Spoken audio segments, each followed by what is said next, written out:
Please welcome Permanent Chair of the 2024 Democratic National Convention, Mignon Moore, and Chair of the Democratic National Committee, Jamie Harrison.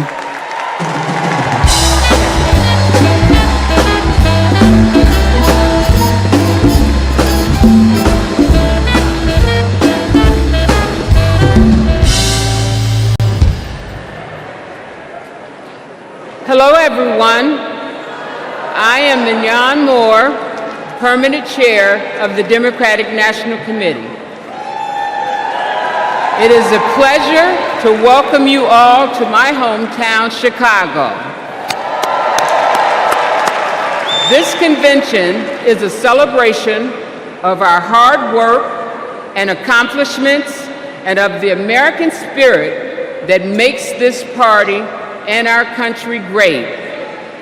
That's the spirit President Biden reignited when he told us we were in the battle for the soul of our nation.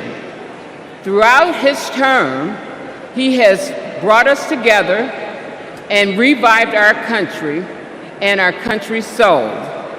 And last month, in a true act of patriotism, he passed the torch to the next generation and the next President of the United States, Kamala Harris.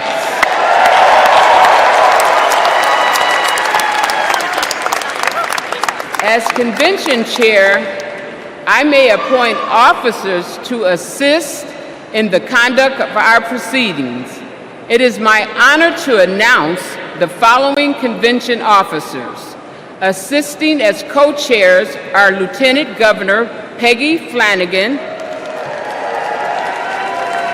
Mayor Mitch Landrieu, Senator Cory Booker, and Congresswoman Veronica Escobar. Our convention parliamentarians will be former House Majority Whip Steny Hoyer, Broderick Johnson, and DNC parliamentary Helen McFadden. Lieutenant Governor Garland Gilchrist, Harris County Judge Lena Hidalgo, and Congressman Ted Lieu will serve as Sergeant at Arms. Louis Terrell will serve as our book doorkeeper, and Congresswoman Barbara Lee will serve as our timekeeper. I'd now like to turn it over to my friend, Chairman Harrison. Thank you, Mignon. Hello, Democrats. The Democratic Party is 196 years old. It's the oldest active political party in the world. Every person here is a part of a movement that brings America. She suffered simply for registering to vote. Or 52 years ago, when Shirley Chisholm ran a historic race for the presidential nomination. When Fannie Lou Hamer told the shocking story of the racist brutality she suffered simply for registering to vote. Or 52 years ago, when Shirley Chisholm ran a historic race for the presidential nomination. Led us to this transformational moment when a black convention chair and a black DNC chair lead us in nominating a black and AAPI woman to be the next President of the United States.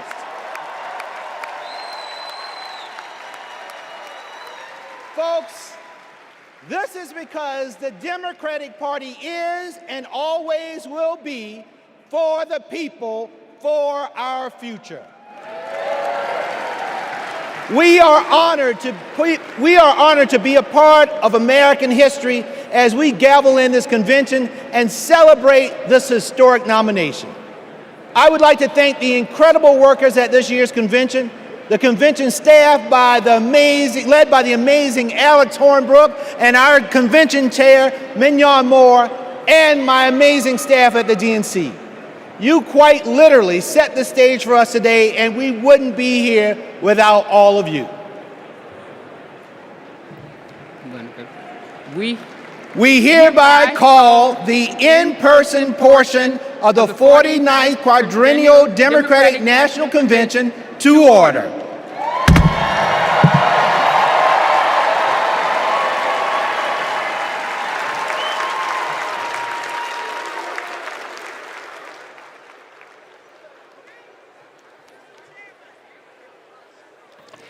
Please stand if you are able for this evening's invocation offered by Cardinal Blaise Joseph Supich, Archbishop of Chicago.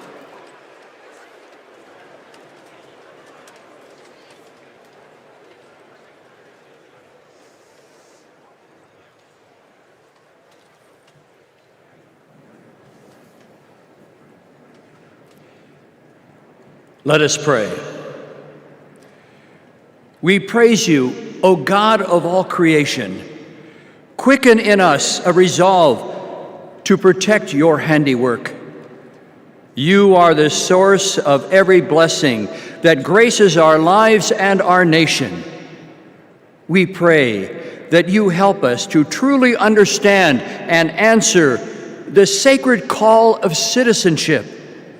We are a nation composed of every people and culture, united not by ties of blood, but by the profound aspirations of life and freedom, justice and unbound hope.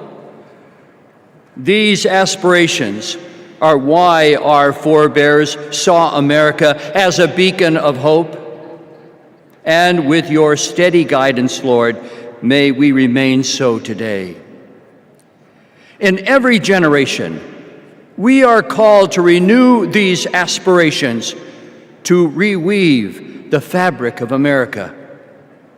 We do so when we live out the virtues that dwell in our hearts, but also when we confront our failures to root out ongoing injustices in our national life, especially those created by moral blindness and fear of the other.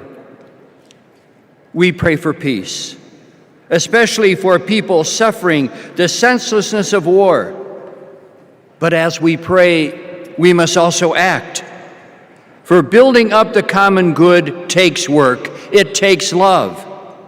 And so we pray, may our nation become more fully a builder of peace in our wounded world, with the courage to imagine and pursue a loving future together. And may we as individual Americans become more fully the instrument of God's peace. Guide us, Lord, in taking up our responsibility to forge this new chapter of our nation's history. Let it be rooted in the recognition that for us, as for every generation, unity triumphing over division is what advances human dignity and liberty. Let it be propelled by the women and men elected to serve in public life, who know that service is the mark of true leadership. And let this new chapter of our nation's history be filled with overwhelming hope, a hope that refuses to narrow our national vision, but rather, as Pope Francis has said, to dream dreams and see visions of what by your grace our world can become. We ask all of this, trusting in your ever-provident care for us. Amen.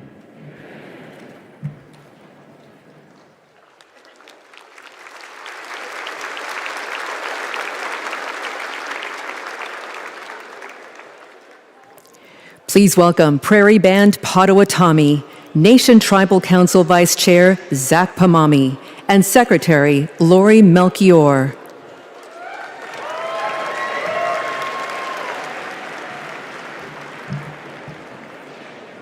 Here we are together on our ancestral homelands of the Prairie Band Potawatomi Nation and our sister Potawatomi nations. We also honor the spirit of the other tribal nations who traveled westward through this beautiful area. Welcome, 2024 Democratic National Convention, to our homelands.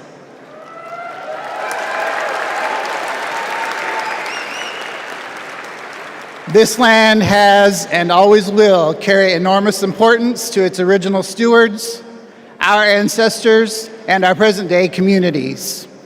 I am Vice Chairman of the Prairie Band Potawatomi Nation, joined by Secretary Lori Melchior,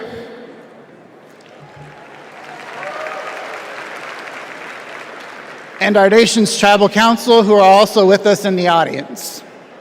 From time immemorial, our ancestors lived in the Great Lakes region. However, in 1849, an illegal auction by the U.S. government forcibly removed our tribe from our homeland.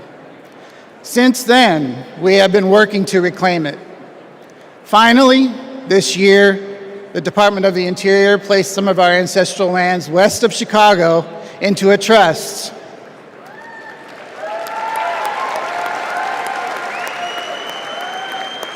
Thanks to the resolve of our tribal community and the Biden-Harris administration, we reclaimed a piece of our home. We became the only federally recognized tribal nation in Illinois in 175 years. Together, in our homelands, let's have a joyful, historic convention. Blessings to you all. Miigwech.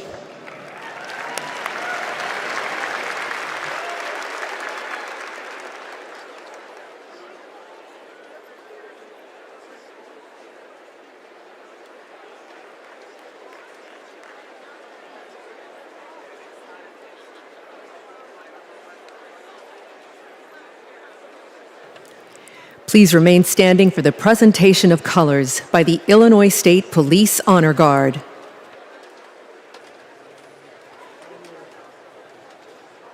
Detail. Attention. Carry. Colors.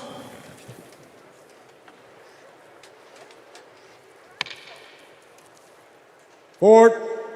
March. Left. Left. Left. Left. Left. Left. Colors. Colors turn.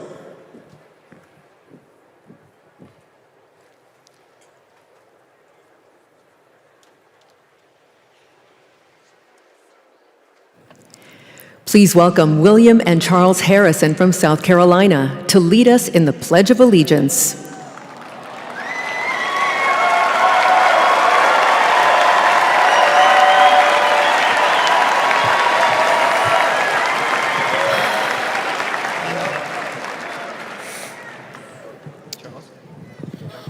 I pledge allegiance to the flag of the United States of America and to the republic for which it stands, one nation, under God, indivisible, with liberty and justice for all.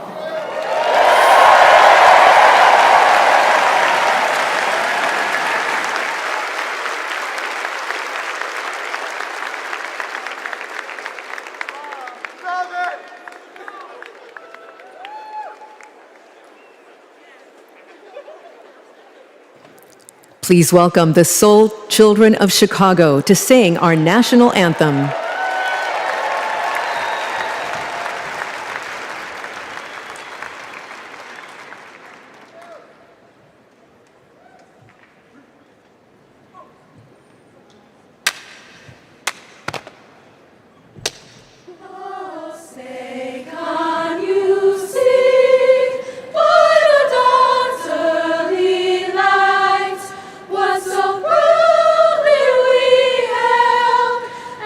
The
Forward.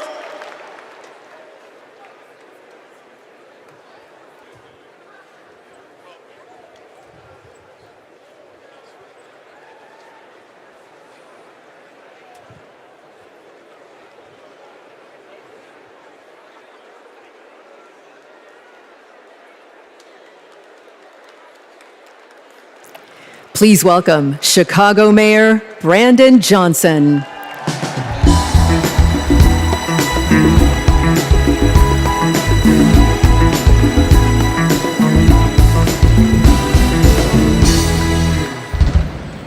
Welcome to the greatest city in the world, Chicago, where Ida B. Wells and Jane Addams organized to deliver real transformative change across this country. Chicago, where Reverend Jesse Jackson united people from all different backgrounds to keep hope alive. And to a community organizer on the south side of Chicago, Barack Obama rose to the White House reminding us that yes, we can. And now Chicago, this city of hard work and caring people, is where Democrats will celebrate President Joe Biden and nominate Kamala Harris for President of the United States of America.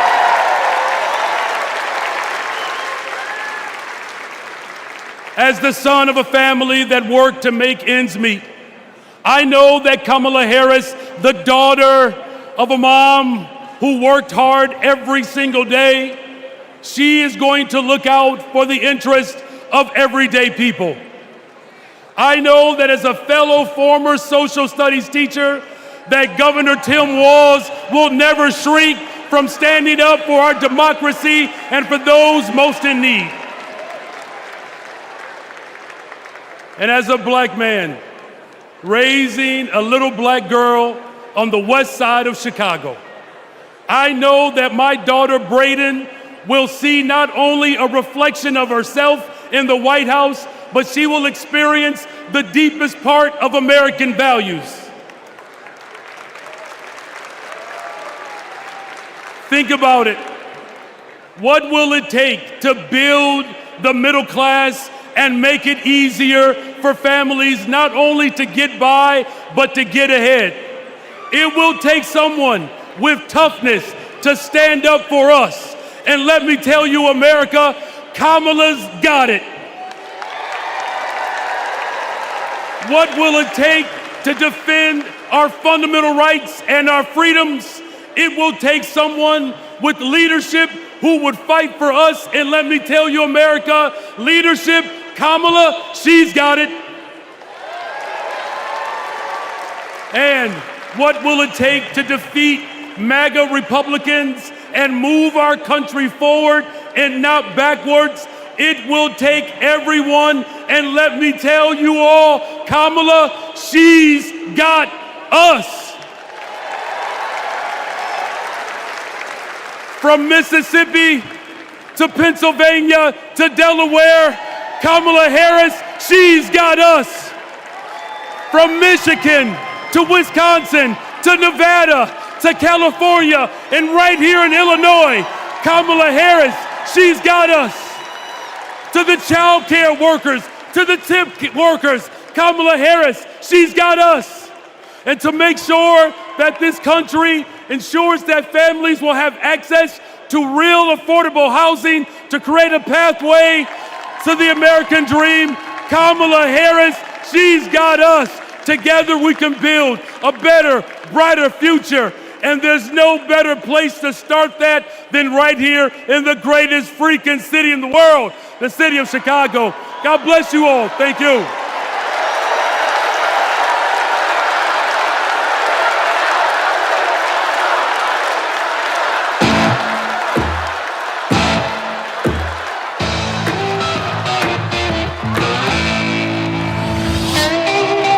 This is our time. We've got steel in our spines, iron in our veins, and hope in our hearts.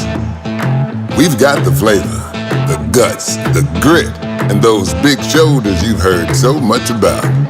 We're a bold city, a proud city, a who you callin' second city, where 77 neighborhoods are one.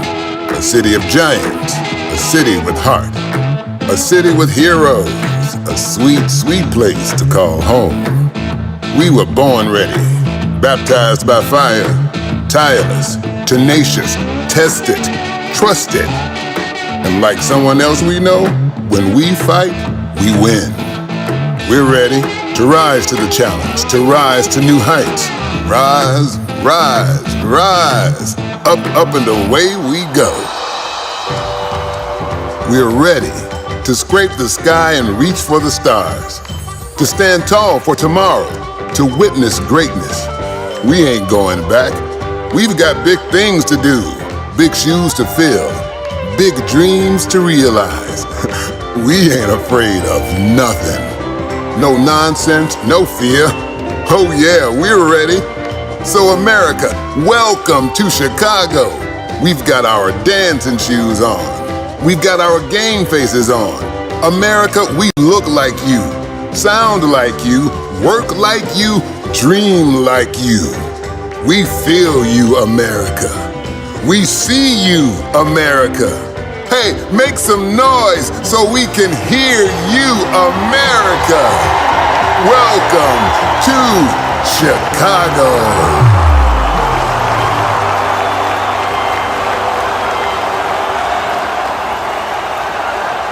Hello, my friends,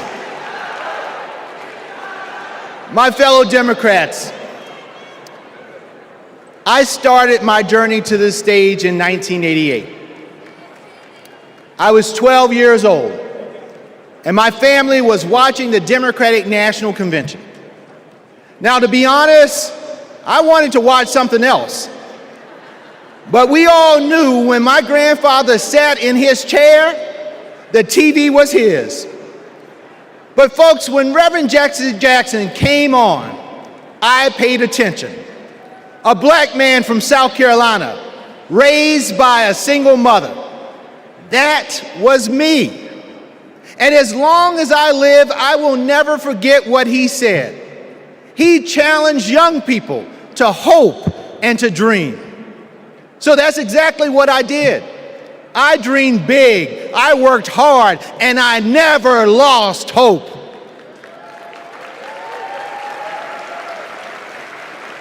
When our power was cut off, when there was nothing in the fridge, when we lost our home to a con man, I never lost hope. And now, my friends, I'm standing on the same convention stage that inspired me, and I'm the chair of the Democratic Party, the world's oldest political party. Folks, only in America. And that's the beautiful thing about this country that I love so much. Hope and hard work can take you anywhere. You can go to college, you can start your own business, you can even win the Olympics. That's the America Democrats believe in, and that's the America Democrats are fighting for. So 4 years ago, my friends, we were a country divided by fear, and we were stuck under a man who preached bigotry and hatred. Hope was lost. But my friends, we found hope in President Biden and Vice President Harris, and the 80 million Americans who stood by their side. And now we are united. We're united in our pursuit of progress. Because, my friends, they saw us. They fought for us. They heard us. And under their transformational leadership, we have forgiven billions in student loans. We have expanded access to health care, and we have strengthened the middle class. But the fight continues, and there is still more work to do. You know, I know that when we elect Kamala Harris and Tim Walz, they will build on our accomplishments, and they will create a country that works for every American. They will invest in our dreams and our futures, and hope will light our path forward. They will lead us in the fight for America, and believe me, when we fight, we win. And folks, we can never forget who we are fighting for. This election is about Americans who are watching right now, wondering who's going to finally pave that dirt road, or make it easier to feed their family, or get medical bills under control. This election is about those who believe anybody can achieve their dreams if they work hard and trust in the endless possibilities of America. This election is about communities who need to see that hope and joy will always overcome fear and chaos. This election is about every little boy inspired by a party chair who looks like him, and every little girl who will finally see a president who looks like her. My friends, we are paving a path for them. We're working toward a brighter future for them, and we need each and every one of you to join us. In my beloved home state of South Carolina, our motto is, while I breathe, I hope. Folks, I believe in the power of hope, but it's going to take more than hope to win this election. So in the next 78 days, our motto can't be just, while I breathe, I hope. It must be, while I breathe, I vote. Because that is how we make hope real for all of America. America, let's vote for Democrats up and down the ticket. Let's save our democracy, and let's vote for our MVP, Kamala Harris, and our coach, Tim Walz. Thank you all so much for being here. And now, it is indeed my pleasure to introduce our next speaker, who will be co-chair for tonight. This is a young woman who is the current lieutenant governor of the great state of Minnesota. And when Tim Walz becomes vice president, she will become the first Native American governor in this great country. Folks, let's welcome Peggy Flanagan.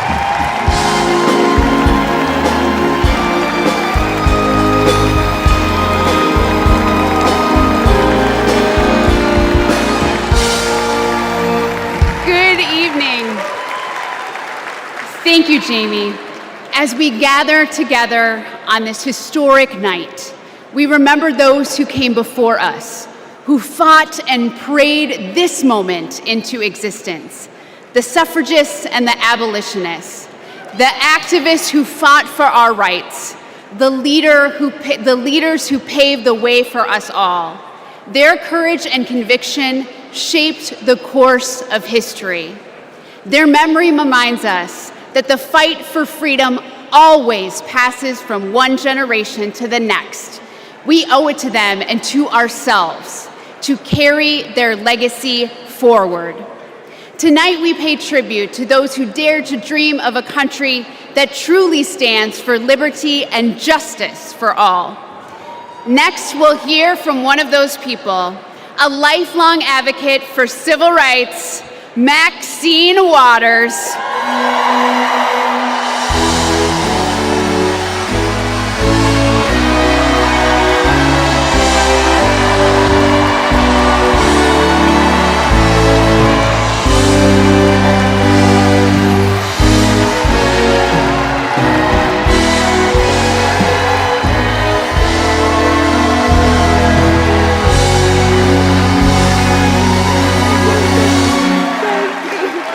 Wow! Hello, delegates. Now, you know, I've seen a lot in my lifetime. I was just 22 years old when Fannie Lou Hamer made her presence known at another Democratic convention. It was in 1964 in Atlantic City. And she arrived with a group of black delegates from Mississippi. And she simply asked that her delegates be seated in place of the state's all-white delegation. She told the people in the room about the violence she suffered at the hands of white police because she, a black woman, had demanded her right to vote. When she finished, she asked the country a simple but profound question. Is this America? She didn't get the outcome she was hoping for in Atlantic City, but you can bet that when the official Mississippi delegation was seated at the convention 4 years later, Fannie Lou Hamer was sitting there with them. Now here we are, 60 years later at another Democratic convention with Kamala Harris as our party's nominee. Oh, so I know there is no better leader to marshal us into the future. Kamala has been a courtroom prosecutor, a district attorney, an attorney general, a United States senator, vice president of the United States. And when the dust settles in November, and Americans of all stripes have elected her their president, I know she'll be thinking about Fannie Lou, who I happen to know is one of Kamala's heroes. In that moment, all of us, from New York to Pennsylvania, to Arizona, to California,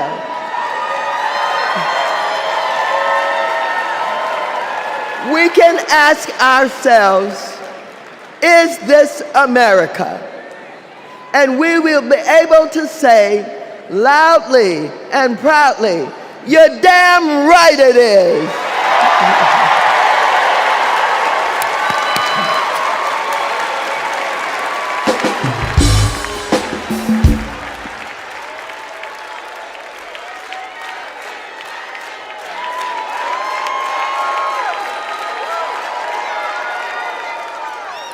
Please welcome President and CEO of the NAACP, Derek Johnson, and President and CEO of the National Coalition on Black Civic Participation, Melanie Campbell.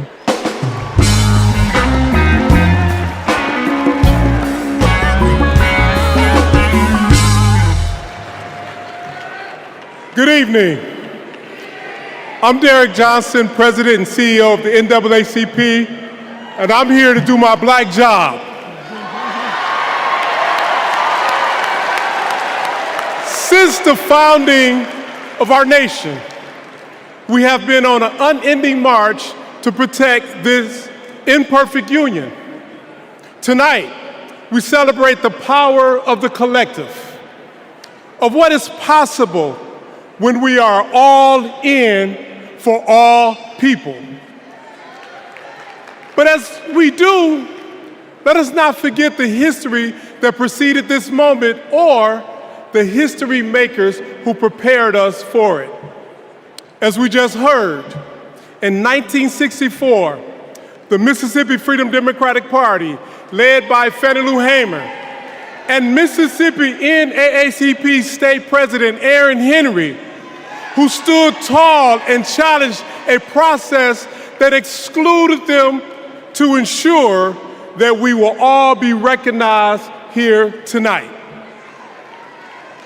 In 1973, the historic elections of Atlanta's Mayor Maynard Jackson, Detroit's Mayor Comey Young, and LA's Mayor Tom Bradley paved the way for another historic election just 10 years later, right here in Chicago, with the election of Harold Washington as the first black mayor of the city of Chicago.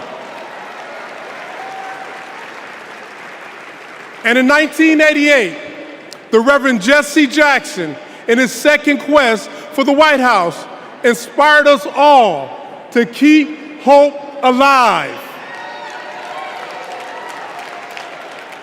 Now, this is important because we must all understand Black history is American history.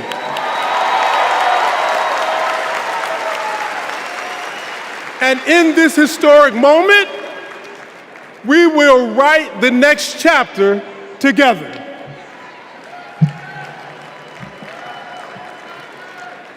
Good evening. I'm Melanie Campbell, President and CEO of the National Coalition on Black Civic Participation and National Convener of the Black Women's Roundtable. We have come this far by faith. And for Black women, this moment has been a long time coming. Vice President Kamala Harris's path to becoming the Democratic nominee for President of the United States has been paved by the leadership, sacrifice, faith, and patriotism of generations of Black women. Black women like Dr. Dorothy Irene Height, Diane Nash, Ella Baker, Amelia Boynton Robinson, Barbara Jordan, Shirley Chisholm, and Reverend Willie Barrow. Women whose optimism about what America could be and their fight to make that vision real redefined the leadership role that Black women could play in moving our nation forward. As President, Kamala Harris will lead with power, brilliance, and strength from the highest office in the land.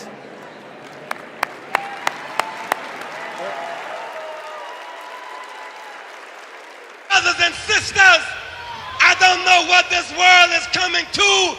We resist those attacks collectively, and we will stand together. Do we believe in freedom? Support human rights. We believe in that. Support self-determination. We're built on that. Stronger together is not just a lesson from our history. The institutions of this country belong to all of the people who inhabit it.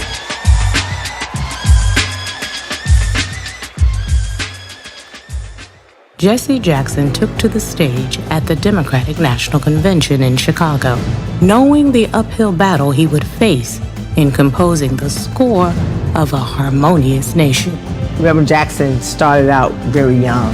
He opened the door, and he continues to do that even now, that all of us have a responsibility for other generations to come behind us. Jesse Jackson's candidacy in 1984 helped to pave the way for Barack Obama's presidency in 2008. His 1988 candidacy helped to reshape the Democratic National Committee. His candidacy was before its time. Fueled by passion and determination and marching to their own beat, our civil rights leaders laid the groundwork for lasting change, dreaming of a country where equality and justice inspired the next generation. We need the energy of our young people. We need the wisdom of our elders. We all can be proud to say that we are truly a leading democracy and we respect people's ability to exist. America is not like a blanket, one piece of unbroken cloth, the same color, the same texture, the same size. America is more like a quilt, many patches, many pieces, many colors, many sizes. Standing on the shoulders of giants, Kamala Harris is the candidate who encompasses the brilliance, determination, analysis, and the action to carry the torch lit by the founders of the movement. There's only one choice to represent our collective voice. What kind of country do we want to live in? Value system of the modern Democratic Party has been shaped by the civil rights movement of the 1960s. There's a direct line from 64, the National Democratic Convention, where Fannie Lou Hamer asked to be seated, in 2024, where a Black woman is the Democratic nominee. It's been a long struggle and a long journey, but Fannie's gonna be vindicated and Shirley Chisholm's gonna be vindicated in the 24 Democratic Convention. I wonder if I could sit in a room with Shirley Chisholm, with Rosa Parks, with Coretta Scott King. What would they say about what's happening today? The civil rights movement has been a key part of organizing the agenda, not just of the Democratic Party, but of democracy. This is the hope that runs through Kamala Harris's leadership, one where hope, change, and freedom are the drumline of our democracy. I stand before you today as a candidate for the Democratic nomination for the presidency of the United States of America. I stand before you today to proudly announce I am now officially the Democratic nominee for President of the United States. We must never surrender. America will get better. Keep hope alive. Keep hope alive. Please welcome founder and president of the Rainbow Push Coalition, Reverend Jesse Jackson.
Democrats,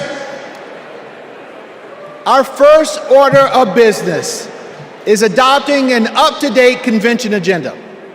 When the Convention Rules Committee met, everyone was working on updating plans based on the significant changes that had just occurred. When the committee approved an agenda, it was a work in progress that members knew would need to be revised accordingly.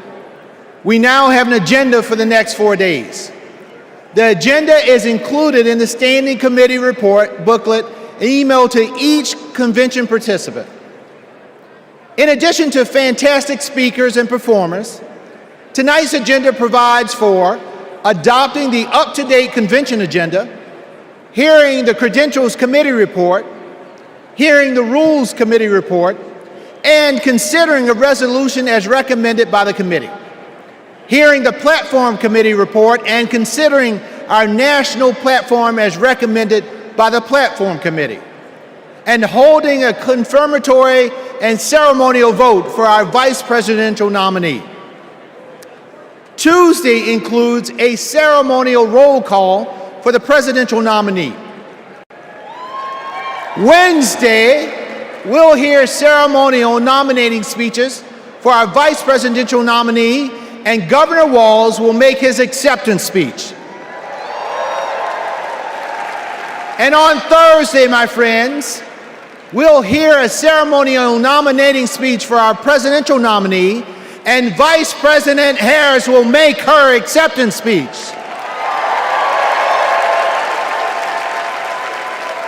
So now, delegates, the chair will entertain a motion to approve the up-to-date agenda. Is there a second?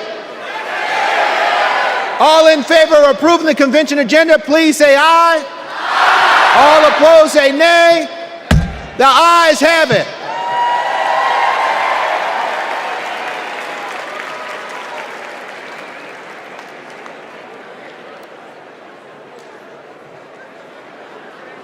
Are we going to the next one? Please welcome Credentials Committee co-chairs, Secretary Marcia Fudge and James Roosevelt Jr.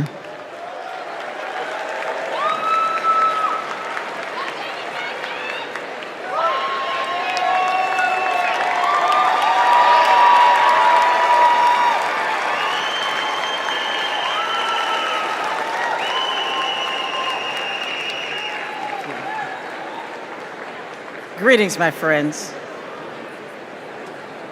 It is an honor to have served as co-chair along my friend, Jim Roosevelt.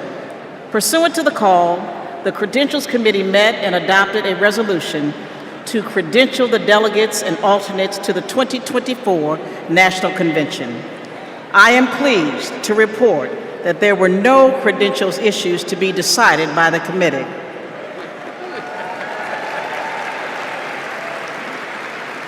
Their work allowed us to nominate two champions for democracy and freedom, Vice President Harris and Governor Walz.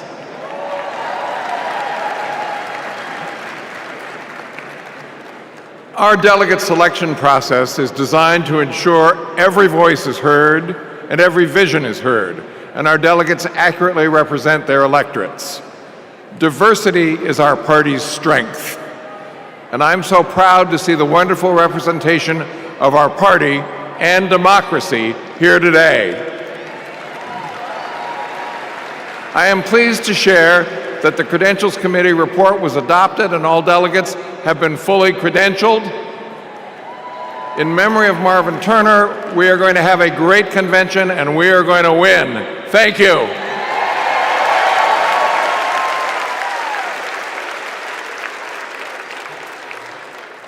Please welcome Rules Committee co-chair, Bishop Leah Daughtry.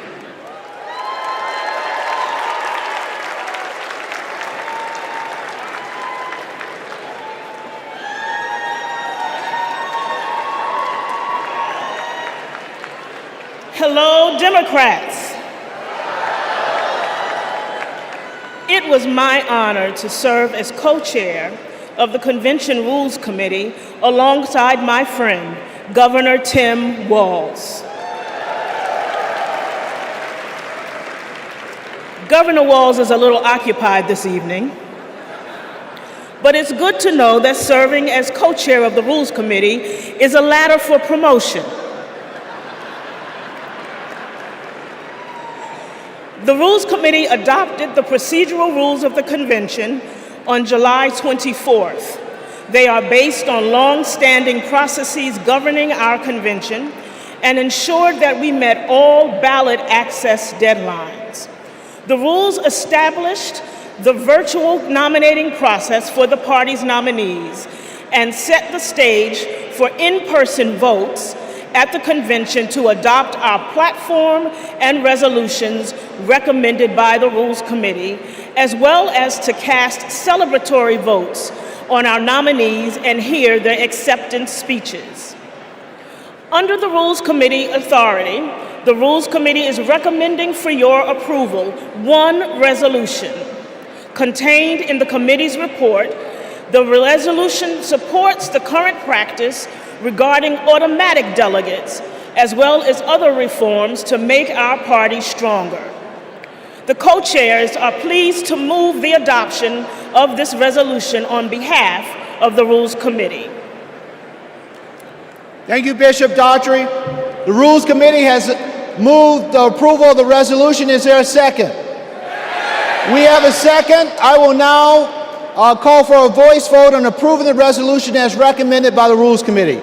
All those in favor of the committee's recommendation to approve the unity resolution say aye. Aye. All opposed say nay. I'm pleased to report for the record that with a majority of delegates having voted in the affirmative, the resolution has been approved. My thanks to our Rules Committee co-chairs and members for your efforts to build a transparent and inclusive party. Thank you, Madam Chair.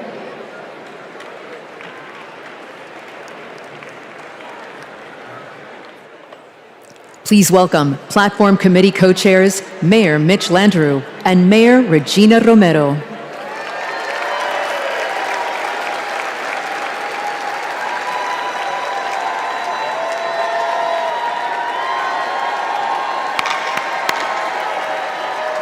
Hello, delegates. It is my pleasure to join Co-Chair Romero to present the national platform as recommended for approval by the committee. Our platform is grounded in our democratic values of hope, of progress, and love of our country. It makes a strong statement about the historic work that President Biden and Vice President Harris have accomplished hand in hand, and it presents a bold vision for our future. Kamala Harris will protect reproductive freedoms. Donald Trump will rip them away. Kamala Harris will lower costs for Americans, expand access to affordable health care, protect and strengthen Social Security and Medicare. Donald Trump will cut taxes for billionaires and big corporations, and he will pay for it by putting health care and Social Security on the chopping block. Kamala Harris is going to defend our democracy. Donald Trump is going to undermine it. The choice before us is clear, and the stakes could not be higher. Buenas noches, demócratas.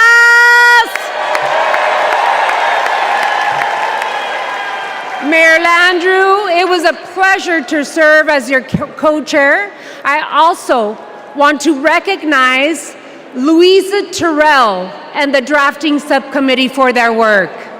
This platform was passed by the Platform Committee on July 16, prior to the President passing the torch in an act of love and patriotism.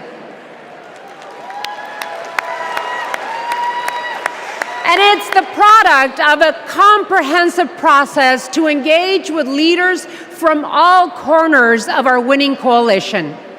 Hundreds of submissions, hours upon hours of hearing and testimonies, countless conversations with community leaders and grassroots Democrats.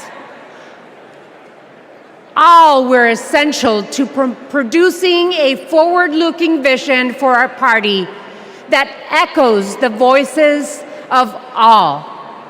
Vice President Harris is now carrying the torch. And she and Governor Walz are committed to delivering results for the American people. Then you have Donald Trump. His extreme agenda is working against everyday Americans. He is fighting for big oil, big pharma, big banks, but most of all, my fellow Democrats, he is fighting for himself. This November, we need to keep Democrats in office and elect Kamala Harris and Tim Walz so we can implement an agenda that works for everyone. Cuando luchamos, ganamos. And with that, on behalf of the Platform Committee, we are pleased to move the adoption of the 2024 Democratic National Platform. Thank you. The co-chairs have moved the approval of the national platform. Is there a second? We have a second. I will now call for a voice vote to approve the platform as recommended by the Platform Committee. All those in favor of approving the platform, please say aye. All opposed say no. Co-chairs, I am pleased to report for the record that with a majority of the delegates having voted in the affirmative, the platform has been adopted. Once again, thank you to our Platform Committee co-chairs and members. as well as a platform drafting committee and its chair, Louisa Terrell.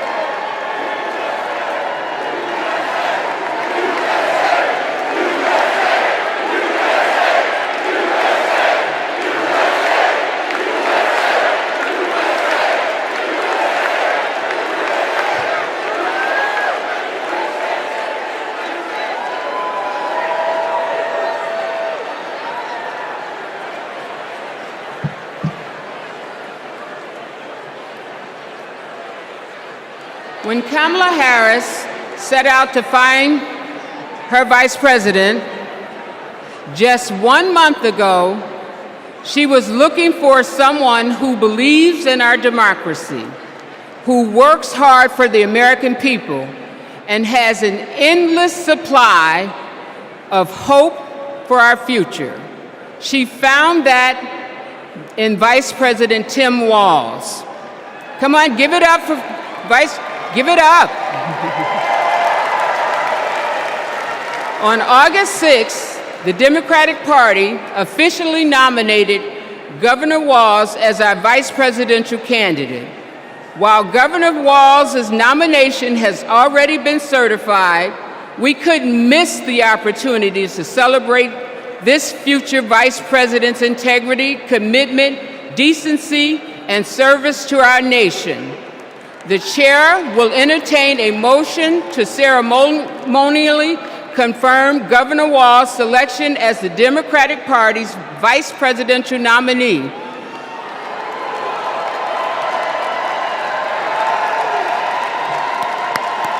We have a motion. Is there a second? We have a second. We will now have a voice vote on the motion to ceremonially confirm our vice presidential nominee. All in favor of the motion, please proudly say aye. All opposed? The ayes have it. I'm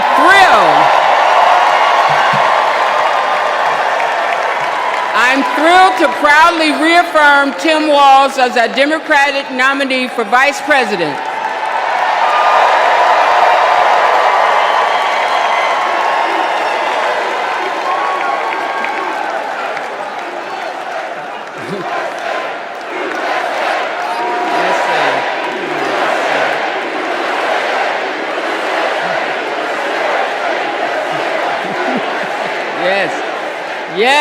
Yes, USA.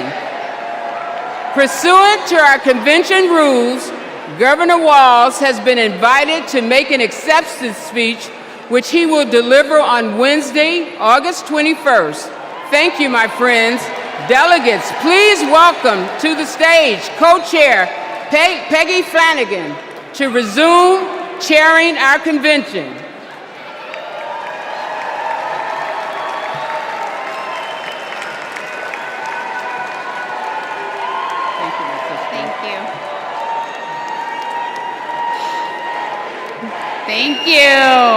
Thank you. Well, good evening, and welcome to the first night of the Democratic National Convention. I'm Peggy Flanagan, Lieutenant Governor of Minnesota, and I am thrilled to be here in Chicago with Democrats from across the country to rally around Kamala Harris and Tim Walz and their vision for America. It's been 8 years since we last came together as a party, and I can feel the excitement in this arena. It's filled with energy and with joy. Our theme tonight is for the people. We'll hear from union leaders, civil rights advocates, and our fellow citizens. And we'll hear from our president, Joe Biden, who has been a champion for the people for his entire life. My name in the Ojibwe language is Gigi Wewedam Ukwe, or in English, speaks with a clear and loud voice woman. I'm a member of the White Earth Nation, and my family is the Wolf Clan. And the role of our clan is to ensure that we never leave anyone behind. That's why I am supporting Kamala Harris and Tim Walz to be the next President and Vice President of the United States. For almost 6 years, I've worked side by side with Governor Walz. I've seen how hard he's worked for Minnesota to be the best place for kids to grow up. He does it all with a big heart, a buffalo plaid jacket, and a bottomless bag of snacks. Nutter Butters, cheese curds, and Diet Dew. Every time we meet, he brings something for me because he's always got my back. And when he's vice president, he will always have yours. He and Kamala Harris have spent their lives fighting for you, for your family, for your future. So whether you're a lifelong Democrat or just tuning in, thank you for being part of this evening. 4 years ago, the COVID pandemic upended our lives. My brother Ron was the second person to die of COVID in the state of Tennessee. We couldn't see him. We couldn't have a memorial. And millions of American families went through the same thing. Our communities were suffering. Our economy was struggling. And Donald Trump was playing games. Our country was brought to the brink by his failure to respond. But the Biden-Harris administration stepped in with quick and decisive action. They contained the virus, created millions of jobs, and invested in our nation's future. Under their leadership, America began to heal.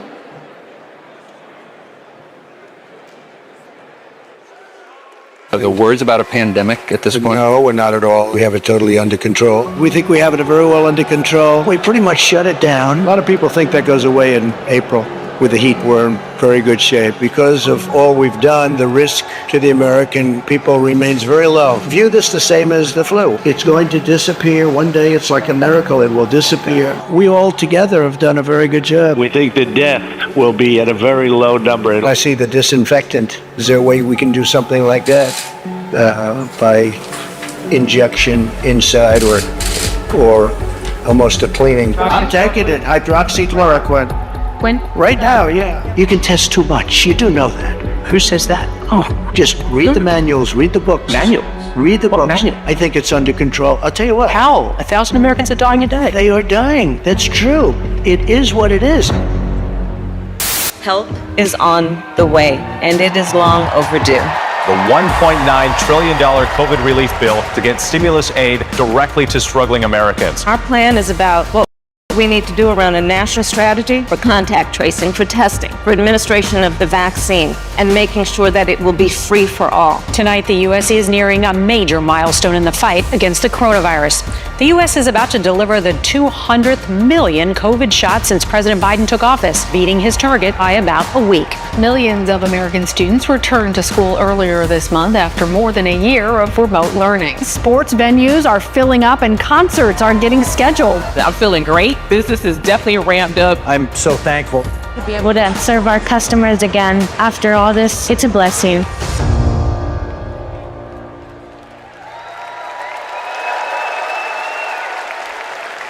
Please welcome Illinois Representative Lauren Underwood.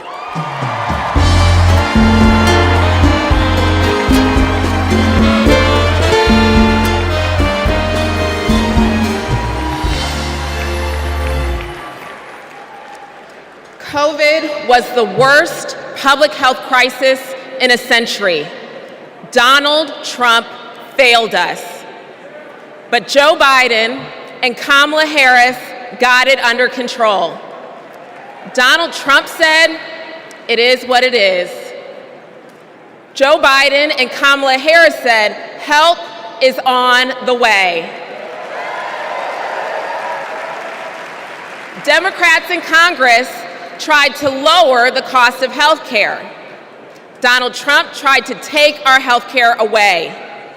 We tried to expand Social Security and Medicare. Donald Trump tried to cut them year after year after year.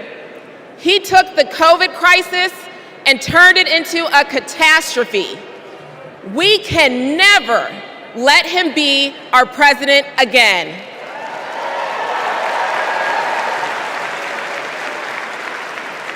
As a registered nurse, I care deeply about making healthcare more affordable. As someone with a pre-existing condition, I am determined to protect the people who are most at risk. And as the youngest Black woman ever elected to Congress,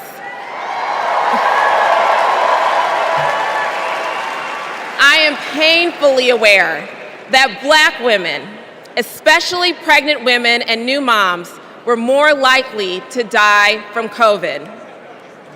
I wrote the Momnibus to protect those women and to address the maternal health crisis. And that bill was introduced and championed by Senator Kamala Harris. Because she protects the people who are most vulnerable. She's done it for her whole career. As Vice President, she and President Biden passed my legislation to make healthcare more affordable. And now, 4 out of 5 Americans can get covered through the Affordable Care Act for $10 or less per month. And under the Biden-Harris administration, the number of uninsured Americans hit an all-time low. 4 years ago, it was not safe to hold a convention like this. But tonight, thousands have gathered in this arena in my home state of Illinois to make sure Kamala Harris is the next president of the United States.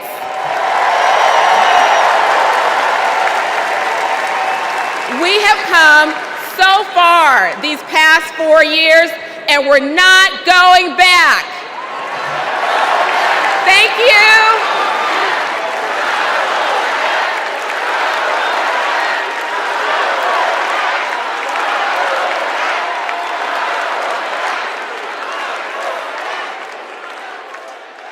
My name is Rich Logis. I live in Florida, and until 2 years ago, I was a full-fledged member of MAGA. I believed Trump. I was a MAGA pundit. I had my own podcast. I was in a state of panic, terrified that Democrats were destroying our country. When the pandemic hit, we needed leadership, but we were given almost nothing. It was a major betrayal to the country. So I finally stepped outside the MAGA echo chamber. I stopped listening to what Trump said and looked around with my own eyes. And I realized he had been lying about pretty much everything. Lying is Trump's toxic superpower. He's ripped apart families, communities, our whole country. So this is my message to all the Republicans and independents who are watching. People like me who voted for and believed in Trump. I made a grave mistake, but it's never too late to change your mind. You don't need to agree with everything you hear tonight to do what is right. We need to be able to trust our leaders. That's why I'm all in for Kamala Harris. Please welcome California Representative Robert Garcia.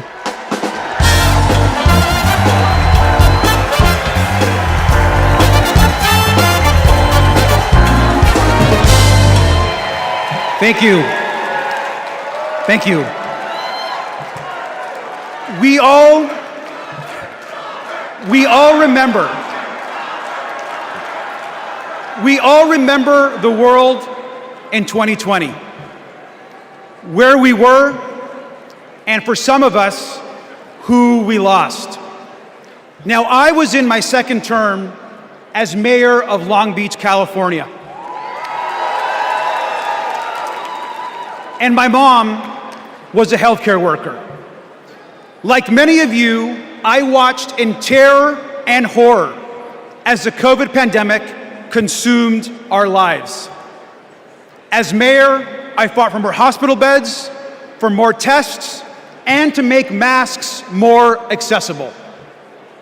What we needed at that moment was national leadership.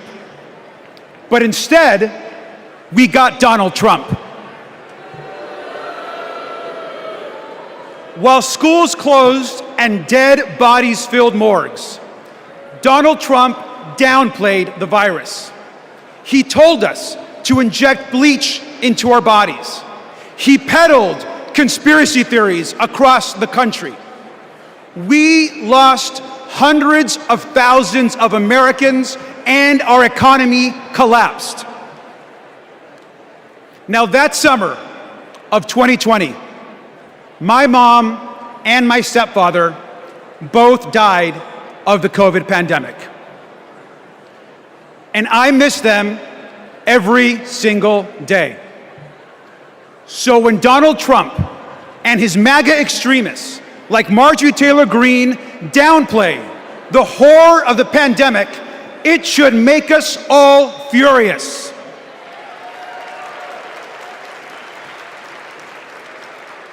Now, I will never forget when Kamala Harris called me after my parents died. She told me about her own story, about losing her own mother, and that she was praying for me at that very moment. Now, we all know that later that year, Joe Biden and Kamala Harris were elected president and vice president. And what a difference they made together. They got people vaccinated. They got the virus under control. They safely reopened our schools. And they passed the American Rescue Plan. A historic economic package that helped small businesses and created jobs all across the country. Thank you, Joe Biden and Kamala Harris.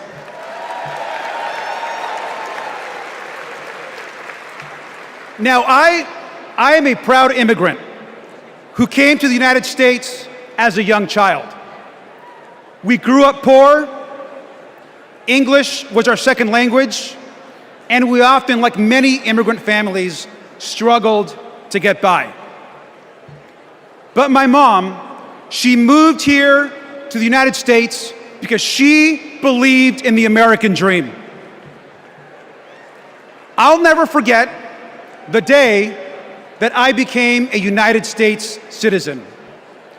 I raised my right hand and I pledged an oath to protect and to love this country. It was the proudest day of my life.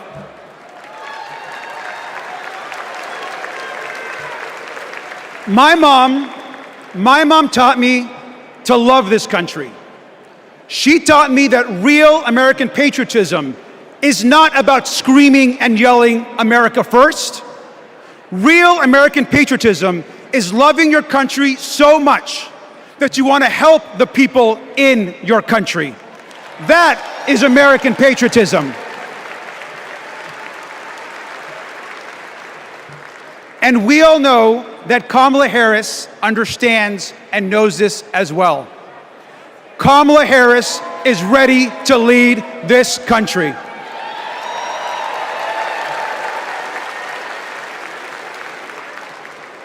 We can all remember 2020. We can all remember the horrors of Donald Trump. But let's remember, most importantly, tonight and every single day this week, that we are not going back. Thank you.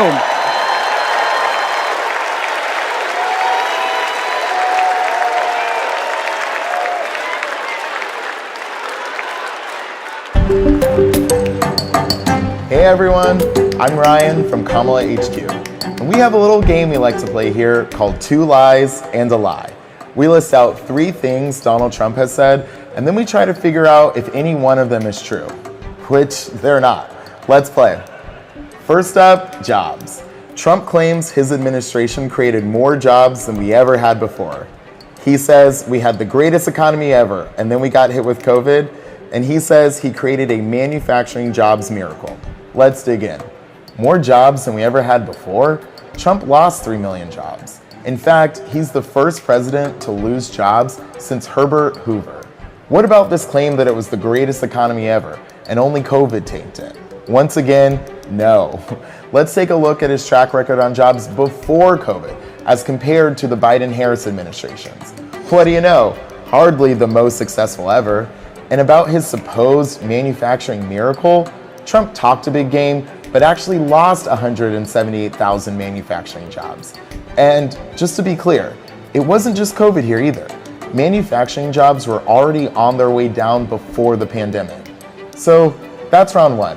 And it looks like what we have here is 2 lies and another lie. You get the hang of it? I'll see y'all in a little bit.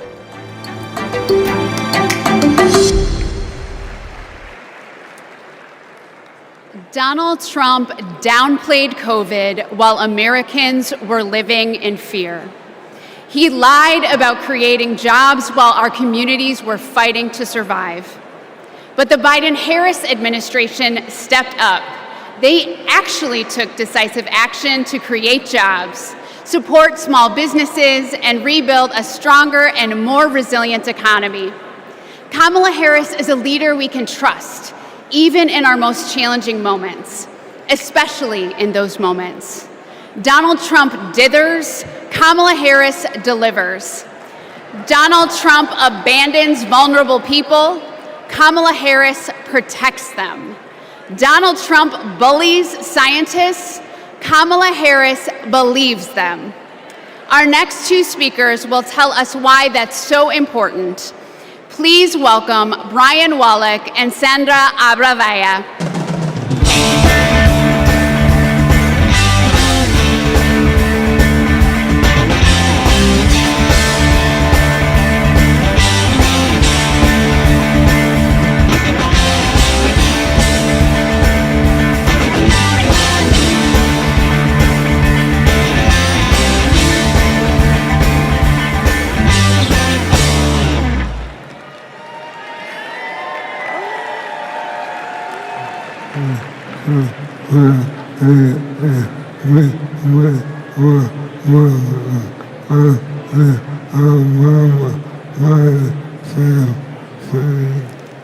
In 2008, we met while working on the Obama-Biden campaign.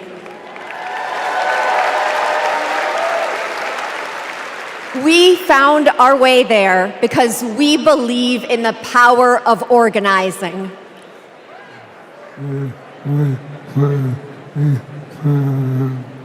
Then we found each other.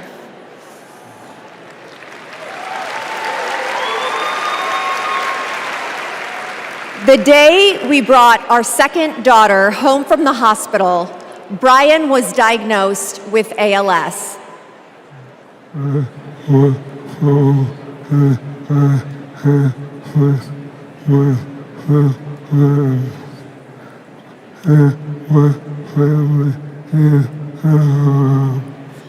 I was told I had 6 months to live.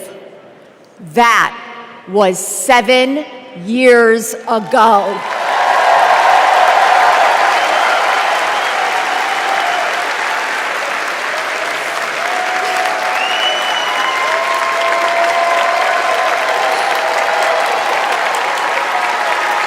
We could not change Brian's diagnosis, but we knew how to organize.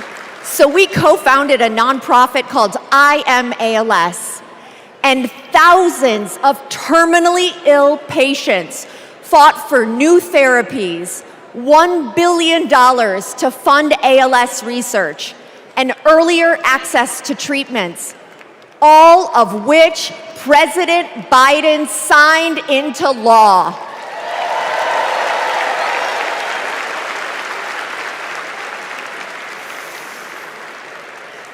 We will also keep fighting alongside patients living with Parkinson's, young onset dementia, and Alzheimer's. We've seen just how relentless activism can beat the odds, just like what Brian has been doing for 7 years. And that is what we need right now to elect Kamala Harris. She's the daughter of a breast cancer researcher. She knows the promise of science and that patients need to be able to get the care they need wherever they live. We all want to make life better for the next generation and believe that people like Brian can be the first generation of survivors.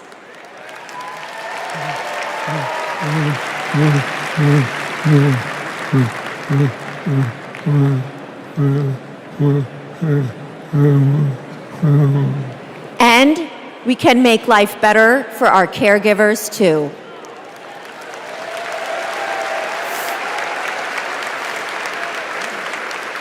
Brian and I are still driven by hope and by faith in what we can do collectively, and that includes the power of our vote. This November, we are voting for our future.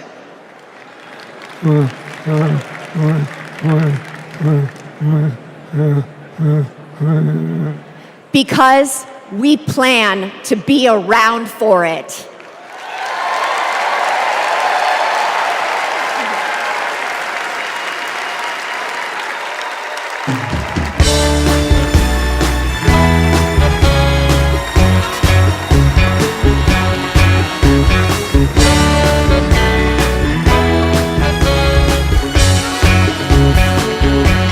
Please welcome Illinois Senator Dick Durbin.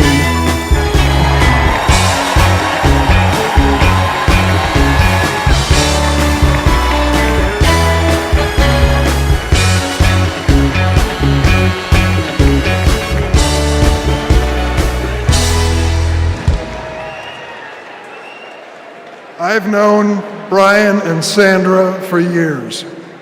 In fact, Sandra was my personal press secretary. You will not find a more courageous couple. Let's give Brian and Sandra another round of applause.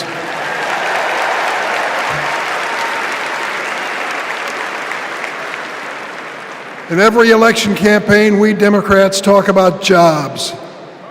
Now forget for a moment Donald Trump's wild claims. He lost millions of jobs in America. He promised to bring back manufacturing jobs, but he failed. He promised to deliver infrastructure, but he failed. His record was defined by failure. To put it another way, Donald Trump is like a bad boss. You want time off to take care of your sick parents? Ask Donald Trump. Denied. In Donald Trump's America, there is no paid family leave. Want to have a child, but need IVF? Too bad. That's shut down too. Want a pay raise? Too bad. The boss just gave himself one, so there's nothing left for you. Donald Trump reminds us of a boss we all had. The guy who thinks he's a very stable genius, but is driving the company into the ground. Now get this, Donald Trump did make history. Let's give him credit. He is one of only 2 presidents in the history of the United States to leave office with fewer Americans working than when he started. Now he wants a chance to make America unemployed again. On the other hand, let's take a look at the record of Joe Biden and Kamala Harris. They recovered all those millions of jobs that Trump watched slip away. They added over 6 million jobs on top of that. 16 million jobs in total. 16 million. Today, more roads are getting fixed, more factories are being built, more Americans are working construction, and more auto workers are making cars than on any month when Trump was president. And we know behind every job is a person or community forever changed. Data centers in Wisconsin, semiconductors in Pennsylvania, electric vehicles in Michigan. Yes. Hello, Michigan. These investments mean strong economy, growing public schools, and well-funded, well-staffed first responders. These investments mean hope. That's what Kamala Harris and Tim Walz are fighting for. They'll fight for the places that are too often left behind. Fight to change lives and uplift communities. Fight to bring back American manufacturing. My friend, Ed Smith, a giant of the Illinois laborers, he's a great fellow. We lost him this year. But Ed Smith told us there's joy in this battle. When we win, we help people buy their first homes, send their kids to college, and retire with dignity. Incidentally, that happens to be my family's story too. My mom and dad worked for the railroad, and because we were a strong union family, we were able not just to get by, but to get ahead. That's the American economy Kamala Harris and Tim Walz are fighting for. Let's join that fight and build it together.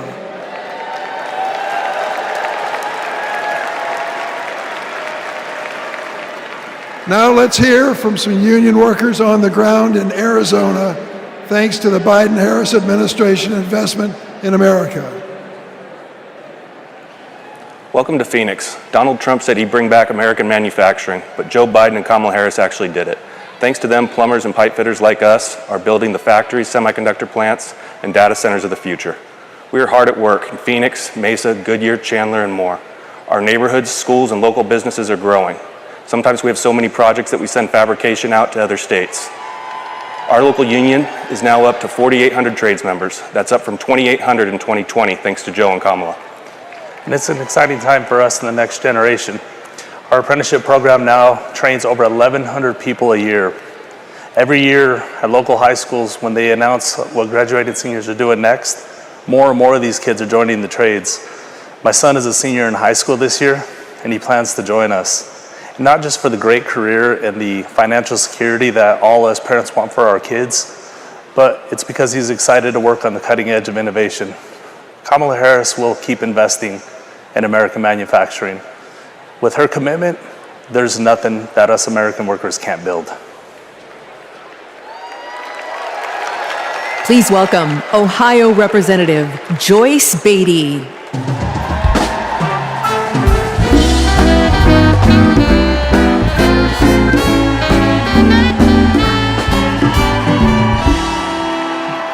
Good evening. I'm Joyce Beatty, and I'm proud to represent Ohio in Congress. I was born in the Buckeye State, and I've never left. Now, J.D. Vance likes to talk about how he's from Ohio, but as soon as he could, he ran away to Yale and Silicon Valley, cozying up with billionaires while trashing our communities. JD has been our senator for 18 months. And what has he done for hardworking Americans? Nothing. He's been busy writing the foreword to the book from the Project 2025 guy. While JD and Donald Trump have been sharing conspiracy theories from the darkest corners of our internet, Kamala Harris and Joe Biden have been busy expanding access to the internet, while the other guys have been criticizing women without children. Joe and Kamala have been expanding the child tax credit. And let me just tell you, cutting the poverty rate for our children. Kamala and Joe Biden have been also at the same time reducing the price of health care for our seniors. And yes, securing a cap of $35 on insulin. And as JD and Trump, they want to take us back to the past. Kamala Kamala and Joe have been bringing the jobs of the future to America today. With the CHIPS Act, a $280 billion investment. And that's not just a big number. It means new semiconductor plants and thousands of good-paying jobs. You see, I worked with Kamala to pass it, and I saw her leadership style up close, a rare combination of brilliance, legal expertise, and patience. You see, it's simple. JD and Trump like to talk about states like Ohio, but Kamala and Joe actually get stuff done for us. And so does our next vice president and my good friend, Governor Tim Walz. America, are you ready to build on our progress? Are you ready to turn out for leaders who know that action speaks louder than words? Are you ready to vote for Kamala Harris? Are you ready to put people over politics once and for all? Well, the era of joy and freedom is up on us. And now it is on us to go seize it. Thank you. God bless you.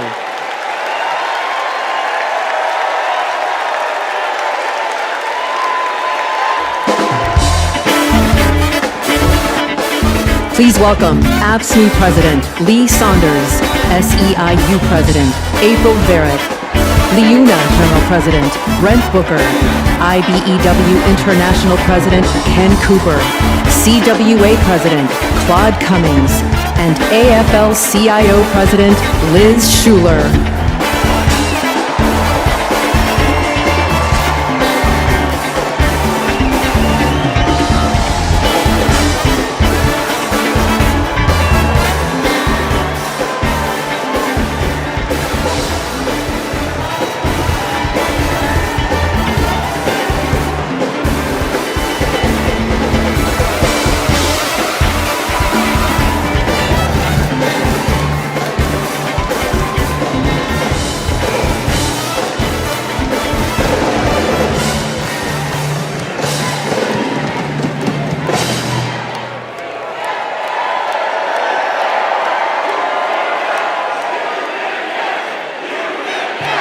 Union yes!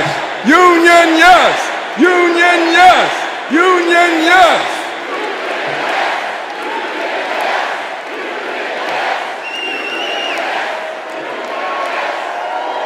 All right. I'm Lee Saunders, President of AFSCME, a union of 1.4 million public service workers in healthcare, corrections, sanitation, and more. 4 years ago, we faced a pandemic and a recession with a president who didn't care one bit what working people were going through. Enter Joe Biden and Kamala Harris. Within weeks, they passed the American Rescue Plan, pulling the economy back from the brink and putting us back to work. They're guided by a basic principle: more freedom for working people, including the freedom to join a union.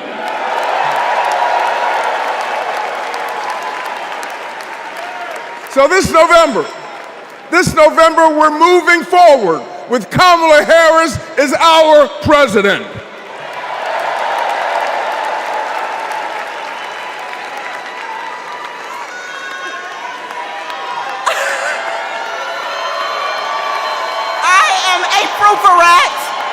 And I am the president of SEIU, representing 2 million service and care workers.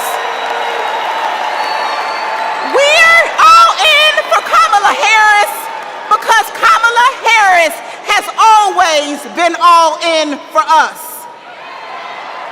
Vice President Harris joined fast food workers on the picket line, and she walked a day in the shoes of a home care worker. She shares our vision for a modern-day labor movement, a movement that meets the needs of workers in the 21st century, and an economy that is ready for the future. It is going to be together that we write new rules to make it easier for all workers to join a union. And we are going to build a younger, darker, hipper, fresher, sneaker-wearing labor movement. A movement that is going to be more inclusive and built for the middle class. And we are going to end poverty wage work for once and for all. So let's do the work. Let's elect Kamala Harris so that together we will usher in a new era of worker power, and together we will win the future. Let's go get it.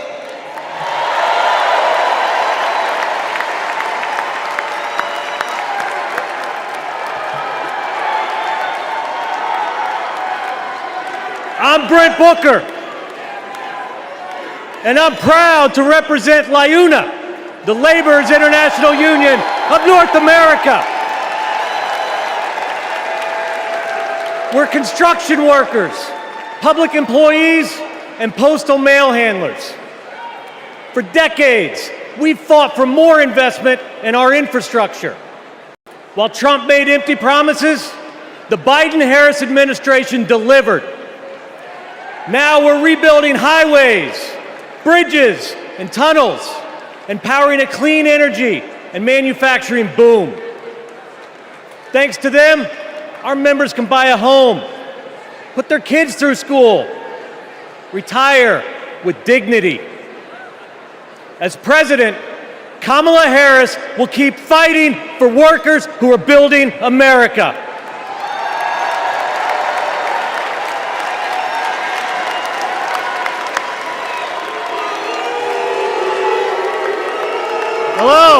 Hello, I'm Kenny Cooper representing 840,000 IBW members, the International Brotherhood of Electrical Workers.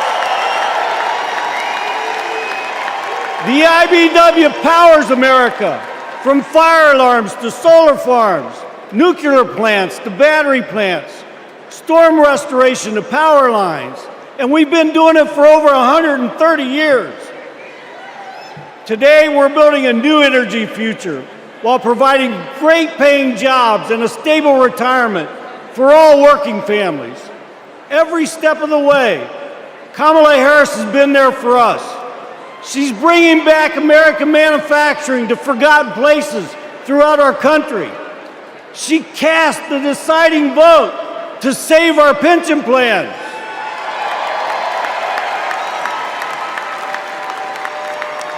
She's lifted our apprentices up all over the nation. And guess what?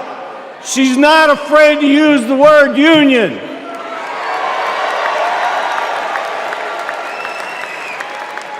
She has came through for all of us, and it's our turn to come through for her. Thank you.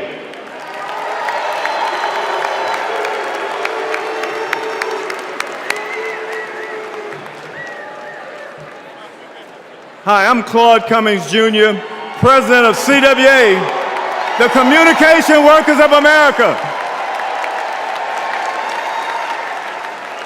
We all saw the digital divide during the pandemic. Millions of American families didn't have access to high-speed internet at home. Too many kids were forced to go online class in McDonald's parking lots. But as Vice President, Kamala Harris helped pass the largest investment in broadband ever. She gave CWA members a seat at the table so we could work to connect every household to the internet while creating good union jobs. Listen, we don't play at CWA, and we're fired up. Are you fired up tonight? Are you fired up? Are you fired up? We're fired up to work with our next president, Kamala Harris.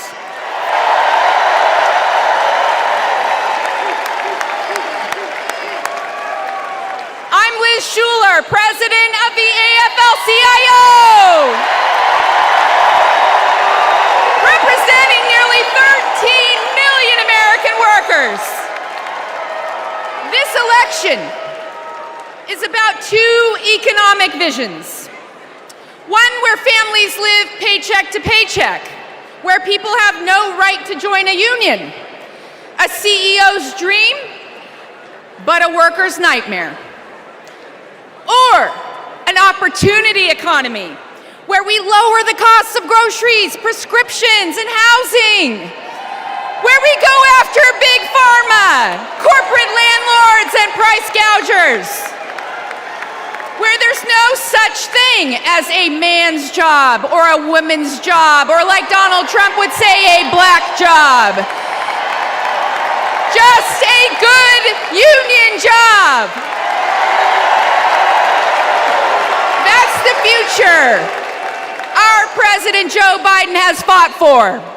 And that's the future Kamala Harris and Tim Walz will keep fighting for. Let's build it together.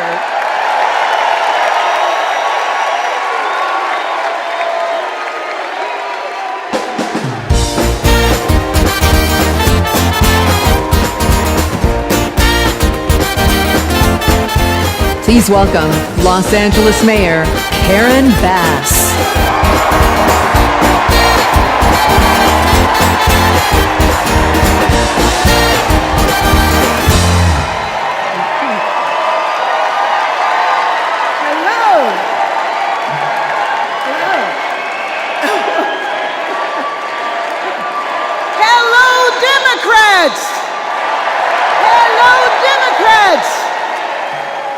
Are you as excited as I am?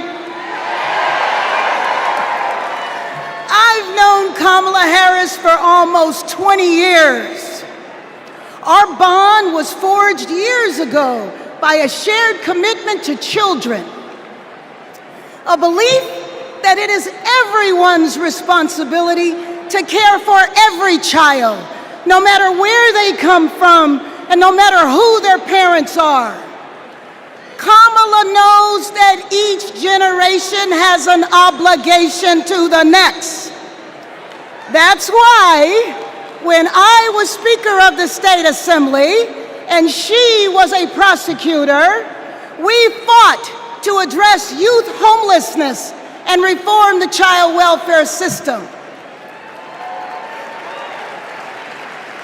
We wanted to make sure that California's foster youth aren't cut off and left on their own the day they turn 18. As Attorney General, Kamala created our state's Bureau of Children's Justice and worked to give children in the juvenile justice system the support they needed. And when I asked her to swear me in, the first woman vice president, swearing in the first woman mayor of Los Angeles,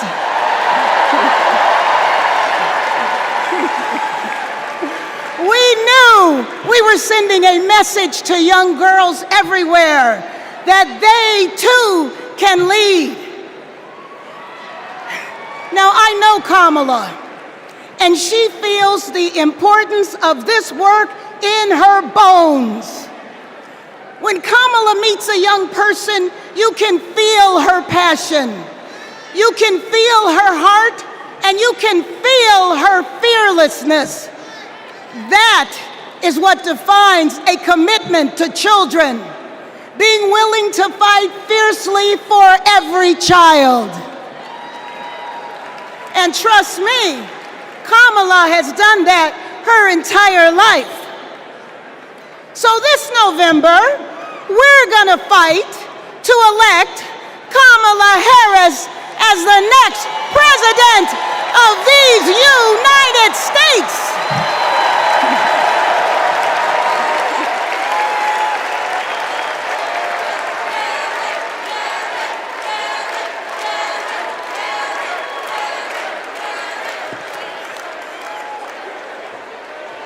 Please welcome Grammy-nominated country music star, Mickey Guyton. How y'all doing?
Just wanna live that good life.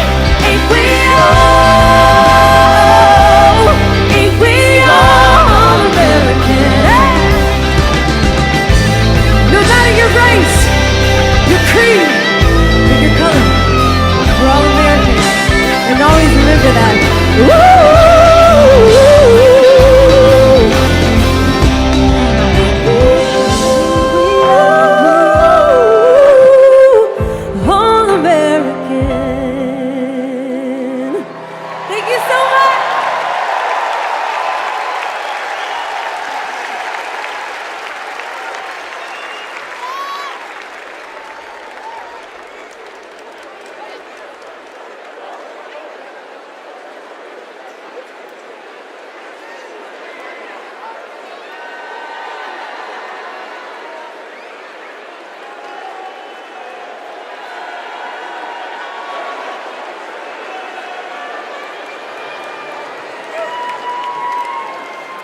As we look ahead to our collective future, it's important to reflect on all the incredible progress that we've made in the last 4 years. The Biden-Harris administration laid the groundwork for a stronger, more resilient nation. They invested in critical infrastructure, delivered relief when disaster struck, and made healthcare more affordable. Kamala Harris cares. And unlike Donald Trump, she has a plan. not just for the next 4 or 8 years, but for generations to come. Now, let's hear from some of my fellow state executives about how Kamala Harris and Tim Walz are investing in the long-term future for our nation. Okay, go.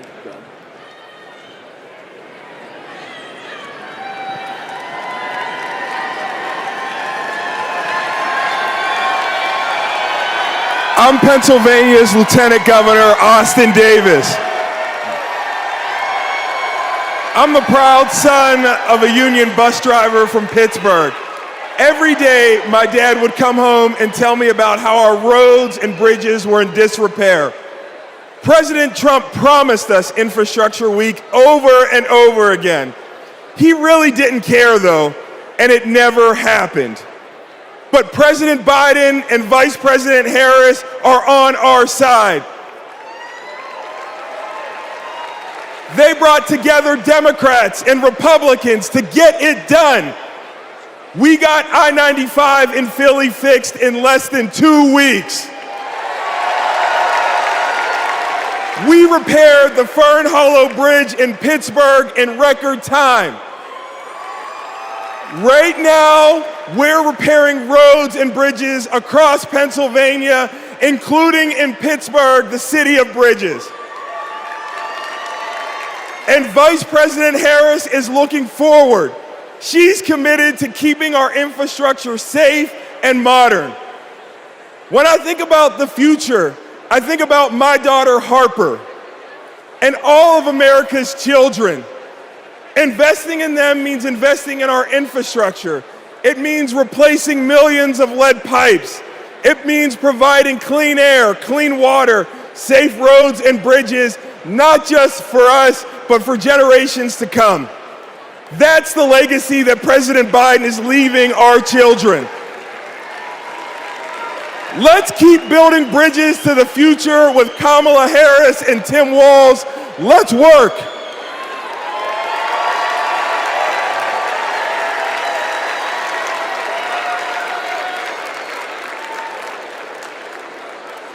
In Wisconsin, we also need leaders by our side. I'm Wisconsin's Lieutenant Governor, Sarah Rodriguez, but long before I took office, I was a registered nurse. I served in the Peace Corps at the height of HIV/AIDS and in Baltimore emergency rooms at the height of the heroin and gun violence epidemics. During the COVID pandemic, Trump and Wisconsin Republicans failed to protect our health. That's why I ran for office and flipped a red district blue.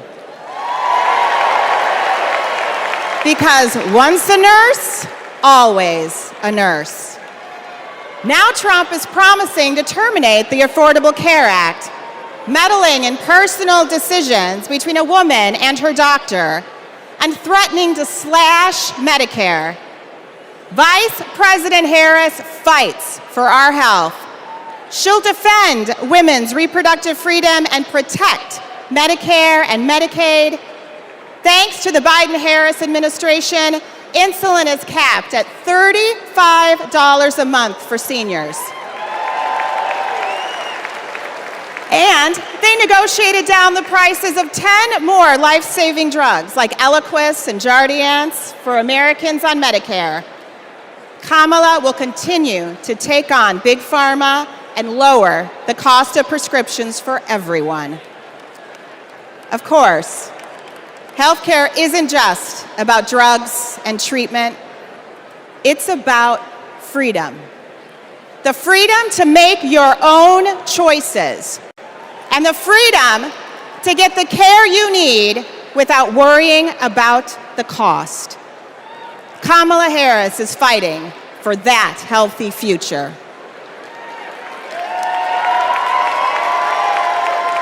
Let me tell y'all about Texas leadership.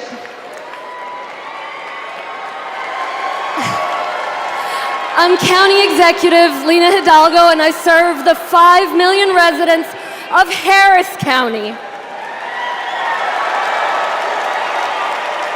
Harris County includes Houston. Texas Governor Ann Richards said, "I've been tested by fire, and the fire lost." In the years I've been in office, we've dealt with chemical fires. We've dealt with 10 floods, 7 hurricanes, a deadly winter freeze, and of course the pandemic. When that last disaster struck, Donald Trump abandoned us. He spread misinformation that cost lives. Compare that to 2021, when the Texas power grid went dark. Kamala Harris didn't just put out a tweet, she called me to make sure we had what we needed.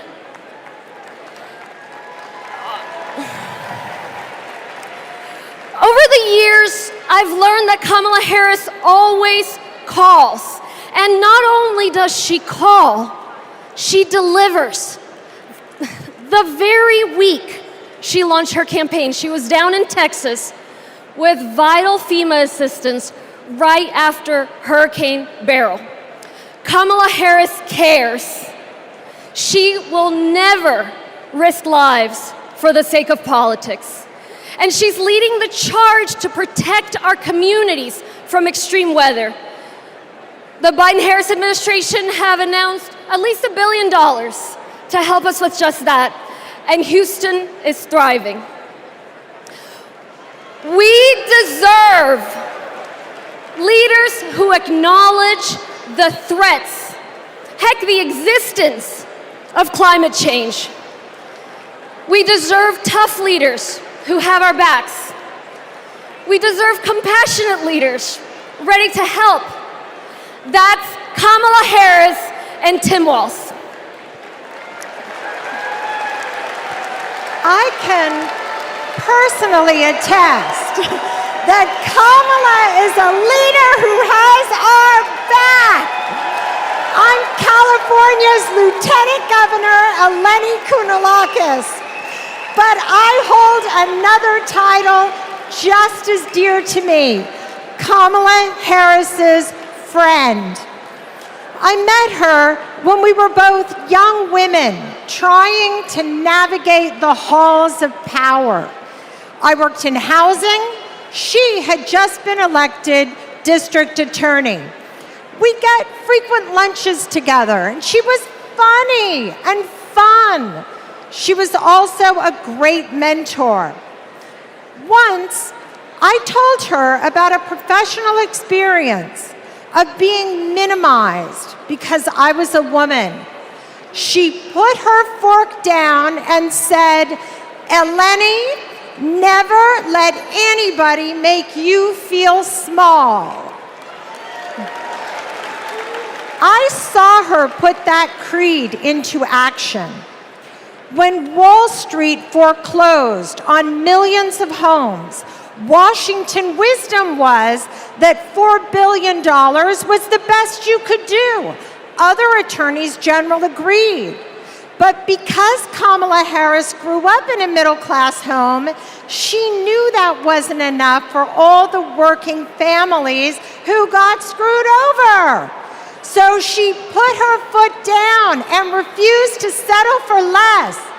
Kamala Harris won $20 billion from the big banks for California homeowners. And that's because she cares. She cares so much that if you're lucky enough to be her friend, she calls you on her birthday, and sometimes she sings to you. She called me on mine right when I had decided to run for lieutenant governor. She asked tough questions. I promised I'd follow her lead and invest in the future. Together, we shattered that glass ceiling, California, and got to work. I am so glad the country is getting to see the Kamala that I've known for decades. For Californians and Pennsylvanians for Texans and Wisconsinites, for states red and blue and everything in between. President Biden and Vice President Harris have been investing in our future and are on our side, and we are not going back.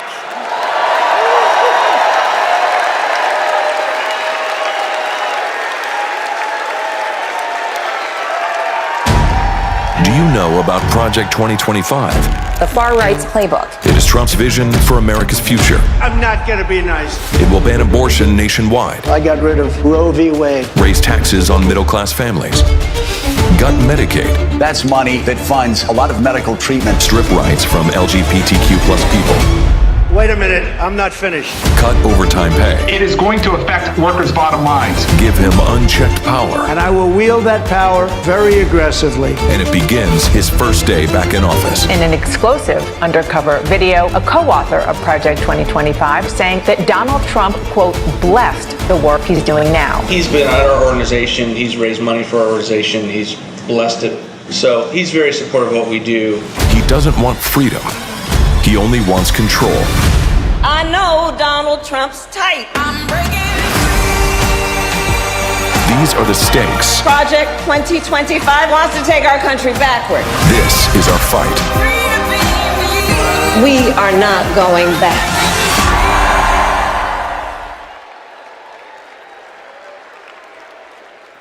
Please welcome Michigan State Senator Mallory McMorrow.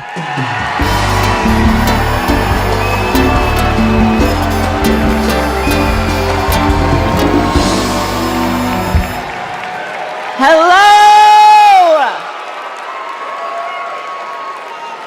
I'm Michigan State Senator Mallory McMorrow, and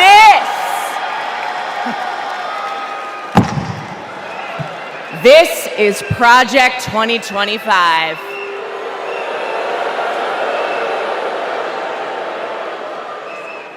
Now, over the next 4 nights, you are going to hear a lot about what is in this 900-page document. Why? Because this is the Republican blueprint for a second Trump term. That's right. They went ahead and wrote down all the extreme things that Donald Trump wants to do in the next 4 years. And then they just tweeted it out, putting it out on the internet for everybody to read. So, we read it. And whatever you think it might be, it is so much worse. Tonight, I want to tell you about just one aspect of Project 2025. It's planned to turn Donald Trump into a dictator.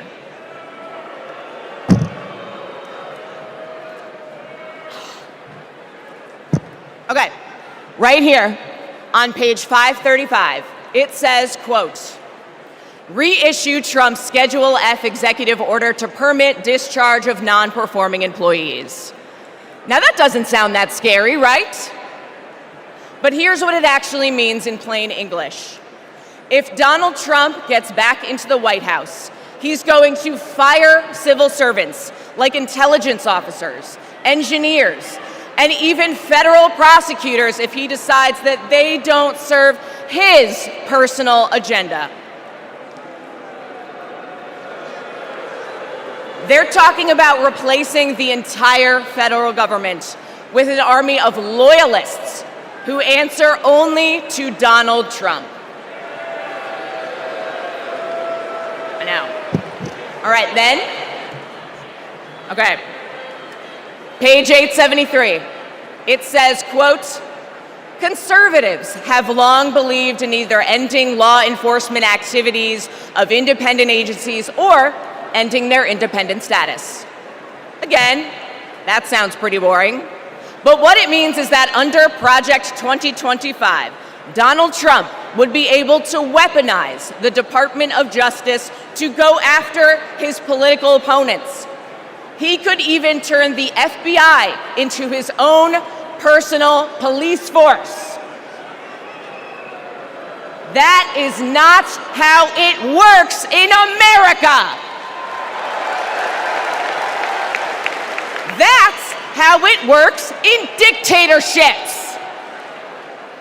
And that's exactly what Donald Trump and his MAGA minions have in mind: an expansion of presidential powers like no president has ever had or should ever have. Now, by the way, if you're asking if any of this is even legal, well, remember, thanks to Donald Trump's hand-picked Supreme Court, he's now completely immune from prosecution, even if he breaks the law. But that's not who we are, because we believe in a government of the people, by the people, and for the people. Not the government of Donald Trump, by Donald Trump, and for Donald Trump. We believe in the separation of powers and the rule of law.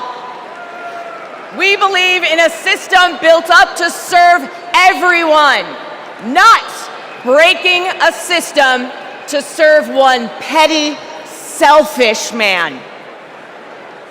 The truth is, there's only one way to stop him, and to stop Project 2025.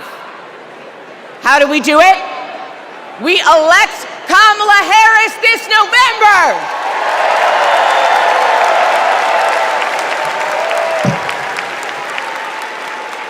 We'll be back tomorrow night to tell you what Project 2025 means for your pocketbook.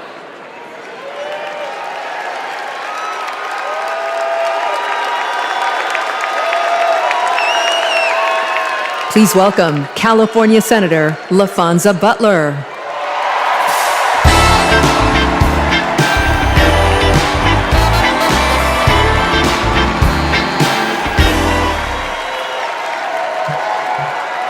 Hello, Democrats. California delegates, make some noise. It's great to see so many familiar faces.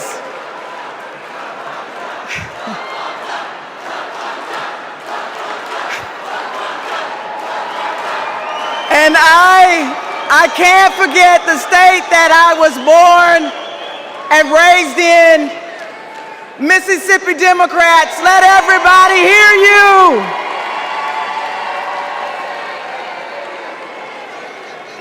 Democrats, before I joined the Senate, I was a leader in the labor movement. So I know a champion for the people when I see one. I met Kamala Harris when she was district attorney, and I was president of a large care workers union. We hit it off right away. What really impressed me was how well she got to know my family. My wife, Nikki, but especially our daughter, Nyla. And as soon as Nyla heard that Miss Kamala was running for president, she asked if she could be vice president. So, no disrespect to Governor Walz, but Nyla put her name in first. Vice President Harris and I share a lot in common. We both graduated from historically black colleges. Me from Jackson State University. The vice president from Howard University. We were both raised by mothers who worked fiercely to provide for us. And we both believe that every single one of us has the power to change the world when we choose to do it together. You see, Kamala Harris has always understood the assignment. No matter if she were the underdog, no matter the bullying or the name calling, she never doubted that our best was still ahead. She knew a better future was possible if we stood side by side with our neighbors and we fought for it. No matter what language they spoke, no matter what country they came from, no matter the size of their bank account. And that's what she did. As a prosecutor, together with law enforcement, she prioritized holding criminals accountable and protecting public safety. As state attorney general, together with students, she put a scam college out of business. After the mortgage crisis, together with families who lost their homes, she took on the biggest banks in the world and won a settlement 5 times what was initially offered. Every time she walked into a courtroom, she would simply say, "Kamala Harris for the people." For her, it wasn't just a professional oath. It was a battle cry. And let's be clear, to her opponents, this way of seeing the world, the idea of fighting for someone other than yourself, is unthinkable. But let me tell you, Democrats, what's really unthinkable. Conning young people who simply want a good education is unthinkable. Stiffing hardworking laborers like Donald Trump did in Atlantic City is unthinkable. Bragging about having ripped away a woman's freedom to choose what she does with her own body is unthinkable. And Democrats, Americans, we deserve better. We deserve a president who is tough, not just tough talking. One who shatters the boundaries of what's possible, not the boundaries of what's legal. And one who wipes the floor with cheats and fraudsters because, well, Democrats, she knows the type. Democrats, that president, the president that we deserve, that president is my friend, Kamala Harris. Thank you all so much.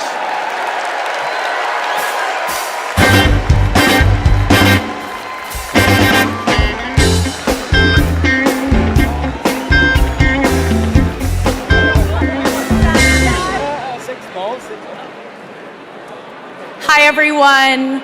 I'm Deja Fox, and I'm so excited to be here today from Arizona. That's right. That's where I was born and raised by a single mom. I was a free lunch kid, raised in public housing, and I got my health care at Planned Parenthood. Because of policies that lift people up, I walked through the gates of my dream school as a first-generation college student. People my age are making big decisions about our lives, and we deserve a president who has our back. Not some power-hungry millionaire reality TV personality who only cares about himself. We need Kamala Harris. She'll deliver a future where we can decide if and when to start a family. A future where we can afford rent and groceries. A future where we're not crushed under student debt. A future where any free lunch kid can walk through the gates of their dream college. For young people, this is a fight for our future. We have a responsibility to do this, and we have a responsibility to do it right, and that's why we're going to show up for Kamala Harris and Tim Walz. And here now, with a musical performance, is Jason Isbell. Thank you.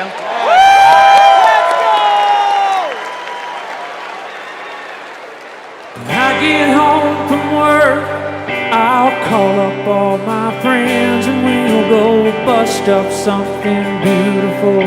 We'll have to build again. When I get home from work, I'll wrestle off my clothes and leave them right inside the front door. Nobody's home to know. You see the hammer finds the nail and the freight train's a rail. I guess I'm doing what I'm on this earth to do. I don't think, oh, why I'm here where it hurts. I'm just lucky to have the work.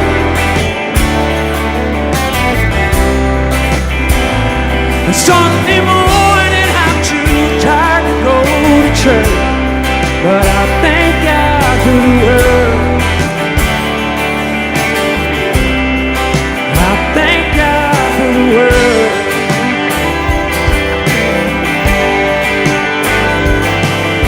When I get my reward, my work will all be done, and I will sit back in my chair beside the Father and the Son, with no more holes to fill and no more rocks to break, and no more loading boxes on the truck for someone else's sake.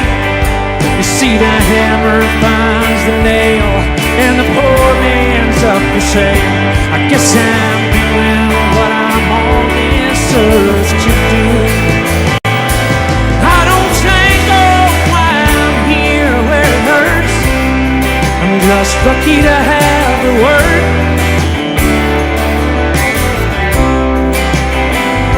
And every night I dream I'm drowning in the dirt, but I thank God for the word. And the day will come, I'll find a reason, somebody proud to love a man like me. 'Cause my back is numb, my hands are freezing, but what I'm working for is something more than free. I don't think, oh, why I'm here where it hurts. I'm just lucky to have the word.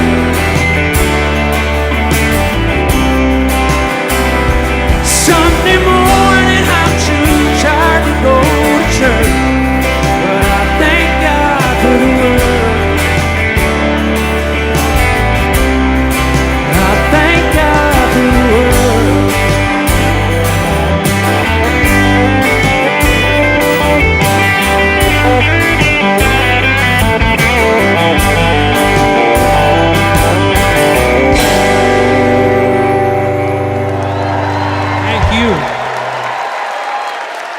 Shout out to my Alabama delegation over there. I love y'all.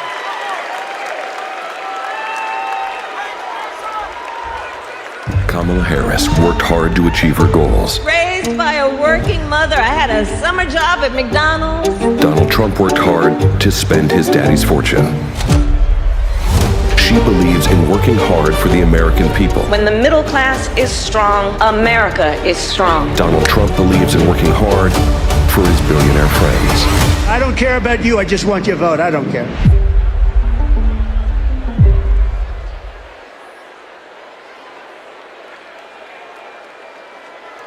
Please welcome former Rhode Island Governor Gina Raimondo.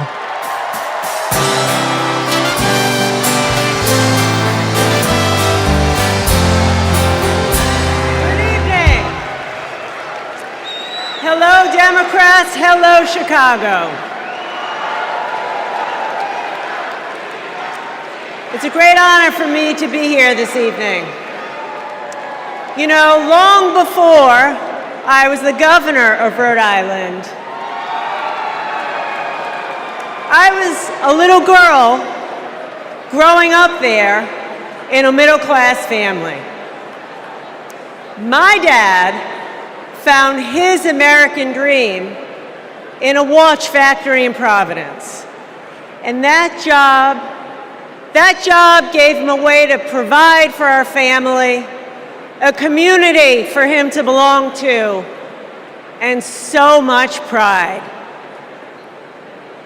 But like so many Americans in the 80s, after 25 years of his hard work, his job and the job of all of his friends was shipped overseas. You know, years later, my dad said to me, "Gina, this happened because our leaders let us down." And my father was right. The Republicans in power who pushed failed economic strategy. Let's just cut taxes for the wealthy and leave everybody else behind. Well, not only did my father lose his job, but frankly, manufacturing left my state. Manufacturing withered in Rhode Island and all across this nation. In communities all across America, factories shuttered, communities got hollowed out, and people were left without their job, without hope, without the dignity that comes with a decent job. And you know, Republican economic policy failed Rhode Island. How do I know that? Because when I took office, first Democrat elected governor in a couple of decades, I inherited one of the worst economies in the country. It was a mess. But we got to work and we turned it around. We turned it around with a pro-business, pro-worker agenda. Kamala Harris has that same agenda. She knows we need an economy where the costs are low and opportunities abound. An economy where people can show up to their jobs with dignity and pride. She has a new economic vision for America. You know how she knows that? She knows it because just like me, Kamala Harris grew up in a middle-class home. Her mom worked to cure breast cancer by day and feed her family at night. And as an adult, Kamala worked to lock up sex offenders and violent criminals by day. And she took care of her sick mother at night. Kamala Harris gets it. She gets that so many Americans work so hard every day and they're barely getting by. And that is not right. It is a fundamental economic principle. Hard work ought to pay off. We believe in that. And that's why the Vice President is committed to building the opportunity economy, an economy that rewards ambition, an economy that rewards hard work. She believes in an America where everyone, regardless of who you are, what you have, where you started, you got a chance to get ahead in this country. Kamala Harris will give more than 100 middle-class Americans a tax cut. She'll build 3 million new homes for the middle class. And she's going to forge an economy with fair competition, free from monopolies. Monopolies that crush workers and small businesses and startups. Kamala Harris will make building up the middle class a defining goal of her presidency. Meanwhile, Donald Trump, he's going to double down on his worst economic ideas. The same ideas that shipped my dad's job overseas. Ideas that don't work. We know they don't work because they never have. He wants another huge tax cut for the wealthy. He wants to put his corrupt buddies in charge of the economy. And he wants a sales tax that's going to supercharge inflation. We cannot afford Donald Trump's failed economic ideas. But here's the thing, the most important thing. Kamala Harris works for the people. Kamala Harris works for you. And Donald Trump is in it for himself. As our president, Kamala Harris will build an economy where everyone, and she means everyone, can find and live their American dream. So let's put her in the Oval Office. Thank you.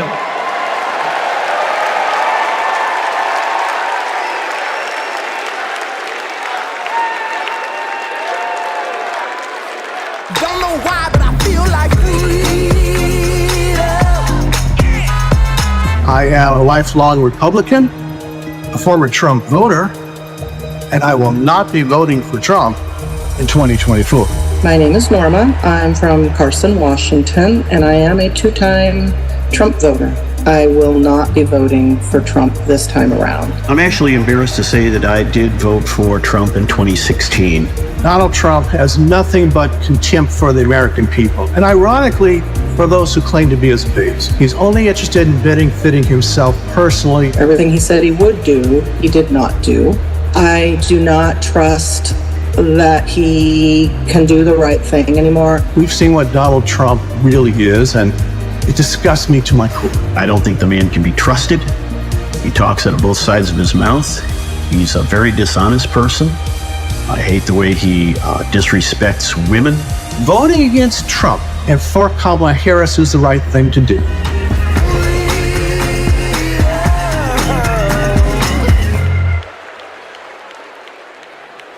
Please welcome New York Governor Kathy Hochul.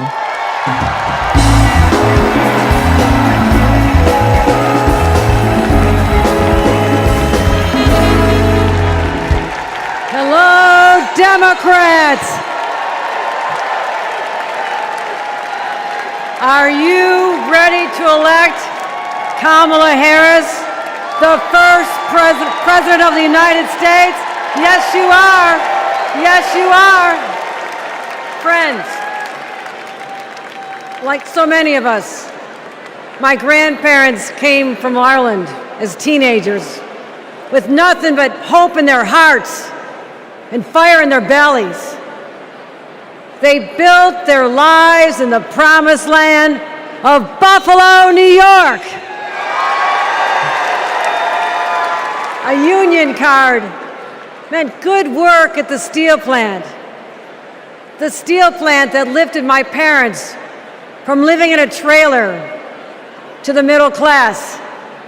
Like other families in my blue-collar community, they believed that with hard work, they could build a better future, not just for themselves, but for those with less hope and less opportunity.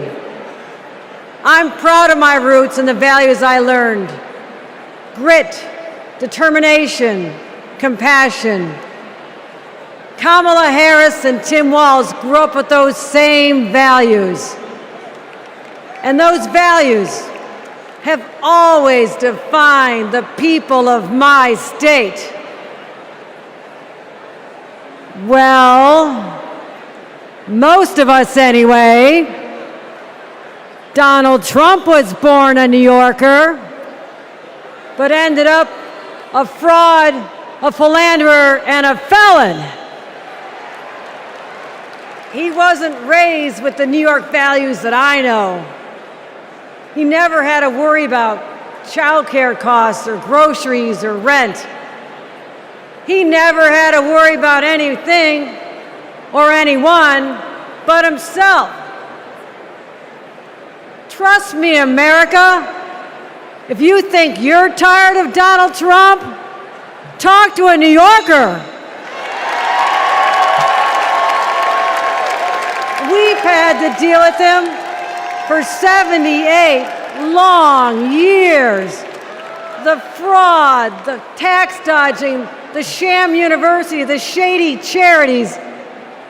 We've seen him stiff contractors, rip off workers.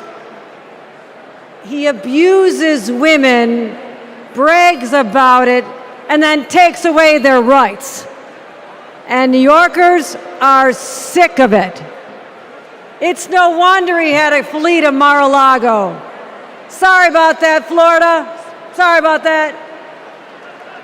Trump hasn't spent much time in New York lately, except that is to get convicted of 34 felonies. And that's just fine with us, because New York's motto is Excelsior, ever upward. And Trump takes us ever downward. Because here's what Trump never understood. America isn't a luxury good to be bought and sold by the privileged and powerful few. America, we just can't afford another 4 years of that. We have kids to feed, roads to build, jobs to create, real problems to solve. And we need leaders who can get it done. Trump talked big about bringing back manufacturing jobs. But you know who actually did it? President Biden and Vice President Kamala Harris. Thank you, Joe. Thank you, Kamala. And look no further than the city of Syracuse, where a company called Micron is building a $100 billion microchip factory with union labor. It's the largest private investment in American history, and it's going to create 50,000 good-paying jobs. The Biden-Harris administration has made the most significant investments in our economy in generations. And as president, Kamala Harris will continue to build an opportunity economy for all. My friends, history's watching us. Together, we must protect abortion rights. Together, we must protect the middle class. Together, we must protect the American dream. And together, we must elect Kamala Harris President of the United States. Thank you.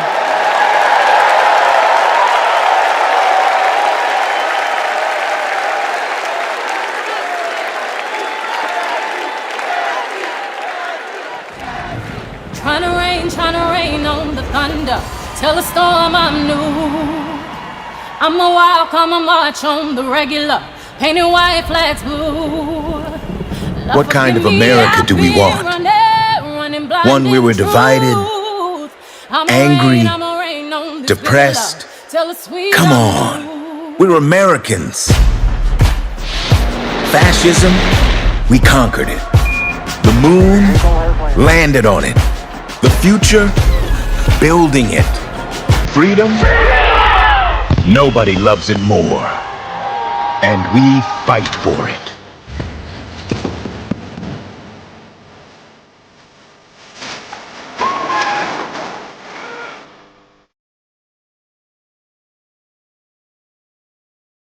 Freedom from control. Freedom from extremism and fear. Extremists want to take us back, but we are not going back. I'ma keep running 'cause the winner don't quit on themselves. We go forward. That's American. And we need a leader who is for the people. Ours is a fight for the future. Kamala Harris, protecting people from predators and big drug cartels, holding Wall Street banks accountable. A crime perpetrated against our middle class. Standing up to dictators and fighting for all of us. I say we fight.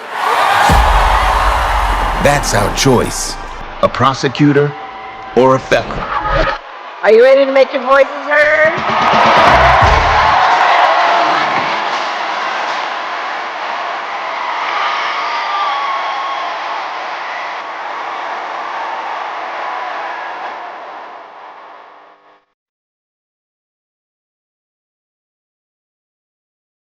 Do we believe in the promise of America? And are we ready to fight for it? I'ma keep running 'cause the winner don't quit on themselves.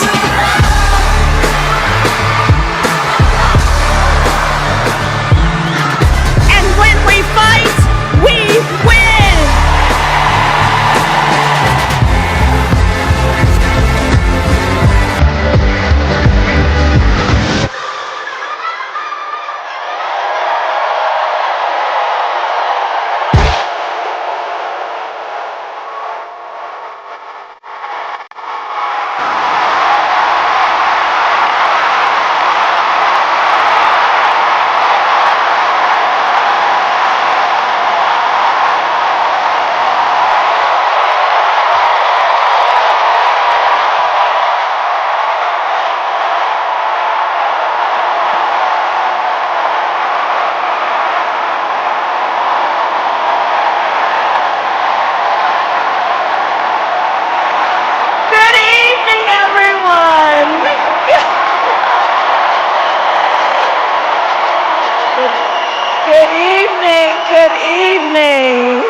It is so good to be with everyone this evening in this hall and everyone at home.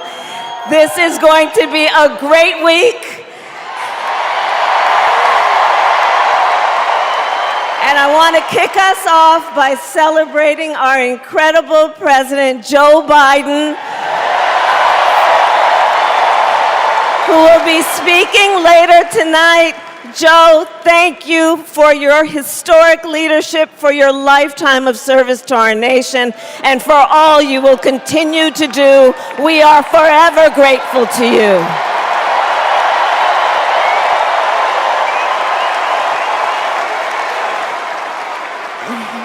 Thank you, Joe. And looking out at everyone tonight, I see the beauty of our great nation. People from every corner of our country and every walk of life are here, united by our shared vision for the future of our country. And this November, we will come together and declare with one voice, as one people, we are moving forward. With optimism, hope, and faith, so guided by our love of country, knowing we all have so much more in common than what separates us, let us fight for the ideals we hold dear, and let us always remember, when we fight, we win. God bless you. God bless the United States of America. Good night, everyone.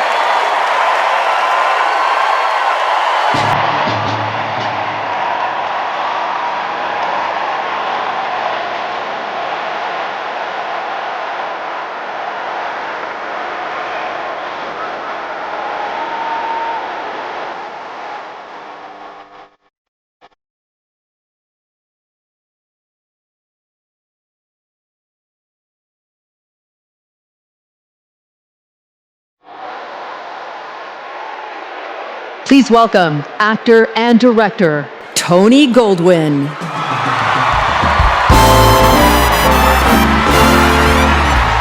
Hello, Chicago!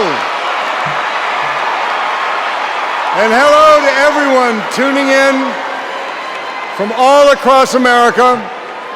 Welcome to the first night of the Democratic National Convention. Now, how is that for an opening act? I'm just saying. Now, as our Vice President just said, over the next 4 days, we will be bringing folks together from all around the country, people from every walk of life, to talk about this nation we love and about a candidate who has devoted her life to public service, who never shies away from a righteous fight, and who always stands up for the people. We are going to talk about the choice America faces in this election. It's a choice not just between two very different candidates, but between two very different futures. We will hear from everyday Americans about what is truly at stake in this campaign. The future of our middle class, the future of reproductive rights, the future of our climate, our security, our schools, the future of our freedom, the future of our very democracy. We will see the vision of our nominee. It is a vision of stability, security, and opportunity for everyday Americans, where we continue to grow this economy by growing the middle class, and where the safety of our children, our families, and our communities are a fundamental civil right. It is a future where, instead of scoffing at allies and fawning over dictators, our president stands up for our friends, faces down our adversaries, and American democracy remains a beacon of hope and inspires the world to take on our biggest challenges together. We'll learn the story of a leader who has dedicated her life to doing the work of making good on the promise of America. A leader who understands the middle class because she grew up in the middle class. A leader who has taken on powerful interests at every step of her career and fought for the rights and freedoms of all of us. And then, of course, we will hear again from the Democratic nominee herself, the next President of the United States of America, Kamala Harris. Because she has a message for us. It is a message that's joyful, not mean-spirited. A message of public service, not self-service. A message of optimism and opportunity, not chaos and division. A message that has woken us up to who we are, to who we've always been. Because Americans are not a cynical people. We are not small-minded. And whether we realize it right now or not, we are currently already writing a new chapter of the American story. And we can dream as big as we want. So I just want to ask you, are you excited? Yeah? Well, good. Are you ready? Okay. Well, then I challenge you to make this the moment you get off the sidelines and into the game. So I want you to text JOIN to 30330 and get involved. Because when we fight, what happens?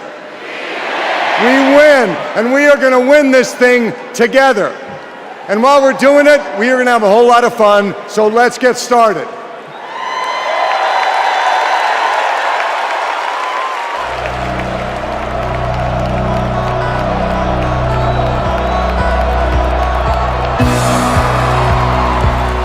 Please welcome 9-time NBA champion and coach of the 2024 Olympic gold-winning men's basketball team, Steve Kerr. Thank you. Thank you so much.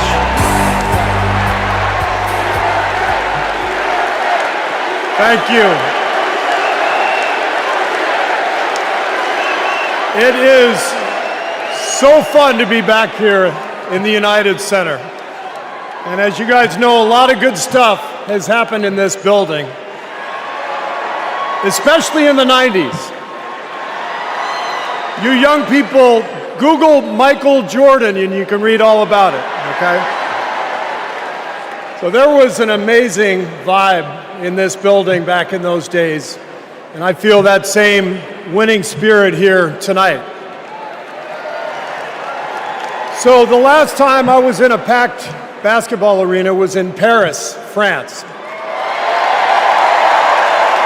9 days ago, some of the best players on earth, 12 incredible American men, came together to win Olympic gold. And the next night, I was back in that same building watching 12 more of the best players on earth. Our incredible American women do the same thing. And I cannot think of a better metaphor for what this country is all about than the way Team USA came together at the Olympics. We had players from across our wonderful country, players who have trained and fought relentlessly, shed tears trying to beat one another throughout their careers, joining forces to wear the red, white, and blue. And when we won, the American flag raised to the rafters, the national anthem playing, gold medals draped around the necks of our players, whose hands were held over their hearts. It was the proudest moment of my life. Thank you.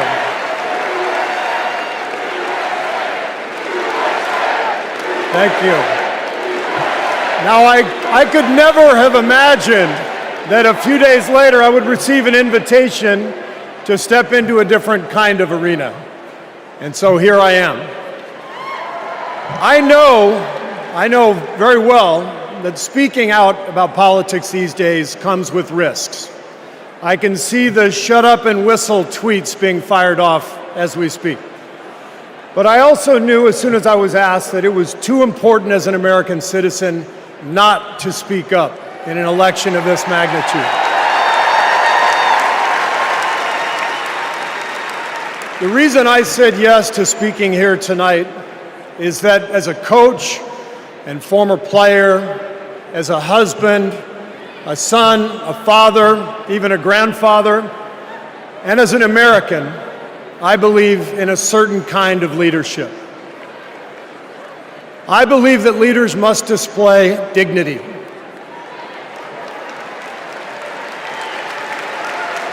I believe that leaders must tell the truth. I believe that leaders should be able to laugh at themselves. I believe leaders must care for and love the people they are leading. I believe leaders must possess knowledge and expertise, but with the full awareness that none of us has all the answers.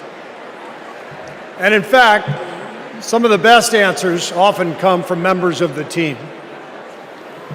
And if you look for those qualities in your friends or your boss or an employee or your child's teacher or your mayor, then shouldn't you want those same qualities in your president? And when you think about it that way, this is no contest. With Kamala Harris and Tim Walz, I see all those qualities. They have devoted their lives to serving other people. Whether Vice President Harris was defending her community in the courtroom, or Governor Walz was inspiring the next generation in the classroom, or on the field, for that matter. By the way, coach to coach, that guy's awesome. Although, I have to say, Coach Walz, way too much reliance on the blitz in '99 against Mankato East. You had a strong defensive line. I would have played more press coverage with your corners and then dropped the safeties into a Tampa 2. That's just me. Sorry. I wanted you to know how I feel every day of the NBA season, all right? But listen, the joy, the compassion, the commitment to our country that we saw at the Olympics, that is what Kamala Harris and Tim Walz have. And it is what our country needs. Leadership, real leadership. Not the kind that seeks to divide us, but the kind that recognizes and celebrates our common purpose. Think about what our team achieved with 12 Americans in Paris putting aside rivalries to represent our country. Now imagine what we could do with all 330 million of us playing on the same team. Not as Democrats, not as Republicans, not as libertarians, but as Americans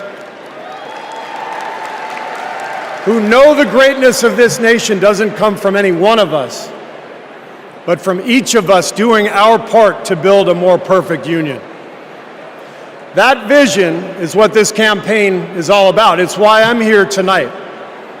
And it's why I'll be getting out every day to help people get out and vote on November 5th and elect Kamala Harris and Tim Walz as the next president and vice president of the United States.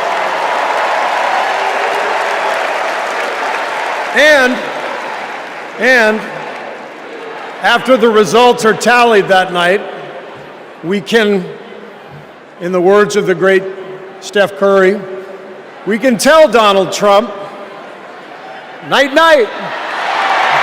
Thank you.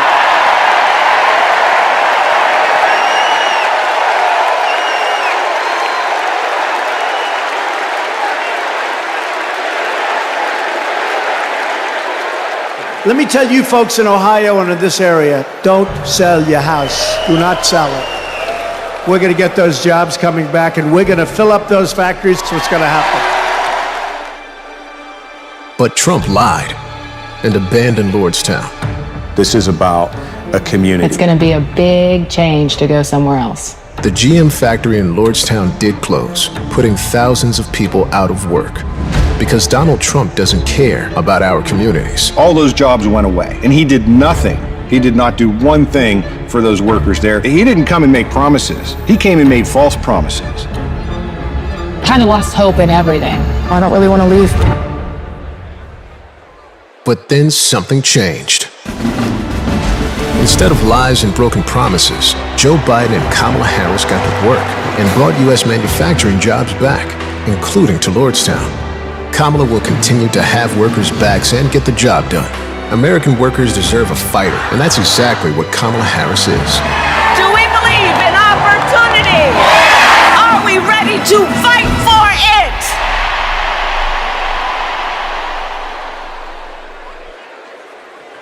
Please welcome United Auto Workers President Shawn Fain.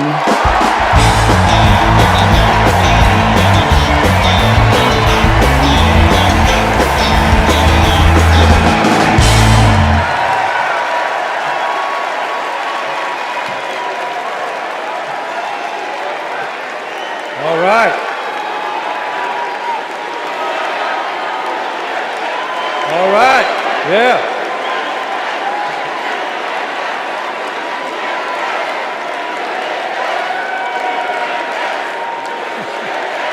Thank you. Good evening, America, and good evening to the people that make this world move, the working class.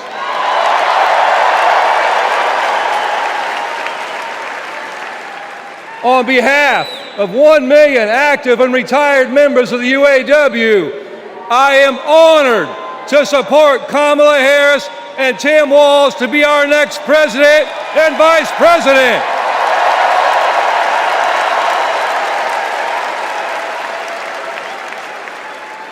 And I want to say thank you to Joe Biden for making history by walking the picket line with the UAW.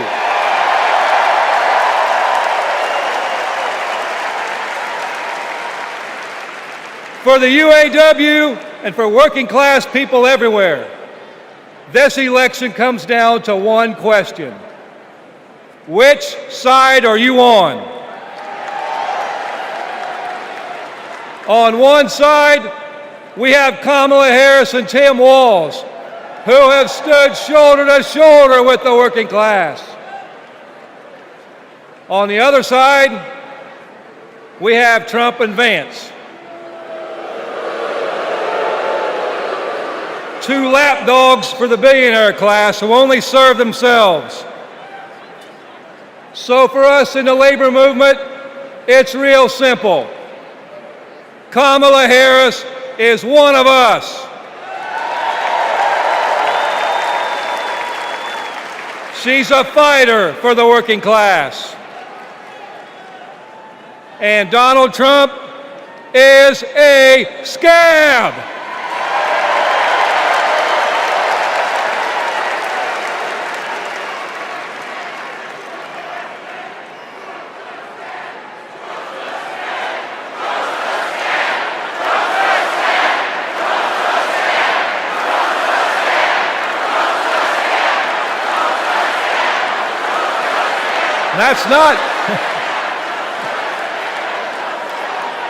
That's not just my opinion, that's a fact.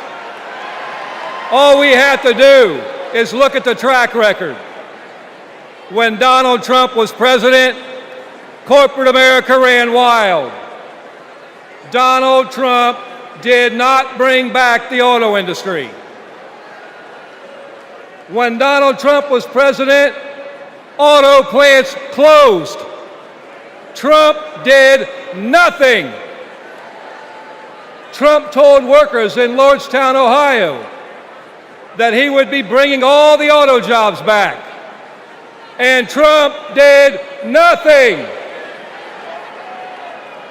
In 2019, General Motor workers went on strike for 40 days for good jobs and a better life. And Trump did nothing. Talk is cheap. But in 2019, you know who was on the picket line standing shoulder to shoulder with auto workers? I'll give you a clue. Her initials are Kamala Harris. In 2023, who helped bring jobs back to Lordstown, Ohio? Kamala Harris. And in 2024, who will stand with the working class in our fight for justice? Kamala Harris. And that's the difference. Donald Trump is all talk, and Kamala Harris walks the walk.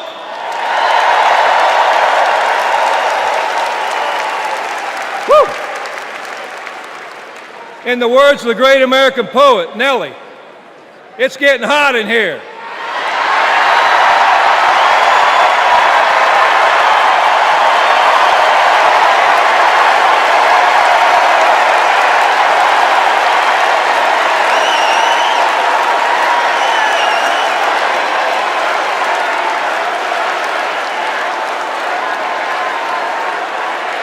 It's hot in here. It's hot in here because you're fired up and you're fed up, and the American working class is fired up and fed up. The American working class is in a fight for our lives. And if you don't believe me, just last night, blue-collar workers, the UAW members at Cornell University had to walk out on strike for a better life because they're fighting corporate greed. And our only hope is to attack corporate greed head on. Corporate greed turns blue-collar blood, sweat, and tears into Wall Street stock buybacks and CEO jackpots. It causes inflation. It hurts workers. It hurts consumers, and it hurts America. And corporate greed is alive and well in the auto industry. You know, last fall, we achieved life-changing gains in our strike at the Big Three. We even won a commitment to reopen a closed plant not too far from here. We were able to do that thanks to the support of Kamala Harris and Joe Biden and the thousands of auto workers that went on strike.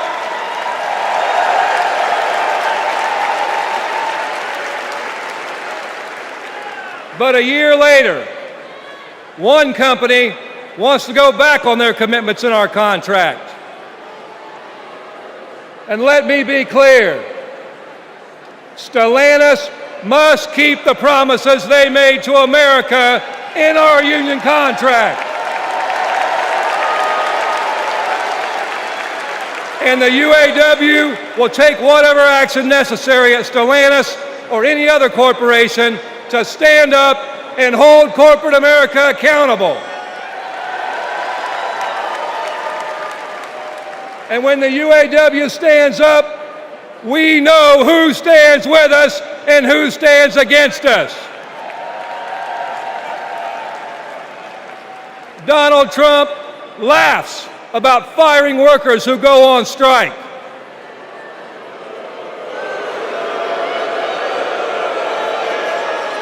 And Kamala Harris stands shoulder to shoulder with workers when they're on strike. And that's the difference between Kamala Harris and Donald Trump the scab. Trump is pushing divide and conquer tactics of the rich. It's the oldest trick in the book. They want to blame the frustrations of working class people.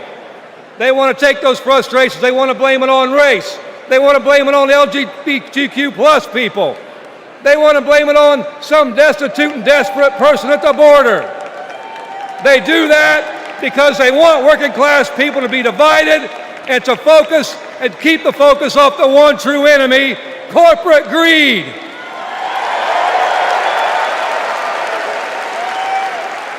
The rich think we're stupid, but working class Americans see this for what it is. This is our generation's defining moment. So I have a question for you. Are you ready to stand up, speak up, and show up and put Kamala Harris and Tim Walz in the White House?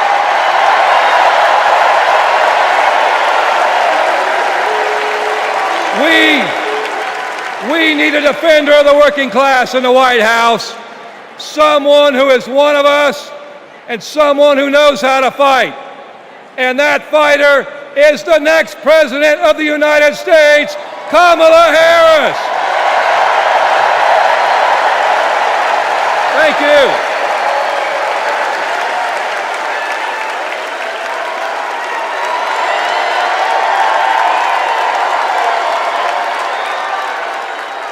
Please welcome New York Representative Alexandria Ocasio-Cortez.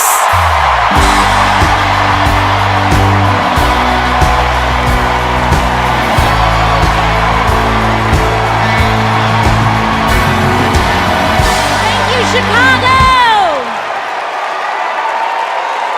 Thank you, Chicago, for your energy.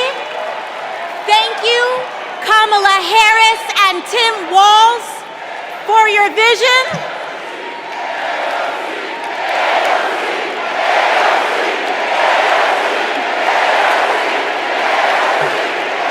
Thank you. Thank you. Thank you. Thank you, Chicago, for your energy. Thank you, Kamala Harris and Tim Walz, for your vision. And thank you, Joe Biden, for your leadership.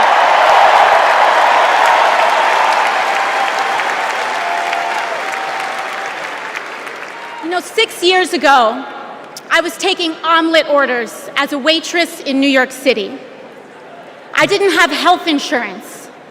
My family was fighting off foreclosure, and we were struggling with bills after my dad passed away unexpectedly from cancer. Like millions of Americans, we were just looking for an honest shake. And we were tired of a cynical politics that seemed blind to the realities of working people. It was then, only through the miracles of democracy and community, that the good people of the Bronx and Queens chose someone like me to elect them in Congress.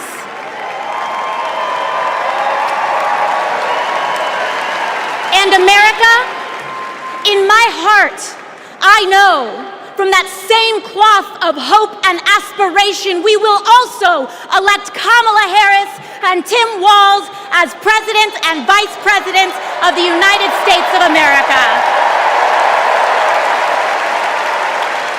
I am here tonight because America has before us a rare and precious opportunity. In Kamala Harris, we have a chance to elect a president who is for the middle class because she is from the middle class. She understands the urgency of rent checks and groceries and prescriptions. She is as committed to our reproductive and civil rights as she is to taking on corporate greed. And she is working tirelessly to secure a ceasefire in Gaza and bringing hostages home.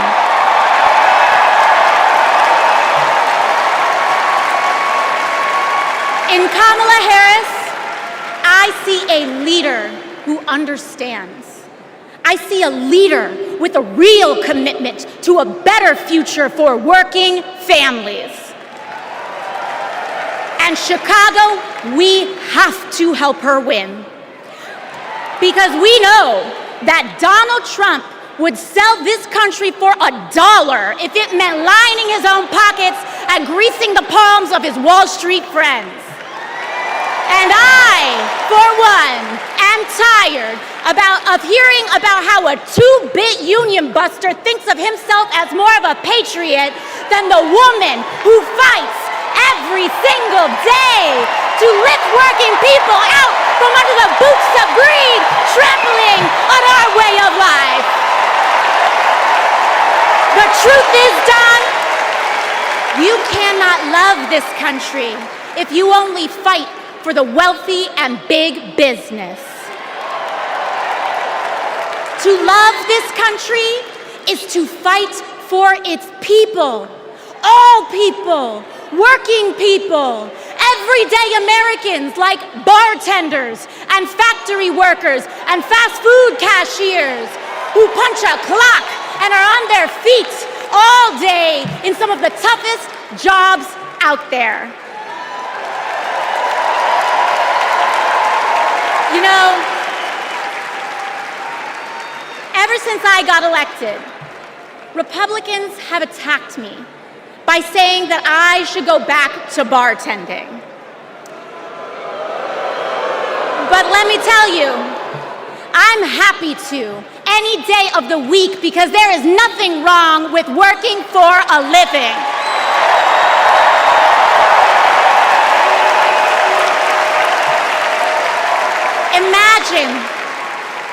Imagine having leaders in the White House who understand that. Leaders like Kamala and Tim. But Chicago, just because the choice is clear to us does not mean that the path will be easy. Over the next 78 days, we will have to pour every ounce, every minute, every moment into making history on November 5th. But we cannot send Kamala and Tim to the White House alone. Together, we must also elect strong Democratic majorities in the House and in the Senate so that we can deliver on an ambitious agenda for the people. Because if you are a working parent trying to afford rent and childcare, Kamala is for you. If you are a senior who had to go back to work because your retirement didn't stretch far enough, Kamala is for you. If you're an immigrant family just starting your American story, Kamala is for you. America, when we knock on our neighbor's door, organize our communities, and elect Kamala Harris to the presidency on November 5th, we will send a loud message that the people of this nation will not go back We choose a new path and open the door to a new day, one that is for the people and by the people. Thank you. Thank you very much. God bless. God bless you all.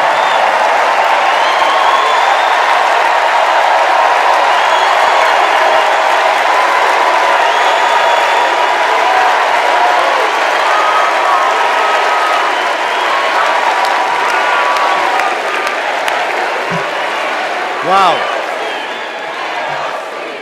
How about that AOC? Good Lord.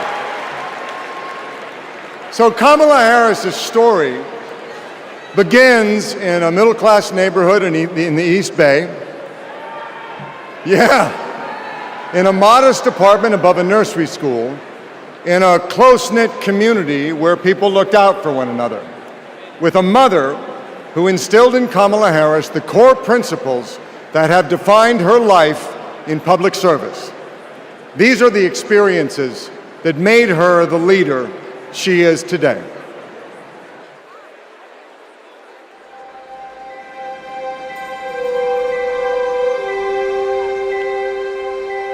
The neighborhood we grew up in was a very hardworking, middle-class, tight-knit community. Families going to church on Sunday, kids playing in the front yard. Mommy got us these bright blue matching bikes with banana seats, and we were surrounded by caring adults. This neighborhood on Bancroft Way, we've spent so much time here. Behind me is where it all began. Her mom, Shamala, rented the apartment that was above the Shelton's nursery. So in the beginning, Mrs. Shelton used to babysit the girls. Shamala was a single mom. Life was not easy for them, but she loved her daughters fiercely. Kamala herself says that her mom told her that she may be the first to do many things, but to make sure that she's not the last. She's always been that kind of person, a true leader, and very protective of her friends and her family. When Kamala was all of 4 years old, her best friend in kindergarten, Stacy Johnson, got into something with another kid on the playground. This one particular day, we had made some clay art, and this one boy in our class had taken mine for whatever reason and threw it on the ground, and it shattered. So Kamala, being very protective, just jumped in front of me and stood up to him. To me, that shows the kind of person that she has always been, to stand up to the bully and to stand up for the underdog and to stand up for what is right. Kamala carries the lessons of our mother, the fighting spirit of our mother, the compassion, and I have seen it over and over again in our growing up. When we were in high school, my sister's friend, Wanda, was being molested by a family member, and Kamala just jumped in. She wanted her to come and stay with us, and Mommy said, of course. That is Kamala. She can't help herself from standing up for people and standing up for what she thinks is right. She has been that way our whole lives. Being a protector is what led her to become a prosecutor. Looking back now, I could say it was her calling.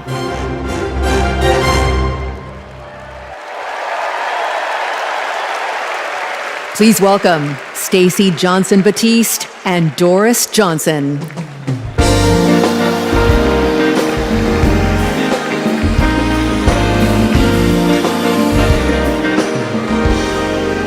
Good evening. I'm Stacey Johnson Batiste, and this is my mom, Doris Johnson. We are so excited and honored to be here with you. Kamala and I have known each other for a long time. We met at Berkwood Hedge School. We hit it off immediately and became each other's very first best friends. Our moms also became fast friends. And on weekends, we would pile into my 1966 Mustang, and Kamala's mom, Shamala, would sit in the front with me, and Kamala and Maya and Stacy would sit in the back, and off we would go to a movie or some adventure. My mom still has that Mustang. I do. Kamala and I both get our grit from our mothers. Kamala has always been a protector. One day at school, we made clay art projects during story time when they were outside on tables to dry. For whatever reason, a boy in our class took mine, threw it on the ground, and it shattered. Kamala jumped in between him and me and said something that made him so mad, he picked up a rock or something and hit her on the head. Blood came streaming down. The school called Shamala to come take her to the hospital. The stitches she got left a scar over one of her eyes. She still has it. That's the kind of person Kamala has always been from the very beginning. Someone who doesn't hesitate to stand up for what's right, to take up for the underdog, and to stand up to bullies.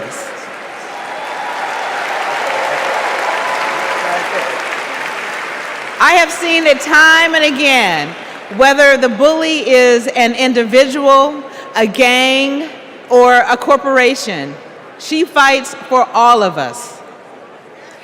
Before we go, I know my mom has one more thing to say.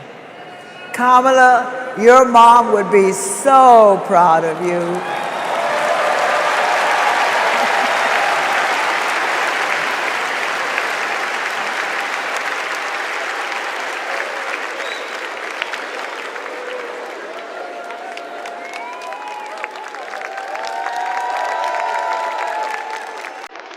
Please welcome former Secretary of State Hillary Clinton.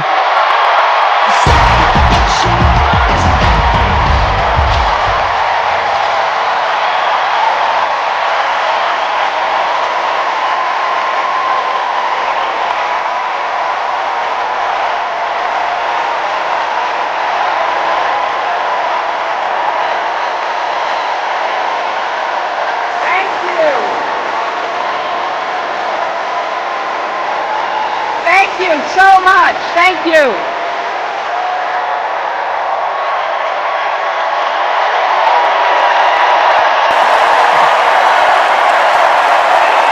Thank you.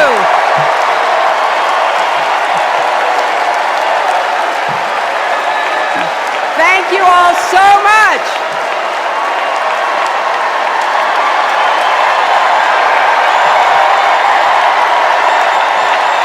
Thank you.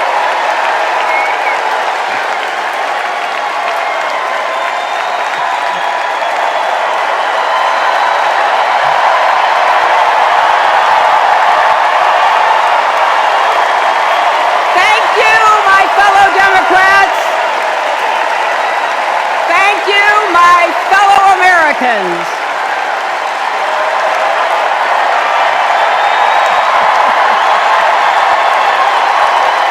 Thank you so much.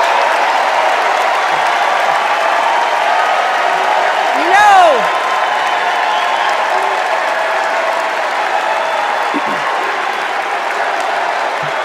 thank you all.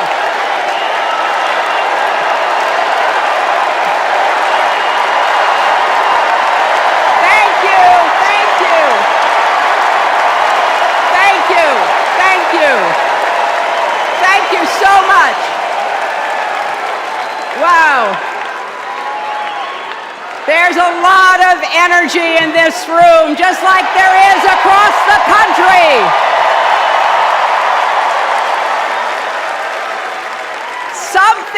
Something is happening in America. You can feel it. Something we've worked for and dreamed of for a long time. First, though, Let's salute President Biden.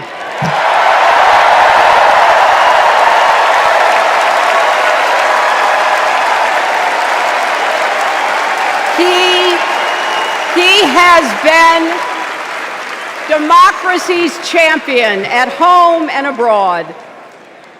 He brought dignity, decency, and competence back to the White House. And he showed what it means to be a true patriot. Thank you, Joe Biden, for your lifetime of service and leadership.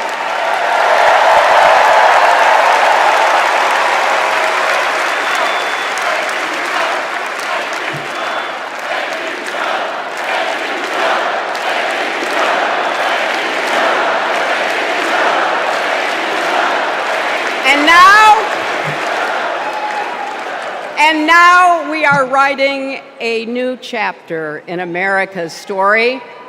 You know, my mother Dorothy was born right here in Chicago before women had the right to vote. That changed 104 years ago yesterday. Think about it. Tennessee became the final state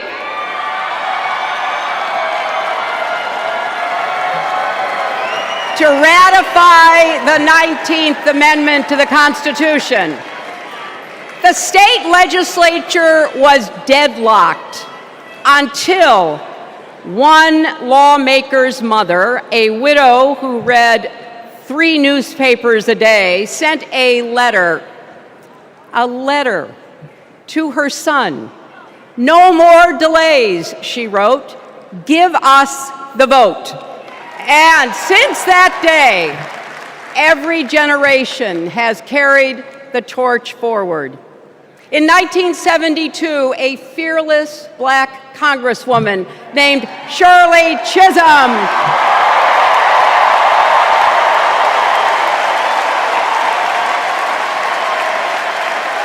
she ran for president.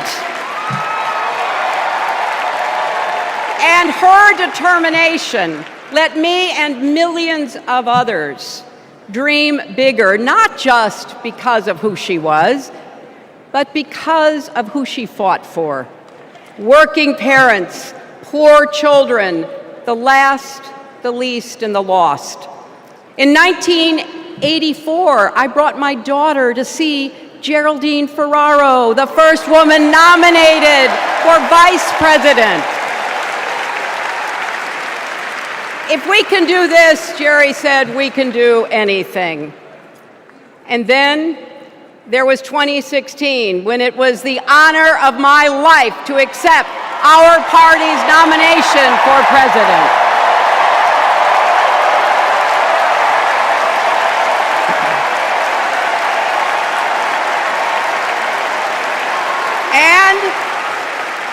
And nearly 66 million Americans voted for a future where there are no ceilings on our dreams.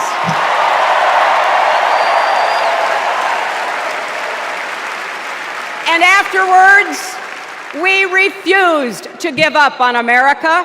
Millions marched, many ran for office. We kept our eyes on the future.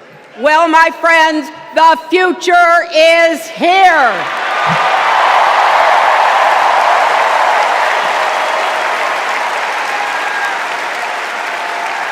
I wish my mother and Kamala's mother could see us. They would say, keep going. Shirley and Jerry would say, keep going.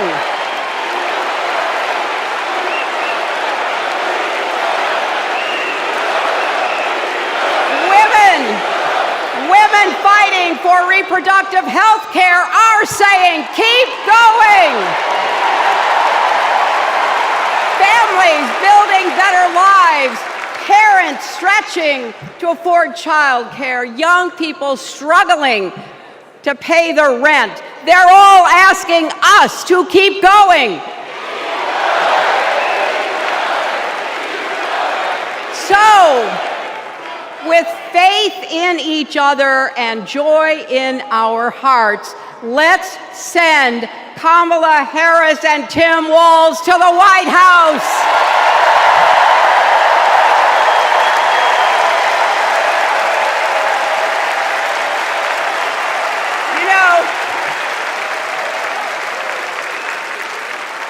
The story of my life and the history of our country is that progress is possible but not guaranteed.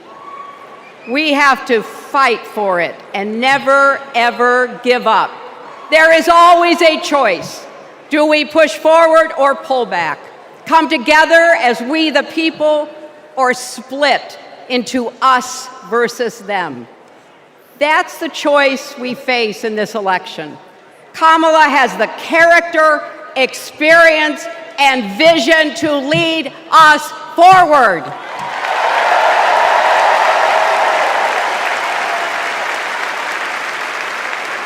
I know her heart and her integrity.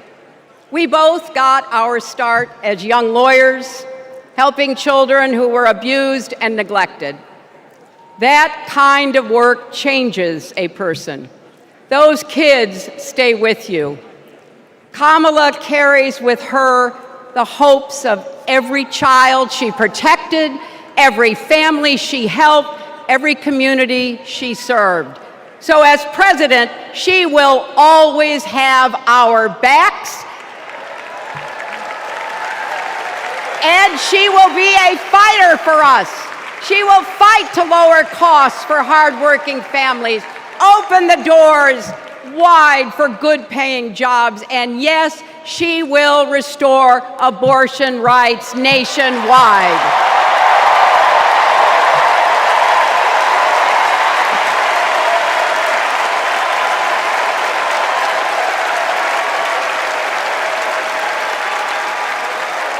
As a prosecutor, Kamala locked up murderers and drug traffickers.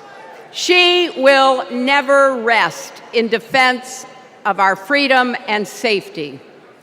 Donald Trump fell asleep at his own trial, and when he woke up, he made his own kind of history, the first person to run for president with 34 felony convictions.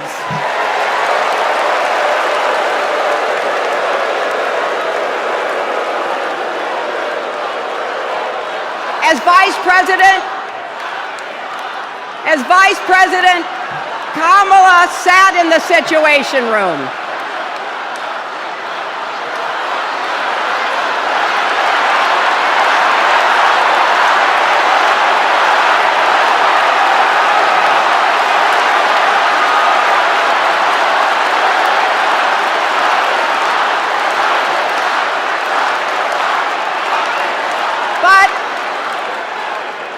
We also know, as Vice President, Kamala sat in the Situation Room and stood for America's values. I know what it takes, and I can tell you, as Commander-in-Chief, Kamala won't disrespect our military and our veterans.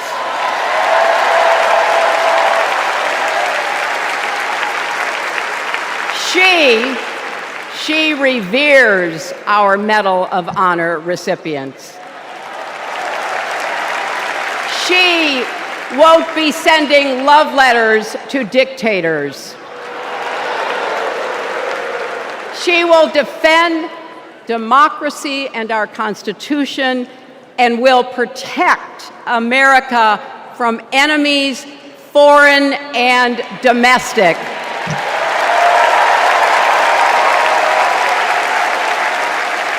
Think about it. The Constitution says the president's job is to take care that the laws be faithfully executed. Those are the words of our founders.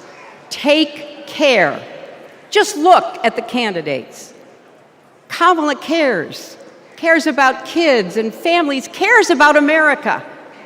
Donald only cares about himself. On her first day in court, Kamala said 5 words that still guide her. Kamala Harris, for the people. That is something that Donald Trump will never understand. So it is no surprise, is it, that he is lying about Kamala's record. He's mocking her name and her laugh. Sounds familiar. But we have him on the run now.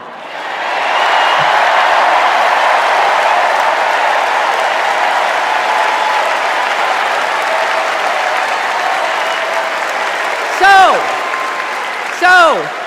no matter what the polls say, we can't let up. We can't get driven down crazy conspiracy rabbit holes. We have to fight for the truth. We have to fight for Kamala as she will fight for us. Because you know what? It still takes a village to raise a family, heal a country, and win a campaign.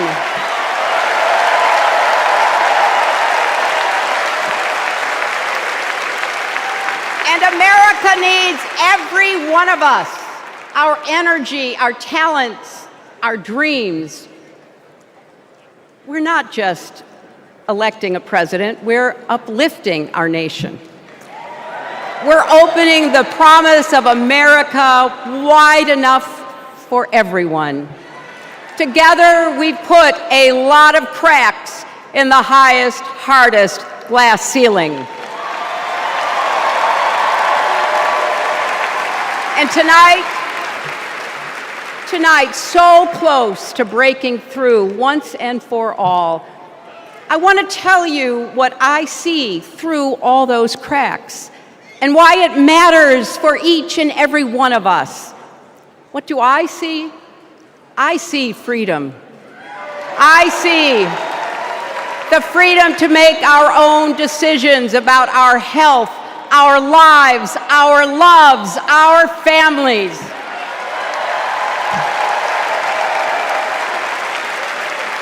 The freedom to work with dignity and prosper, to worship as we choose or not, to speak our minds freely and honestly. I see freedom from fear and intimidation, from violence and injustice, from chaos and corruption.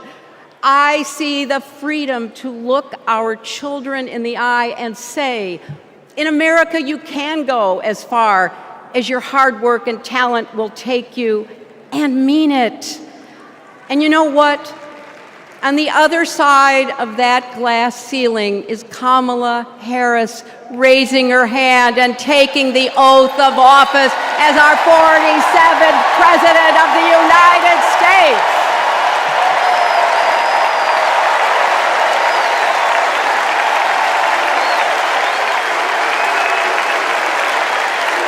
Because, my friends, when a barrier falls for one of us, it falls. It falls and clears the way for all of us. So for the next 78 days, we need to work harder than we ever have. We need to beat back the dangers that Trump and his allies pose to the rule of law and our way of life. Don't get distracted or complacent. Talk to your friends and neighbors. Volunteer. Be proud champions for the truth and for the country that we all love.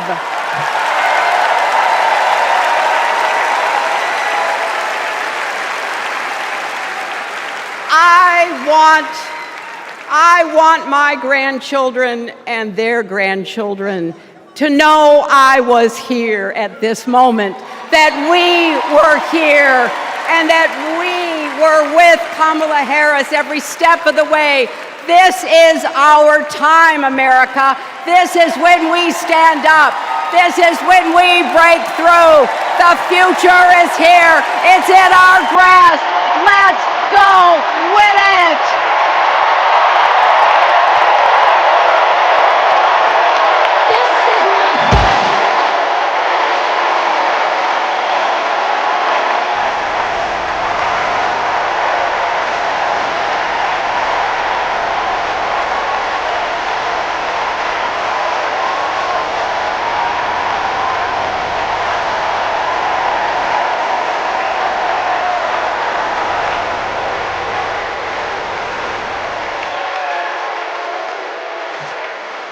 I think it's fair to say that we all stand on the shoulders of Hillary Clinton.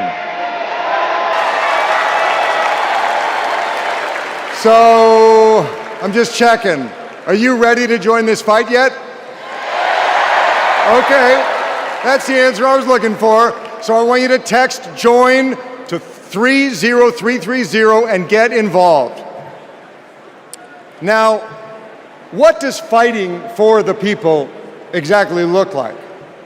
Let's go back to 2011 when Kamala Harris was Attorney General of California. The housing crisis had devastated American families, and the big banks had forced Californians out of their homes. Well, Kamala Harris stood up to those banks, and she secured a $20 billion settlement for California families.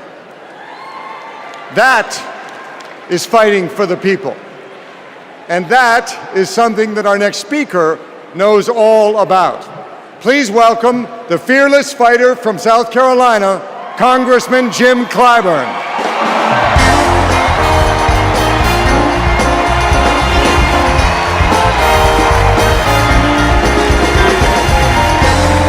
Thank you.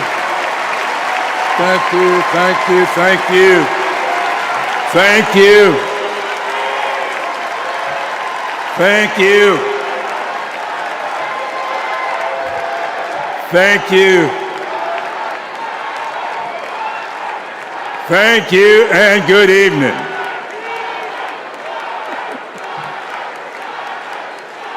Thank you, South Carolina. Thank you.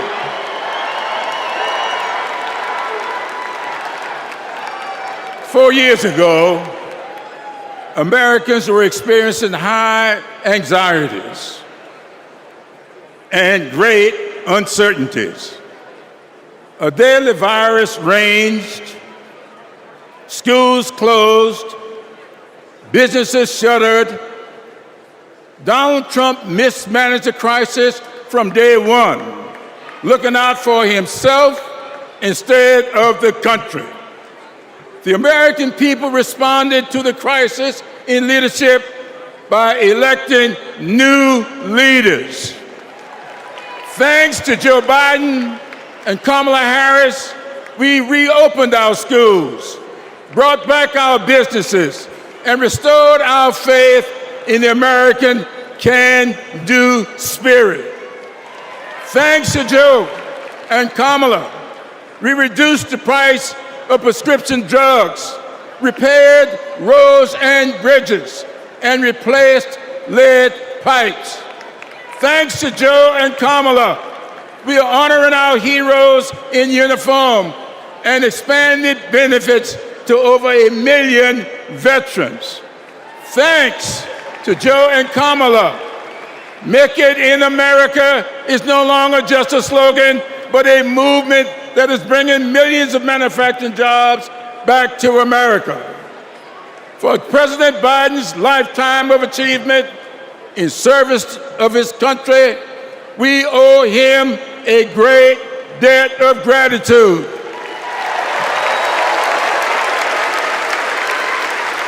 And we're all grateful for one of the best decisions he made, selecting Kamala Harris as his vice president and endorsing her to succeed him.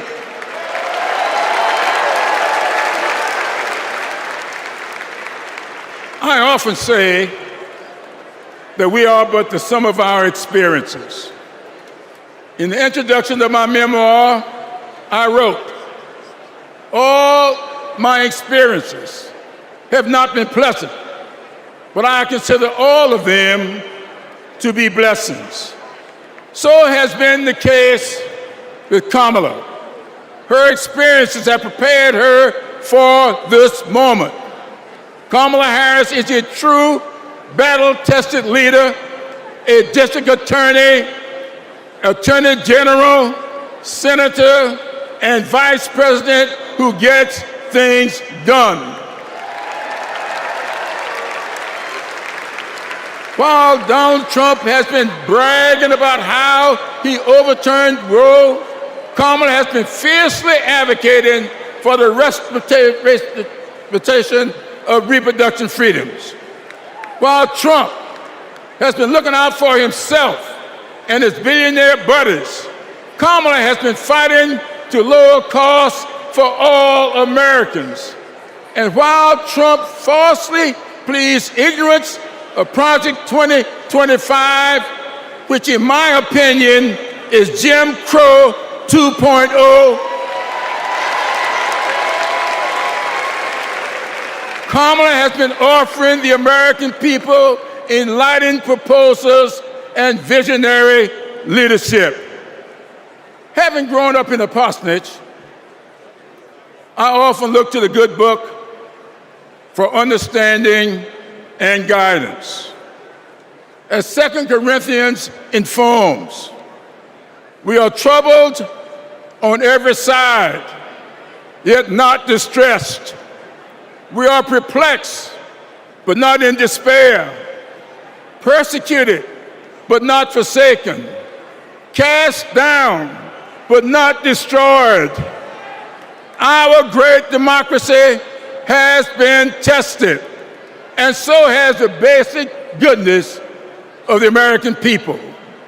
But our resolve to remain a great country with freedom and justice for all will not falter. We will continue our march toward a more perfect union, united in our common purpose and emboldened by our resolve to elect Kamala Harris and Tim Walz as the next president and vice president of these United States of America. Thank you and Godspeed.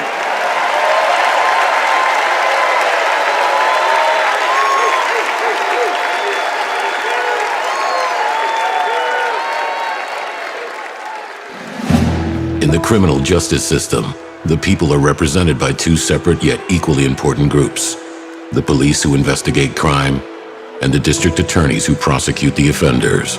This is the story of Donald Trump. His entire life, Trump has believed he's above the law, that no one would ever dare hold him accountable. He lies, he rips off workers, he sexually abuses women. And when you're a star, they let you do it. You can do anything. He cheats in business. He cheated on his wife with a porn star and paid her off so the American people wouldn't find out during an election. But in the criminal justice system, ordinary Americans have had the courage to find him accountable, time and time again. Guilty. Guilty. Guilty. Donald Trump, guilty on all 34 felony counts. For the first time in history, we have a convicted felon running for president. And to take on this case, we need a president who has spent her life prosecuting perpetrators like Donald Trump. He tried overturning Georgia's free and fair election. I just want to find 11,780 votes. He's tried to escape any responsibility for instigating the January 6th attack on our Capitol. We're going to walk down to the Capitol, and I'll be there with you.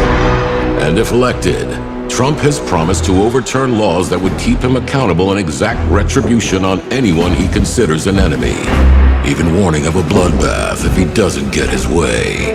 So we, the people, have a chance to render our own verdict on Donald Trump. We are the jury he most fears. When we vote this November, we vote for justice, accountability, and the rule of law that keeps America free.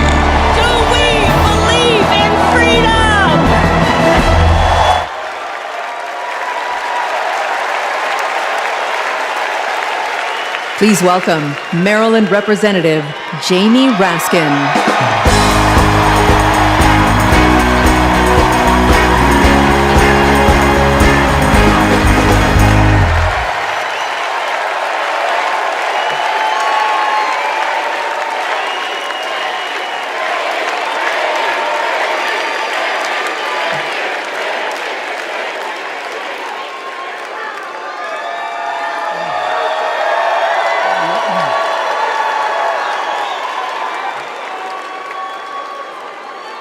Hello, America.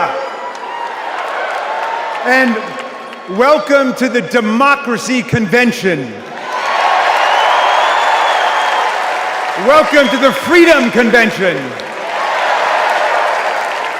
And thank you for the beautiful weather, Chicago. It's been a little rough on Capitol Hill, where it's not just the heat, it's the stupidity. Now, we meet in this great city tonight where Abraham Lincoln was nominated in 1860 to save the Union from fanatical insurrectionists, and where Franklin D. Roosevelt was renominated by Democrats in 1940 to defeat fascist dictators. Now, we fight in our time to defend our freedom and our democracy against the banana Republicans who have converted Lincoln's party into a dangerous cult of personality.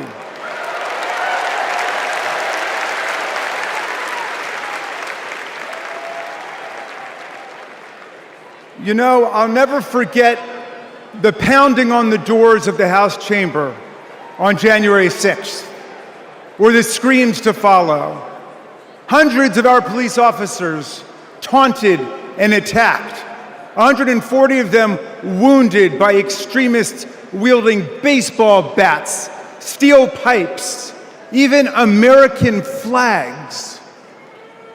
5 people died that day, and 4 more of our officers took their own lives in the days and weeks to come. All of this after Trump was defeated by more than 7 million votes by the great Joe Biden.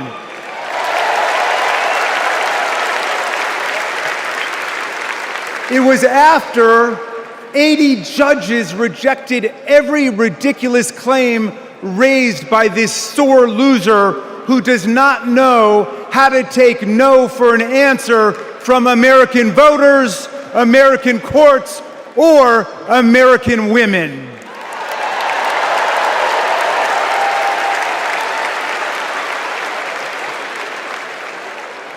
Remember what the mob chanted as they stormed the Capitol and injured our officers? Hang Mike Pence.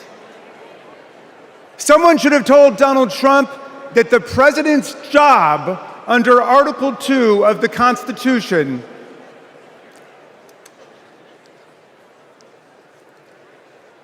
Someone should have told Donald Trump that the president's job under Article 2 of the Constitution is to take care that the laws are faithfully executed, not that the vice president is executed.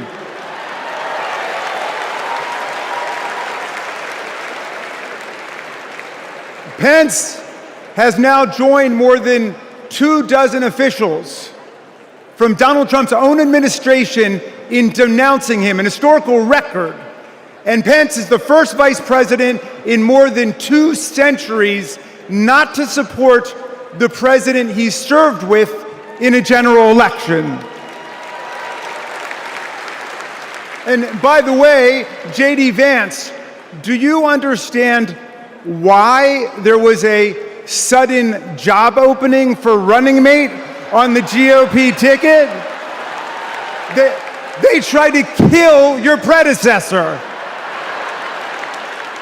They tried to kill him because he would not follow Trump's plan to destroy and nullify the votes of millions of Americans. Your votes, Pennsylvania. Your votes, Michigan. Your votes, Georgia, Nevada, Arizona. Are we going to go back to the days of election suppression and violent insurrection?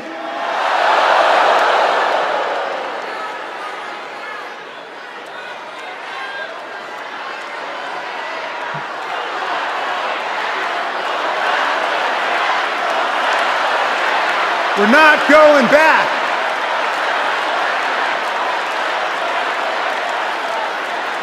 Well, look, 1 week after that beautiful day, as Trump calls it, the Republicans, 10 Republicans, joined all of the Democrats to impeach Trump for the worst high crime and misdemeanor ever committed by a president, inciting insurrection against our own Constitution.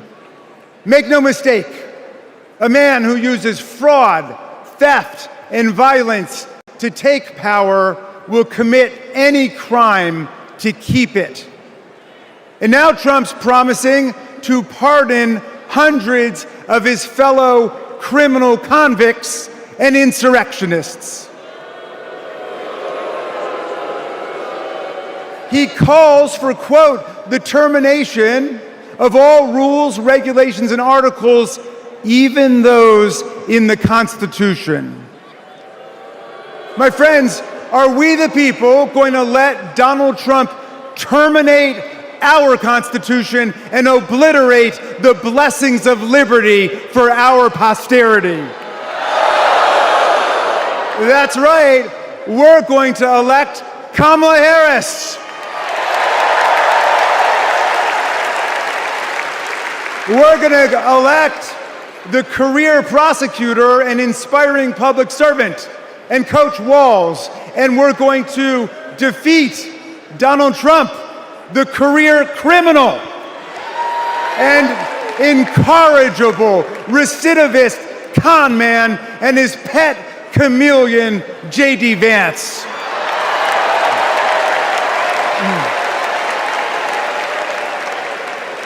And America, let's make it a landslide so big that Donald Trump and his kangaroo court Supreme Court justices cannot even try to steal it.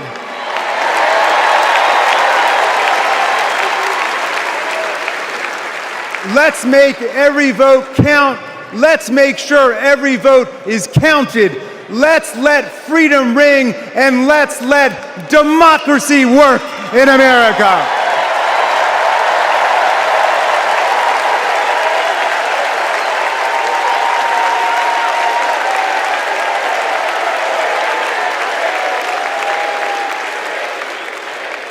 Please welcome Texas Representative Jasmine Crockett.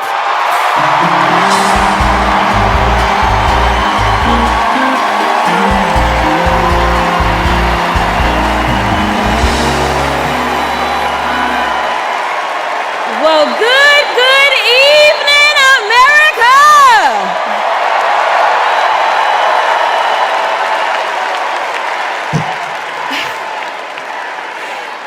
On November 5th, our nation will hire a president, a commander-in-chief, and leader of the free world.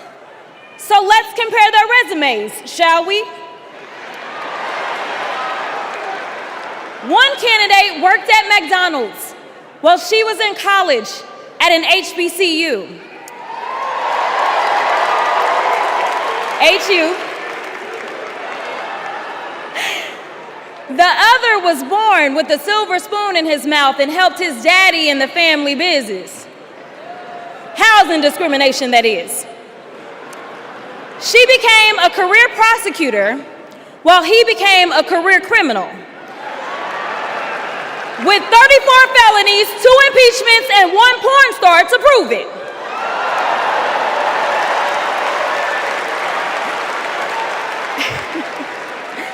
Her entire career as an elected district attorney, attorney general, and senator, she's always worked for one client, the people. Meanwhile, he's a 78-year-old lifelong predator, fraudster, and cheat, known for inciting violent mobs. Listen, y'all, he's only looked out for one person, himself. As women are dying, he is bragging about overturning Roe. And y'all know I come from Texas. And right now in Texas, come on, Texas. But right now in Texas, they want to institute the death penalty. That is a problem. while Kamala Harris is fighting for our reproductive rights to be restored. She is also the leader we need on the global stage. She helped secure the release of Americans wrongfully detained in Russia.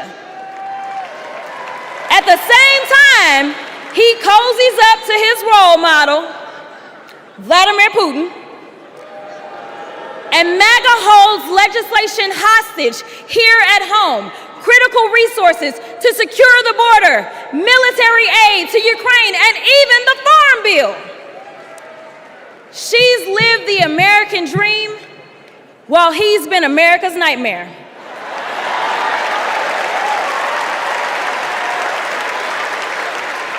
America, looking at the two choices before you, who would you hire? Donald Trump or Kamala Harris?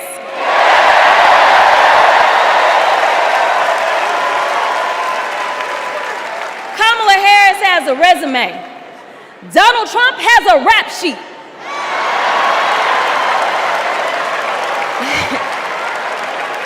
She presides over the Senate while he keeps our national secrets next to his thinking chair. Y'all know what I said that other time.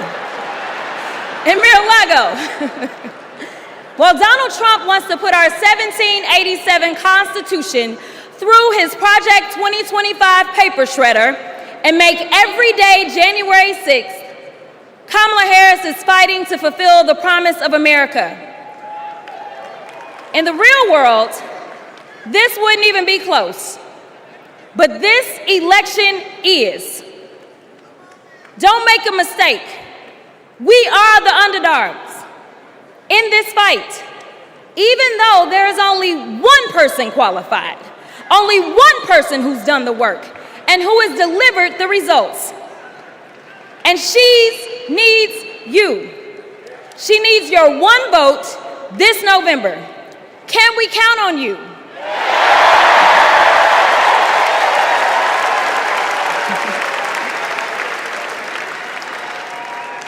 Some of you know a little bit of my history, some of you don't, so let me tell you.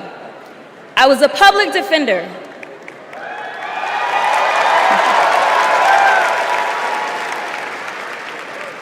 I did criminal defense as well as practiced civil rights law for almost 2 decades.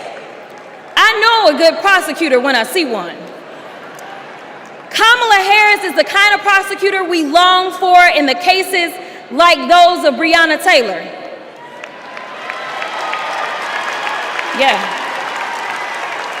She was the first attorney general in the nation to order that her officers wear body cams, and she started the Back on Track program to reduce recidivism.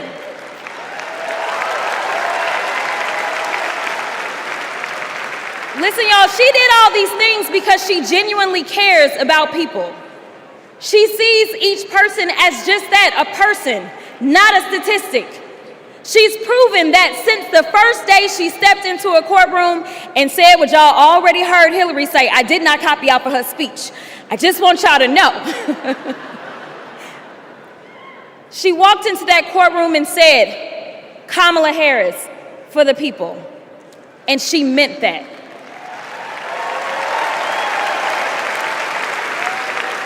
Many of you know her credentials, but what I love about Kamala Harris goes beyond her resume, is that she sees the humanity in everyone.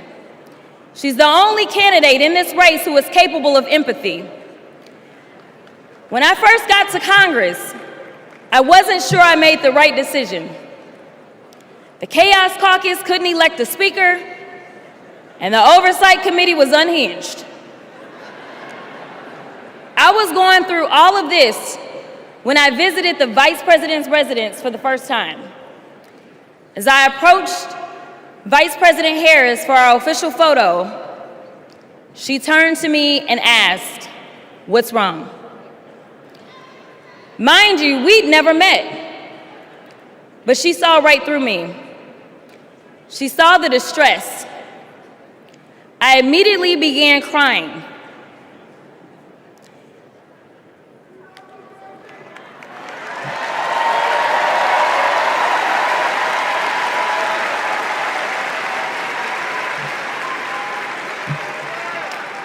and the most powerful woman in the world, wipe my tears and listen.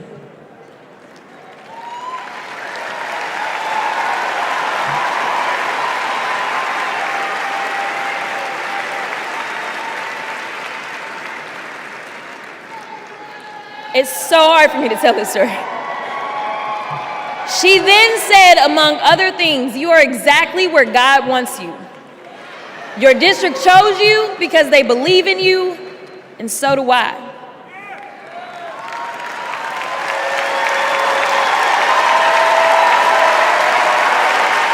Okay, I'm gonna stop. Okay. The next month, I went viral for the first of many times to come for hitting Republicans with a dose of their own medicine. That brief but impactful interaction gave me my legislative legs, and I've been running ever since.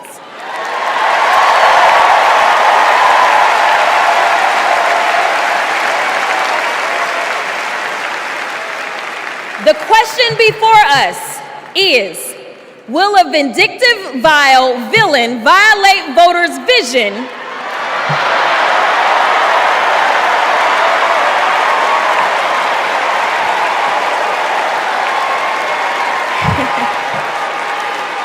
for a better America or not? I hear alliterations are back in style. We deserve better. We deserve a president who can be a bright light in a sea of darkness.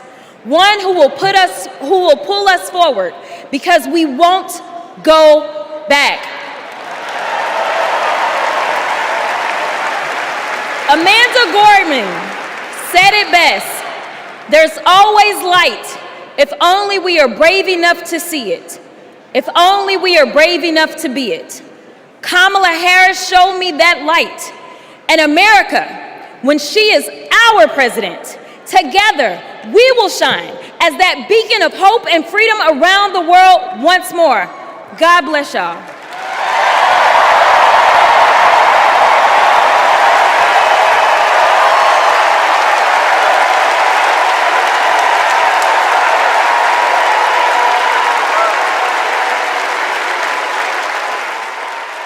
This is one of our willow boxes. This was the outfit that she was gonna maybe wear home from the hospital. Here's her little... the blanket that she was in. It's okay. No. For 54 years, they were trying to get Roe v. Wade terminated, and I did it. And I'm proud to have done it. I was punished for 3 days having to wait for either my baby to die or me to die, or both. I was stuck in this horrific hell of both wanting to hear her heartbeat and also hoping I wouldn't. There has to be some form of punishment. For the woman? Yeah, there has to be some form. I almost died because doctors were forced to follow Trump's abortion ban. Kamala will protect a woman's right to choose. We trust women to make decisions about their own body and not have their government tell them what to do. I have so much faith in her. And when Congress passes a law to restore reproductive freedoms as President of the United States, I will sign it into law.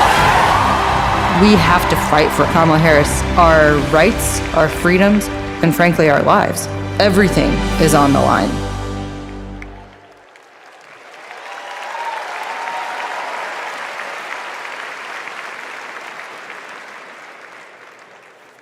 When you're expecting a baby, packing for the hospital should be a joyful moment. For us, it was different. We were told with 100% certainty we would lose our baby girl, Willow, and we were sent home.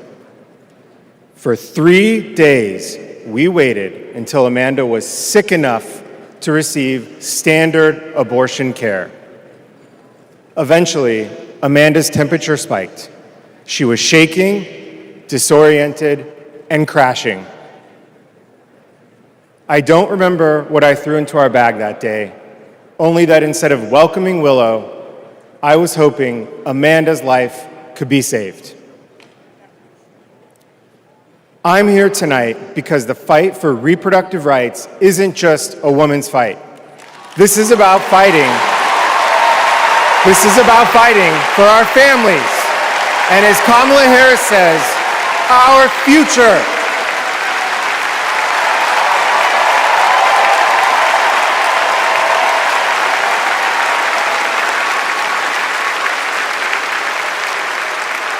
Every time I share our story, my heart breaks.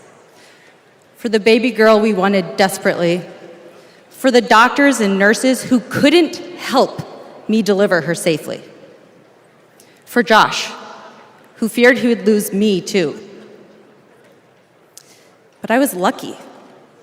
I lived. So I'll continue sharing our story, standing with women and families across the country. Today, because of Donald Trump, more than 1 in 3 women of reproductive age in America lives under an abortion ban. A second Trump term would rip away even more of our rights. Passing a national abortion ban, letting states monitor pregnancies and prosecute doctors, restricting birth control and fertility treatments. We cannot let that happen. We need to vote as if lives depend on it, because they do.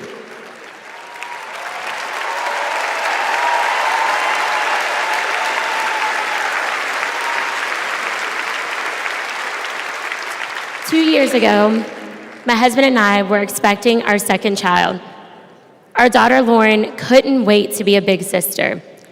I was getting ready for her 4th birthday party when something didn't feel right.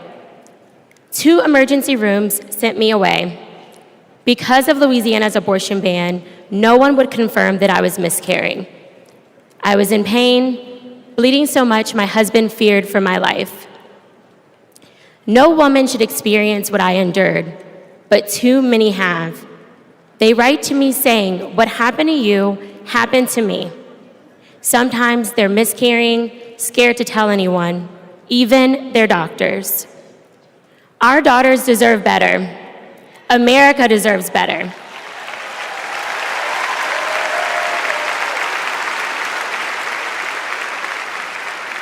Kamala Harris and Tim Walz will fight for reproductive rights and our freedom and our shared future.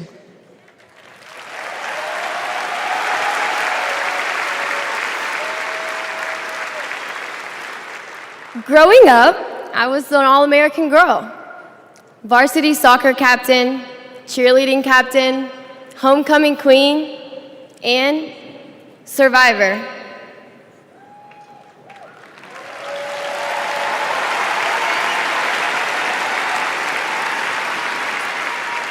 I was raped by my stepfather after years of sexual abuse. At age 12, I took my first pregnancy test, and it was positive. That was the first time I was ever told, you have options. I can't imagine not having a choice. But today, that's the reality for many women and girls across the country because of Donald Trump's abortion bans. He calls it a beautiful thing. What is so beautiful about a child having to carry her parent's child? There are other survivors out there who have no options. And I want you to know that we see you. We hear you.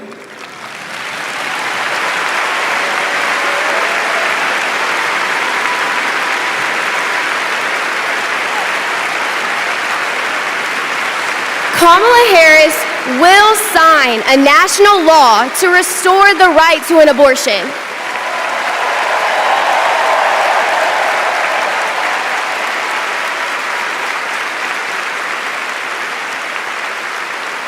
She will fight for every woman and every girl, even those who are not fighting for her.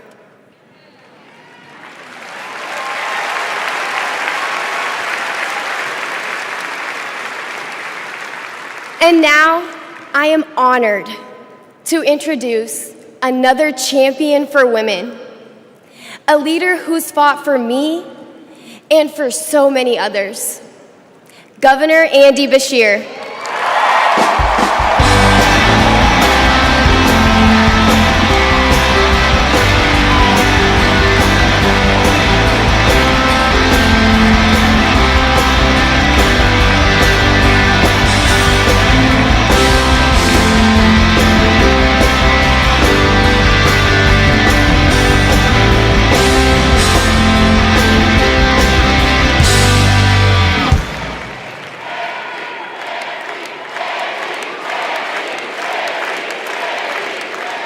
Hadley Duvall is one of the bravest people I've ever met.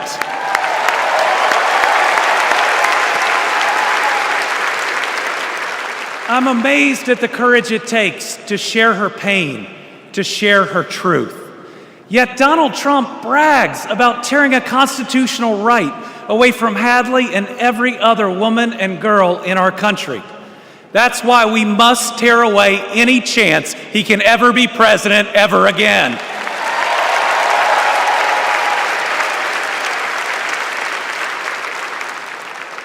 In 21 states, Trump's actions have resulted in extreme bans on abortion in my state, even in cases of rape, incest, and non-viable pregnancies.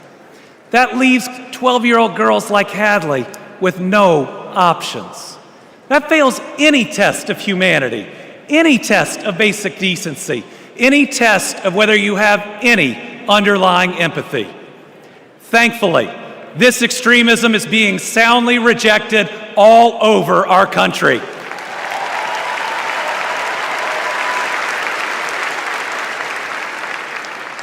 In Kentucky, we put reproductive freedom on the ballot last November, and I beat Donald Trump and Mitch McConnell's hand-picked candidate by more than 5 percentage points.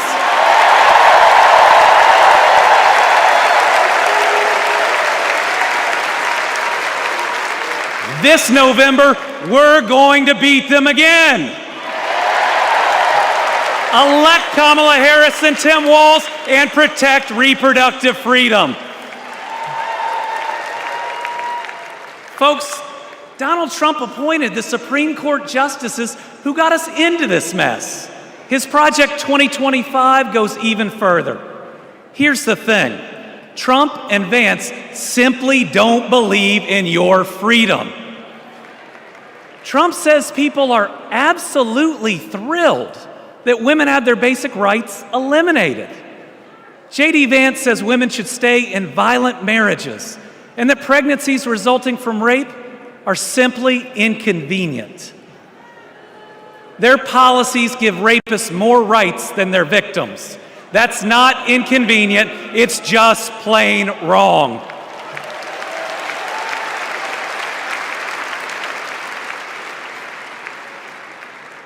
And a woman grieving a non-viable pregnancy shouldn't be required to carry it to term just to listen to her child die or to hear no sound at all. All women should have the freedom to make their own decisions. Freedom over their own bodies. Freedom about whether to pursue IVF. Freedom about whether to have children at all.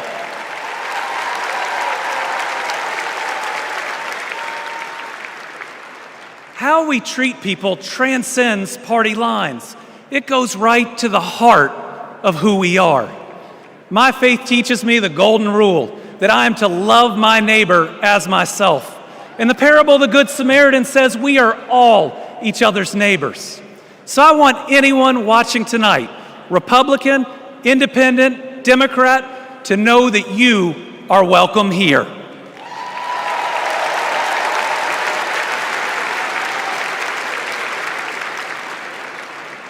We believe in America where we live out our values, end anger politics once and for all, and move beyond this us versus them by remembering we are all Americans.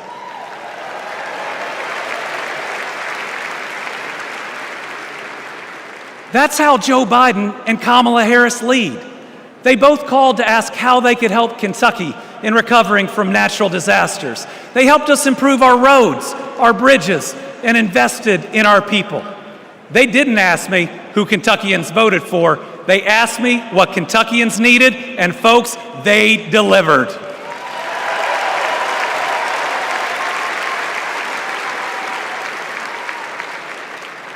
Kamala Harris gets it. She knows we must move beyond anger, extremism, and division, that everyone has dignity and deserves respect. America, we're going to win.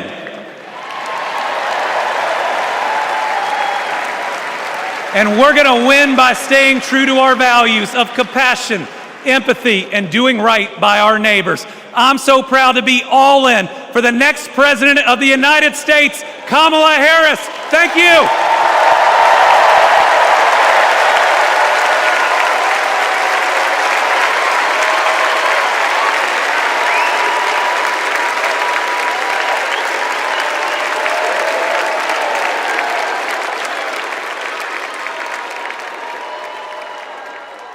Please welcome Georgia Senator Raphael Warnock.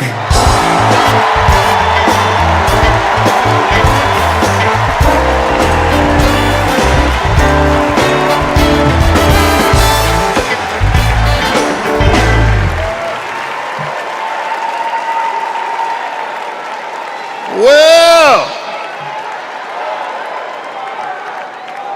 hello, America.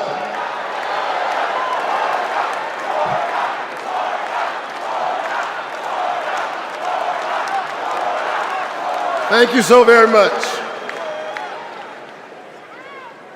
On January 5th, 2021, the people of Georgia did an amazing thing.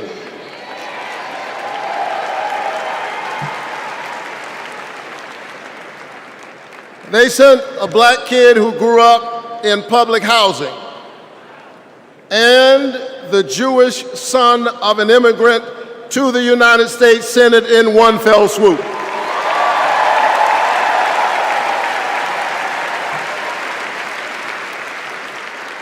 And among those Georgians was my then 82-year-old mother. She grew up in Waycross, Georgia. Do you know where that is?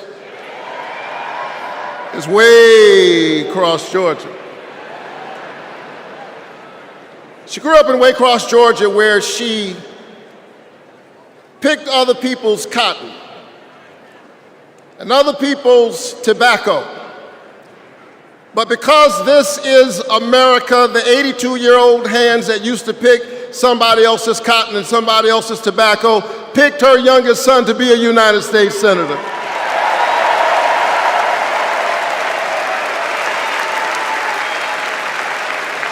This is my America. Thank you, Mom. Thank you, Georgia. Thank you, America, for raising your voice and using your vote. A vote is a kind of prayer for the world we desire for ourselves and for our children, and our prayers are stronger when we pray together. And so together we flipped the Senate, held the House, and we sent Joe Biden and Kamala Harris to the White House.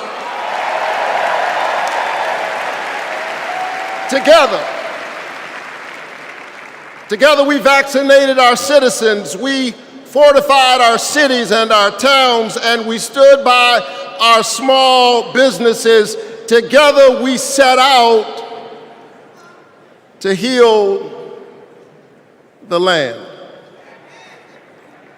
A nation besieged by a deadly pandemic and beset by the awful and divisive rhetoric of a man too small for the office entrusted him or the task set before him.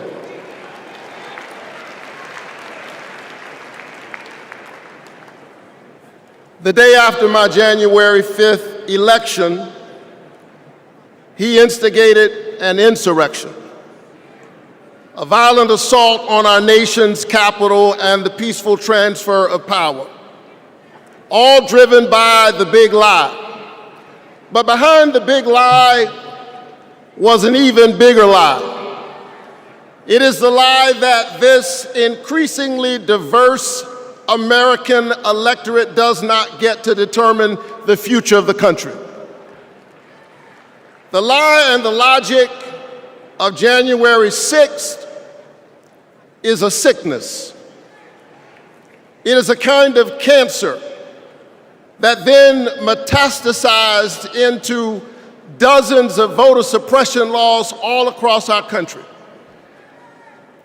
And we must be vigilant tonight because these anti-democratic forces are at work right now in Georgia and all across our country. And the question is, who will heal the land? And so here we are, America. Are you ready? Are you ready to stand up in this moral moment? Stand up for the best in the American covenant.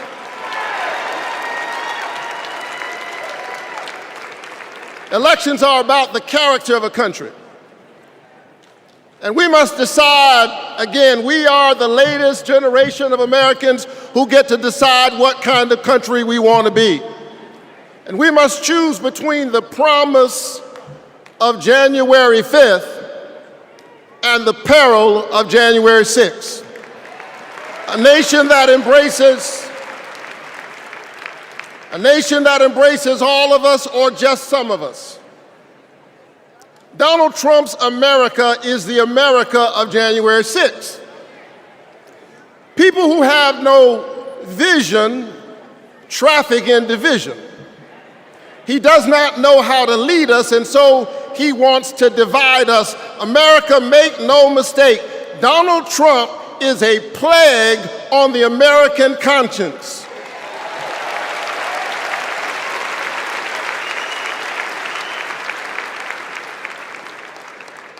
He is a clear and present threat to the precious covenant we share with one another. And yes, I saw him holding the Bible and endorsing a Bible as if it needed his endorsement. He should try reading it.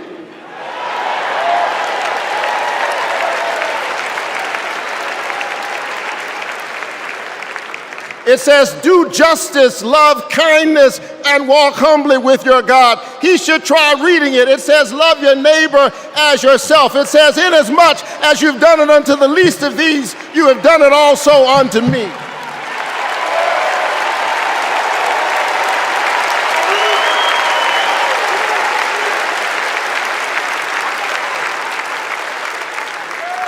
I choose the American covenant. E pluribus unum, out of many one. I choose January 5th. I choose a nation that provides a path for ordinary people and gives every child a chance.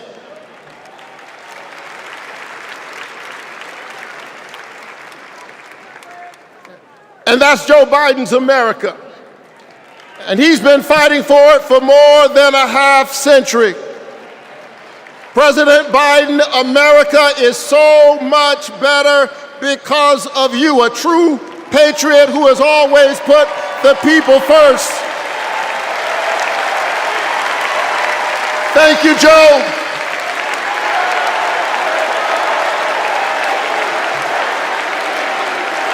Thank you, Joe.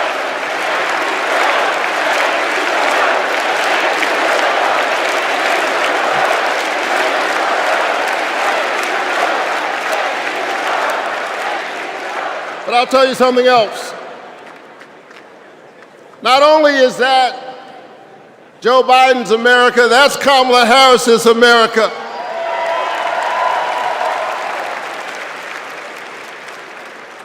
She was leading with Joe Biden when we expanded the child tax credit, cutting child poverty in America nearly in half. We ought to renew it.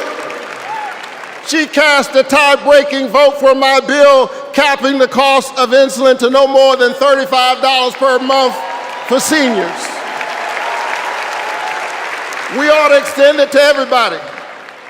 Together we passed an infrastructure bill, bolstered American manufacturing and clean energy, an investment in the house that we all share together. And I've got news for you, we are just getting started. Are you ready to win this election?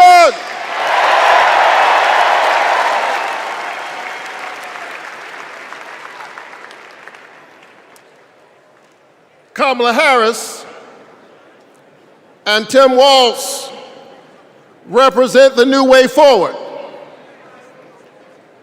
We're not going back. We're not going back because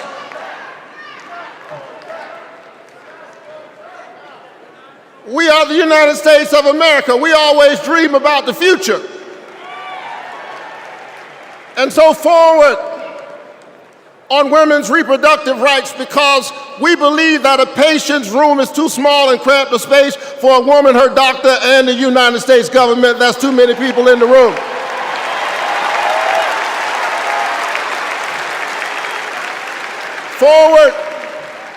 Forward on worker rights, because most people do not mind working, they just want to share in the prosperity that they are creating for others. Forward on voting rights, forward on affordable housing and access to health care. We are moving forward.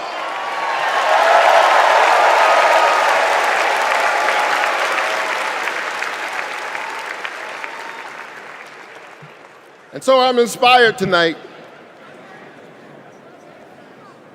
I'm inspired by all of you.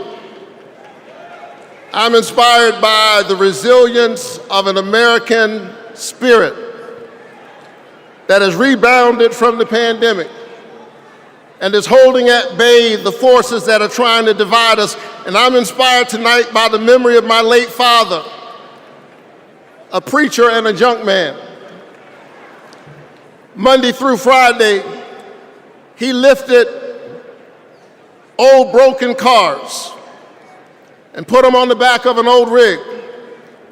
But on Sunday morning, the man who lifted broken cars lifted broken people whom other people had discarded and told them that they were God's somebody.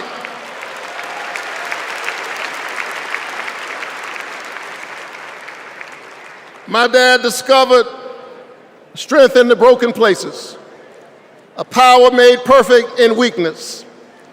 And so I'm convinced tonight that we can lift the broken even as we climb. I'm convinced tonight that we can heal sick bodies. We can heal the wounds that divide us. We can heal a planet in peril. We can heal the land.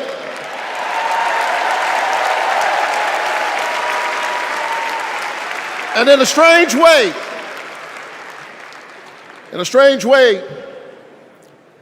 the pandemic taught us how. A contagious airborne disease means that I have a personal stake in the health of my neighbor. If she's sick, I may get sick also. Her health care is good for my health. I'm just trying to tell you that we are as close in our humanity as a cough.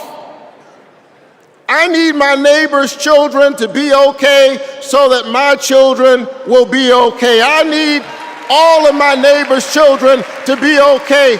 Poor inner city children in Atlanta and poor children of Appalachia. I need the poor children of Israel and the poor children of Gaza. I need Israelis and Palestinians. I need those in the Congo, those in Haiti, those in Ukraine. I need American children on both sides of the track to be okay.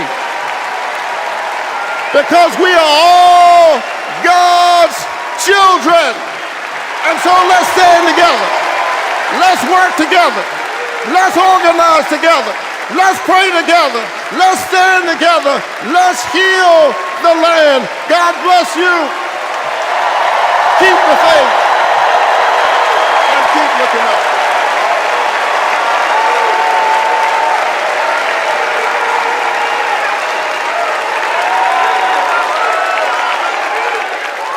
Please welcome Delaware Senator Chris Coons.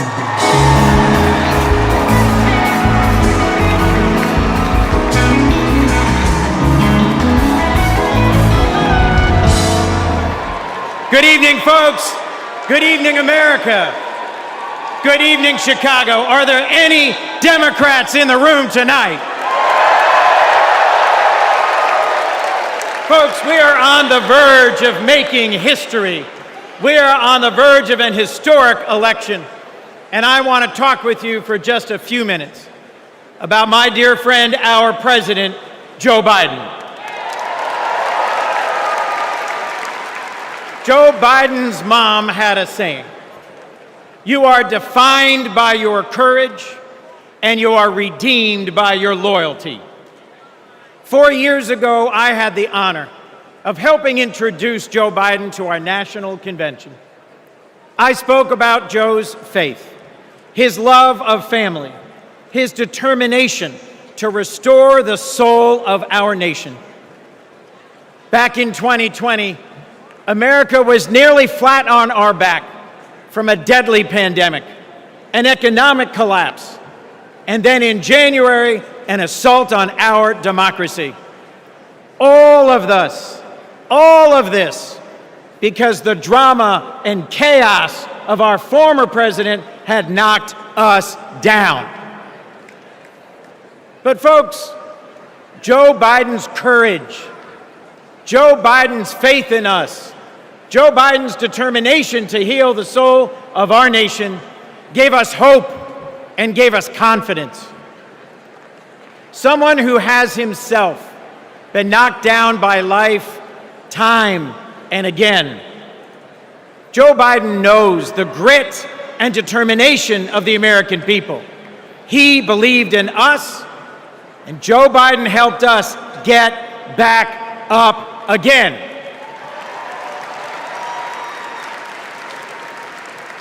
Using the incredible skills he developed in many years in the U.S. Senate, Joe got passed and signed into law the most consequential legislation of any president in 60 years, helping our veterans, advancing gun safety, cutting prescription drug prices, fighting climate change, rebuilding bridges and broadband, bringing manufacturing back to America. Together, Joe and Kamala helped rebuild our economy from the middle up, from the bottom up, and the middle out, not from the top down. And they made our families safer and our country stronger at home and abroad. Today, we are so much better off because they believed in us, in our democracy. And our incredible First Lady, Jill Biden, our incredible First Lady, Jill Biden, our incredible First Lady, Jill Biden, was at Joe's side every step of the way, fighting for education, advancing the cancer moonshot, determined to improve women's health care, honoring military families. Joe and Jill, together, you have done so much for us, and there's so much more you will do and we can do together. Mr. President, thank you. Thank you for elevating a great leader in Kamala Harris.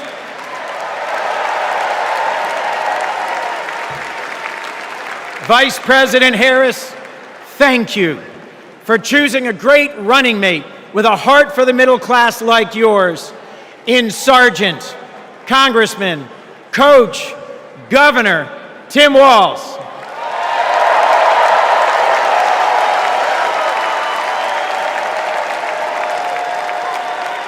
I have hope. Do you? I have hope. Do you? I have hope. Do you? And it is in no small part because of Joe Biden. I have never known a more compassionate man than Joe Biden. I have never known a man who has taken from his own loss and his own faith and delivered so much for the future of so many others. Mr. President, you were my senator as a Delawarean. You are my president as an American, and you will always be my friend. On behalf of our nation, Joe, for your courage in fighting for our democracy, we thank you.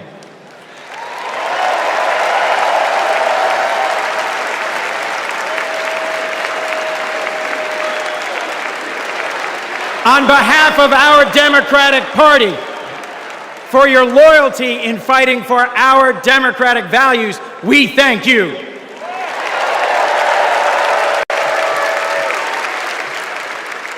And on behalf of Delaware, thank you, Joe, and God bless you. We love you. We love Joe. We love Joe. We love Joe. We love Joe.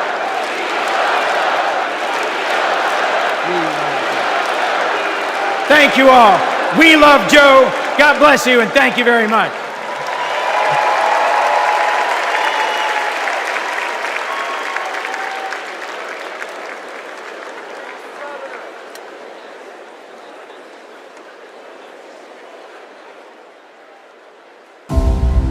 Hi, I'm Vivian Weirwell, and I'm a 4th grade student at Kristen McAuliffe. I've been bouncing around all week excited for this moment, and last night I could barely sleep. I remember the day that we heard that President Biden had won, and the whole neighborhood started celebrating. So when I heard you were coming, I really wanted to meet you. I adore you because you embrace change from my generation, and the ones to come. I look up to you.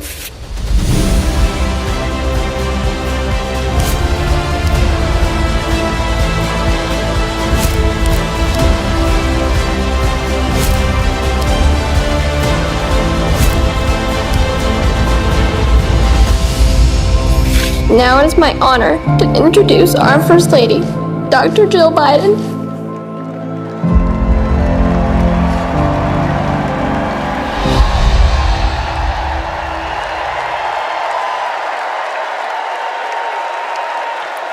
Please welcome First Lady of the United States, Jill Biden.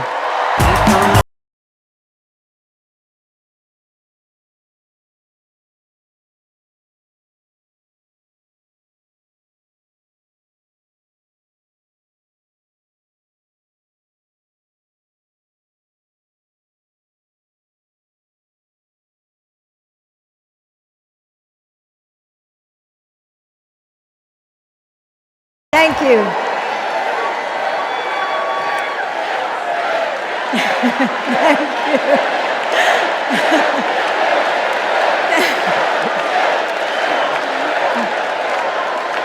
Thank you. Thank you so much. Love you too.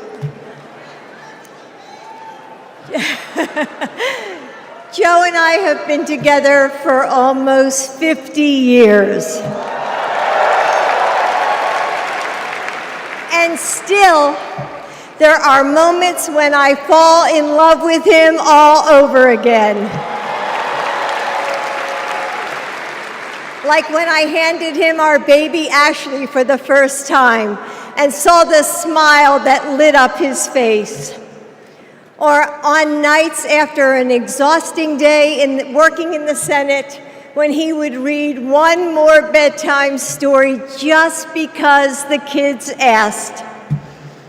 When he stops on a rope line because he sees someone grieving who needs to know that everything is going to be all right one day.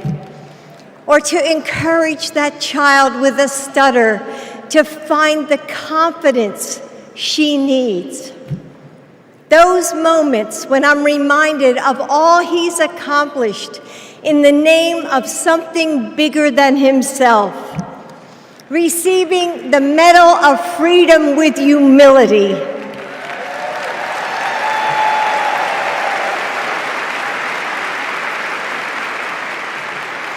Placing his hand on our family Bible to take his oath of office.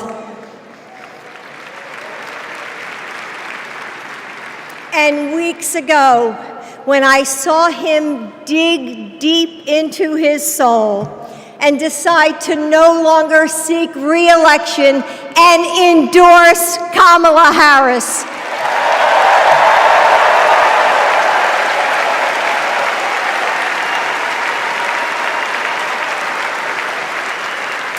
With faith and conviction, Joe knows that our nation's strength doesn't come from intimidation or cruelty. It comes from the small acts of kindness that heal deep wounds, from service to the communities that make us who we are, from love of a country that shines with promise and renewal. Kamala Harris knows that too.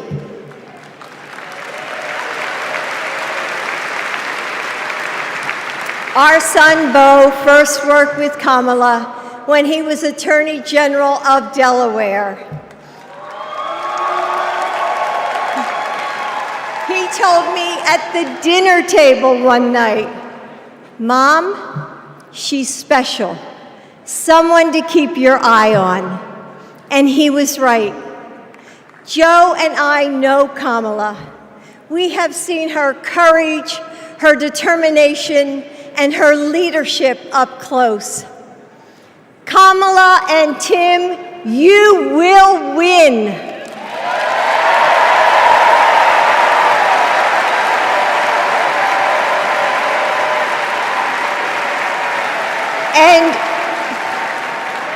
And you are inspiring a new generation.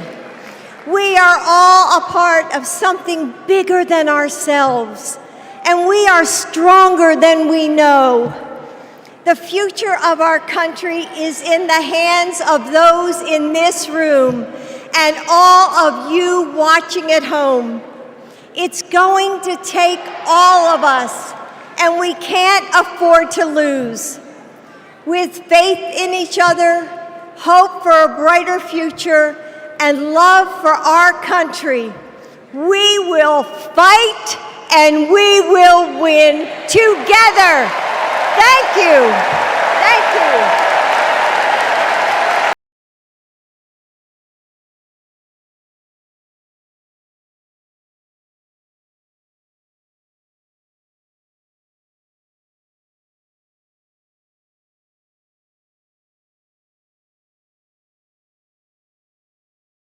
First daughter, Ashley Biden.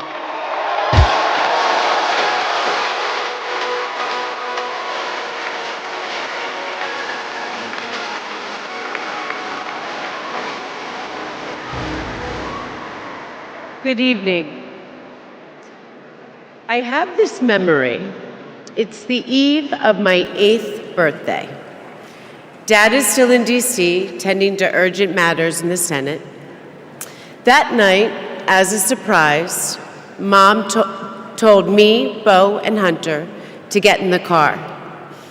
I remember pulling up to the Wilmington Amtrak station, riding up the escalator to the platform. The train stops, doors open, and Dad steps out. As soon as I saw him, I run down that platform and jump into his arms. Like magic, Mom brought out a cake, they sang happy birthday, and I blew out the candles. Dad hugged me, and he said that he had to get back to work. He crossed to the southbound train, and off he went to DC. That was a snapshot of one moment, of one day, on this extraordinary journey of being Joe Biden's daughter.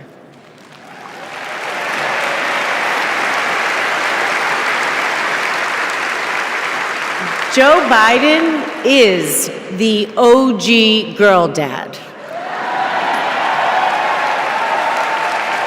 He told me I could be anything and I could do anything.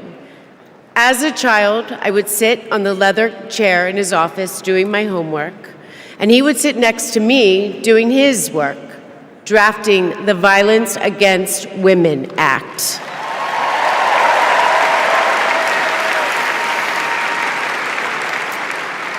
And he wasn't just a girl dad. And he wasn't just a girl dad. I could see that he valued and trusted women. How he listened to his mother, how he believed in his sister, and most of all, how he respected my mother's career. Dad was always there, doing everything he could to be a true partner to her. Dad, you always tell us, but we don't tell you enough, that you are the love of our lives and the life of our love.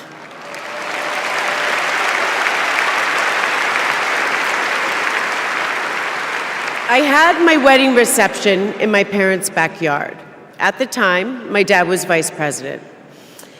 But he was also that dad who literally set up the entire reception. He was riding around in his John Deere four-wheeler, fixing the place settings, arranging the plants, and by the way, he was very emotional. I thought that I would be a mess, but he was the one crying, and I was the one who had to comfort him.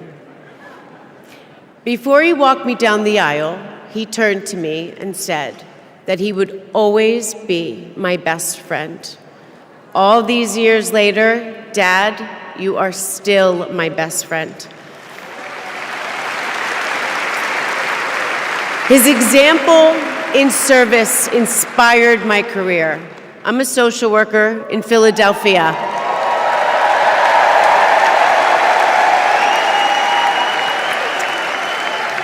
I support formerly incarcerated women as they heal from past trauma and they reclaim their lives. Dad always told me that I was no better than anybody else and nobody was better than me. He taught me that everyone deserves a fair shot and that we shouldn't leave anyone behind. That's what you learn from a fighter who has been underestimated his entire life. When I look at Dad, I see grace, strength, and humility. I see one of the most consequential leaders ever in history.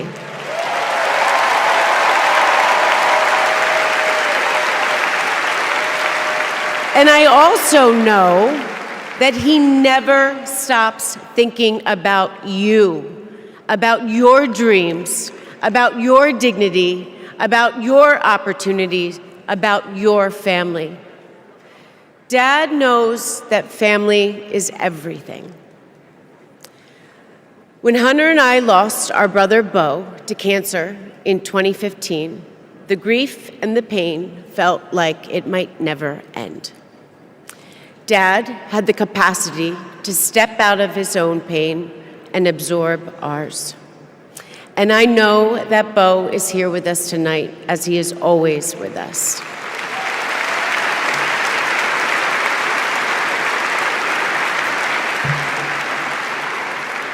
After Beau passed, I got this tattoo on my wrist. It says, "Courage, dear heart." a reminder to myself to keep going, to get back up, like my dad has always done. He has taught me that a courageous heart is a miraculous thing. A courageous heart can heal a family. A courageous heart can heal a nation, and maybe even the world.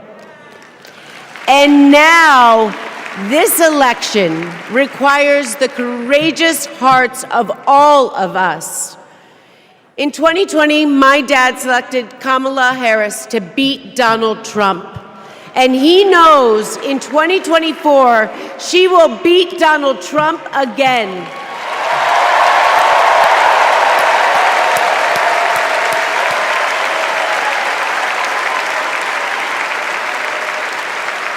So tonight, I am asking you, if you stood with us in 2020, call upon your courageous heart. Stand with us today. Work harder than you have ever worked before in your life. This is the fight of our lifetime. Our freedom, our democracy, our reproductive rights. All of this, all of it is on the ballot. And I know together we can do this because my dad helped show us the way. And now, I would like to introduce my father, your 46th President of the United States, Joe Biden.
Thank you.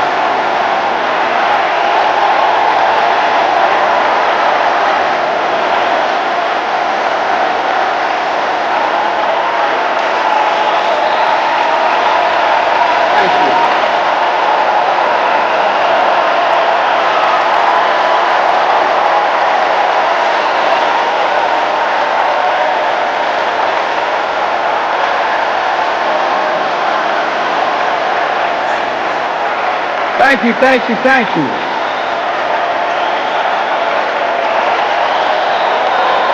Thank you.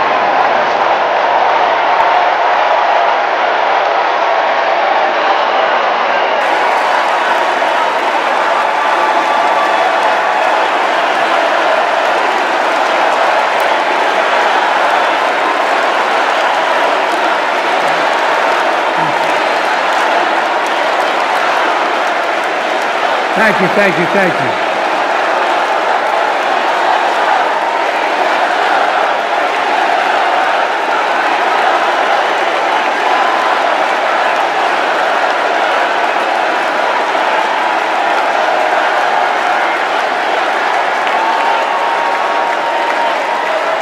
Thank you, thank you, thank you.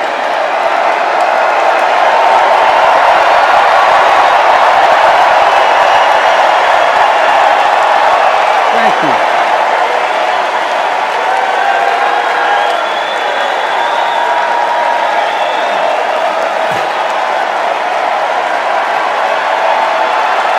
Thank you.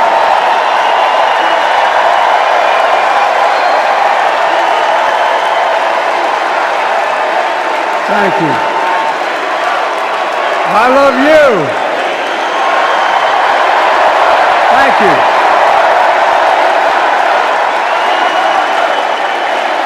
Thank you, thank you, thank you.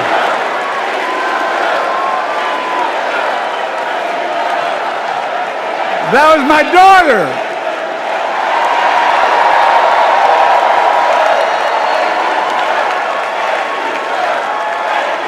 Thank you.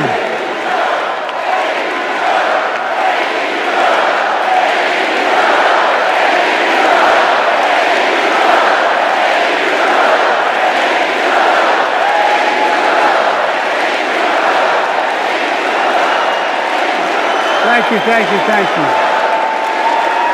Thank you. Thank you for so. I tell you what.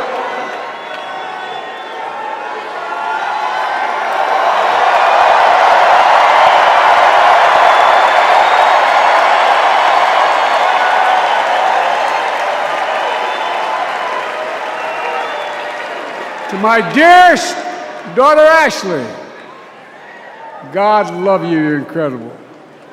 Thank you for the introduction and for being my courageous heart, along with Hunter and our entire family, and especially our rock, Jill.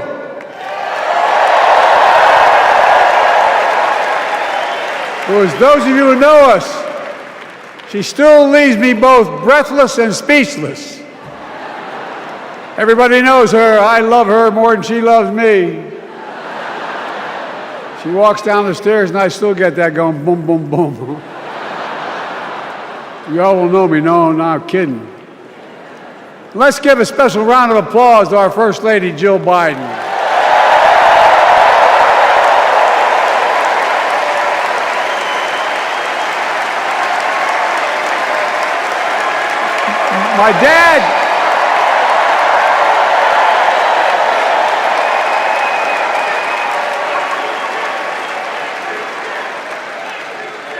My dad used to have an expression, for real. He'd say, Joey, family is the beginning, the middle, and the end. And I love you all. Folks. And America, I love you.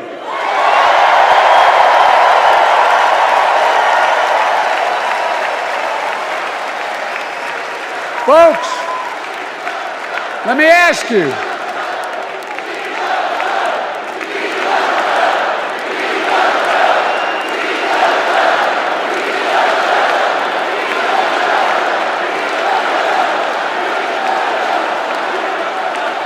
Let me ask you. Are you ready to vote for freedom?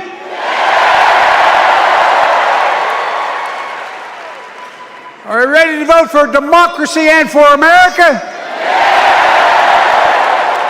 Let me ask you, are you ready to elect Kamala Harris and Tim Walz, President and Vice President of the United States?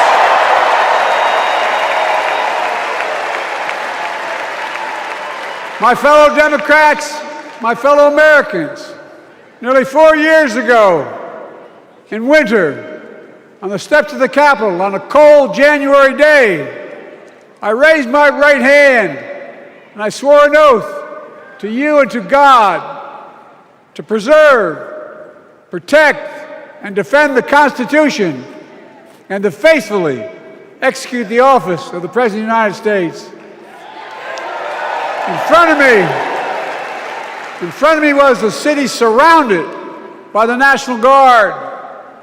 Behind me, a Capitol just 2 weeks before had been overrun by a violent mob. But I knew then, from the bottom of my heart, that I knew now, there is no place in America for political violence. None. You cannot say you love your country only when you win.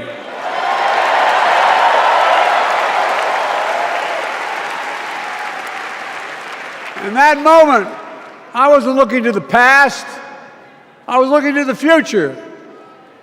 I spoke of the work at hand, the moment we had to meet. It was, as I told you then, a winter of peril and possibility. Of peril and possibility. We're in the grip of a once-in-a-century pandemic, historic joblessness, a call for racial justice long overdue, clear and present threats to our very democracy. Thank you.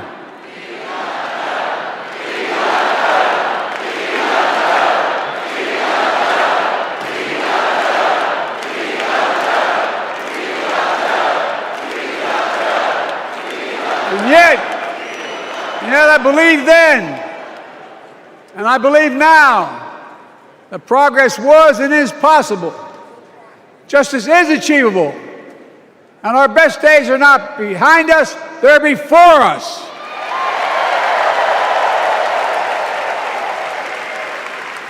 Now it's summer, the winter is past, and with a grateful heart, I stand before you now on this August night to report that democracy has prevailed.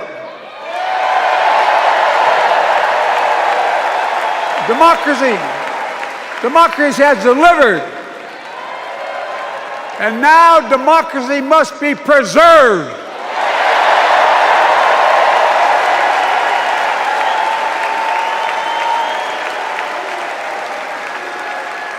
You've heard me say it before.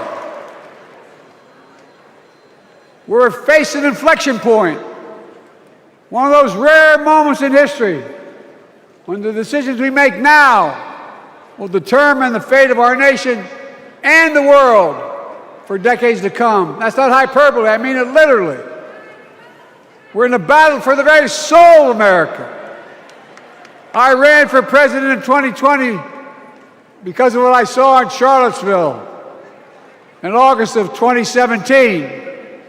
Extremists coming out of the woods, carrying torches, their veins bulging from their necks, carrying Nazi swastikas, and chanting the same exact anti-Semitic bile that was heard in Germany in the early 30s. Neo-Nazis, white supremacists, and the Ku Klux Klan, so emboldened by a president then in the White House that they saw as an ally. They didn't even bother to wear their hoods. Hate was on the march in America. Old ghosts and new garments, stirring up the oldest divisions, stoking the oldest fears, giving oxygen to the oldest forces that they long sought to tear apart America. In the process, a young woman was killed. When I contacted her mother, I asked about what happened. She told me. When the president was asked what he thought had happened, Donald Trump said, and I quote, "There are very fine people on both sides. My God." That's what he said. That is what he said and what he meant.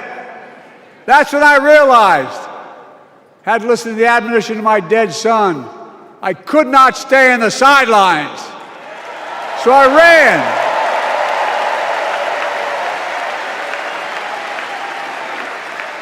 Because I had no intention of running again. I just lost part of my soul. But I ran with a deep conviction. In America, I know and believe in an America where honesty, dignity, decency still matter. An America where everyone has a fair shot and hate has no safe harbor.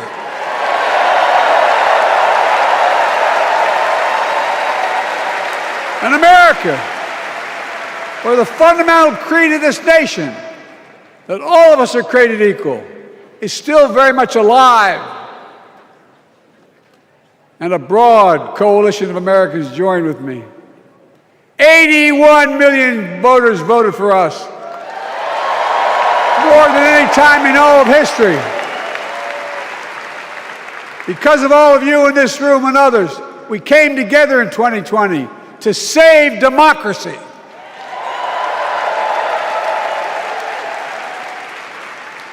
As your president, I've been determined to keep America moving forward, not going back, to stand against hate and violence in all its forms, to be a nation where we not only live with but thrive on diversity, demonizing no one, leaving no one behind, and becoming the nation that we profess to be.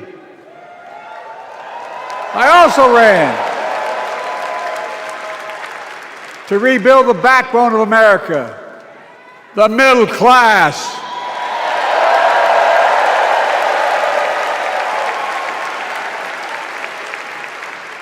I made a commitment to you that I be a president for all Americans, whether you voted for me or not. We have done that. Studies show the major bills we have passed actually delivered more to red states than blue, because the job of the president is to deliver to all of America.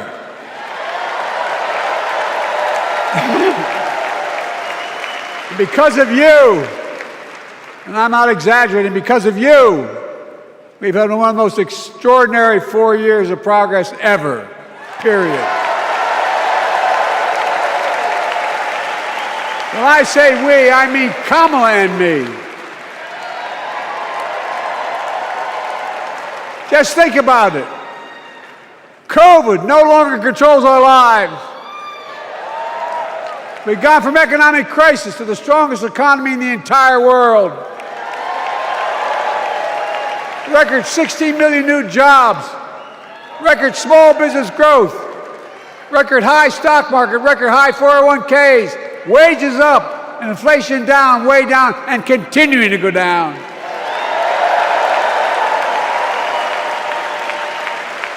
The smallest racial wealth gap in 20 years. And yes,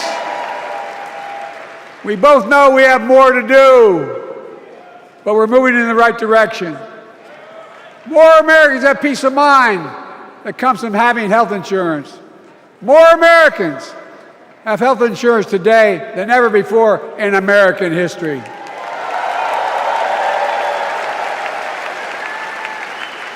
And after, as a young senator beginning to fight for 50 years to give Medicare the power to negotiate low prescription drug prices, we finally beat Big Pharma.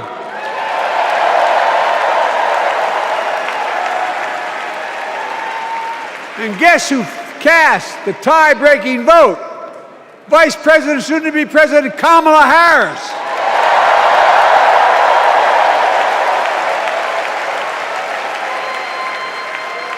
And now it's the law of the land. Instead of paying $400 a month for insulin, seniors with diabetes will pay $35 a month. The law we passed already includes, starting in January, every senior's total prescription cost can be capped at $2,000 no matter how expensive the drugs they have. And what we don't focus on, and our Republican friends don't seem to understand, our reforms don't just save seniors money, they save the American taxpayers money. You know what we just passed saves? It saved $160 billion over the next decade. That's not hyperbole. It's because Medicare no longer has to pay those exorbitant prices to the big pharma. But look, thank you, Kamala, too. Look,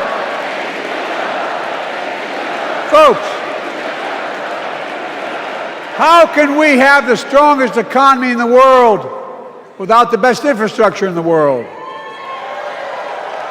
Donald Trump promised Infrastructure Week every week for 4 years, and he never built a damn thing.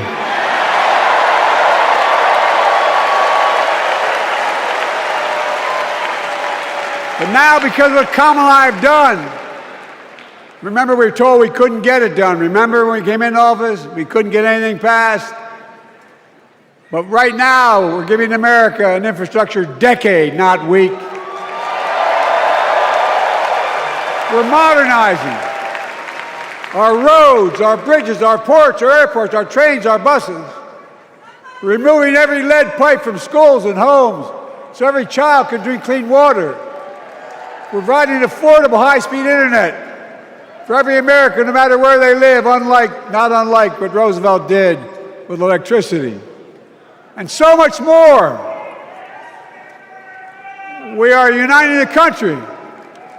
We're growing our economy. We're improving our quality of life. And we're building a better America.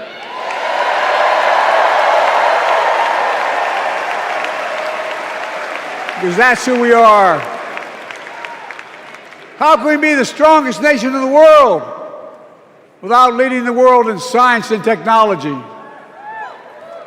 After years of importing 90% of our semiconductor chips from abroad, which America invented those chips, our Chips and Science Act meant that private companies from around the world are now investing literally tens of billions of dollars to build new chip factories right here in America.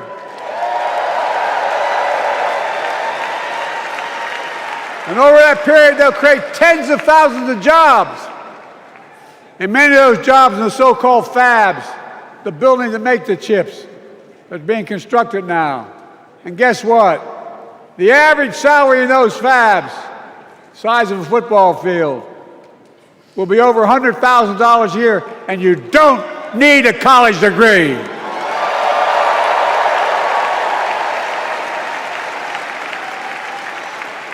Because of you and so many electeds out there, American manufacturing is back. Where the hell to say we wouldn't lead the world in manufacturing?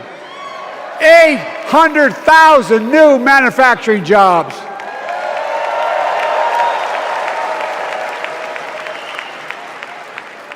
Our Republican friends and others made sure they'd go abroad to get the cheapest labor. We used to import products and export jobs. Now we export American products and create American jobs right here in America, where jobs belong. With every new job, with every new factory, pride and hope is being brought back to communities throughout the country that were left behind. You know you're from them, many of you. You know what it's like when that factory closed, where your mother, your father, your grandmother, grandfather worked. And now you're back, providing once again, proving that Wall Street didn't build America, the middle class built America, and unions built the middle class.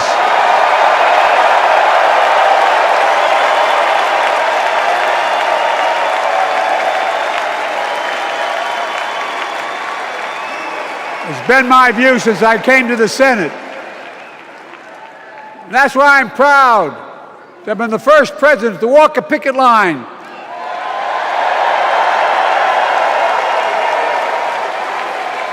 and be labeled the most pro-union president in history, and I accept it. It's a fact.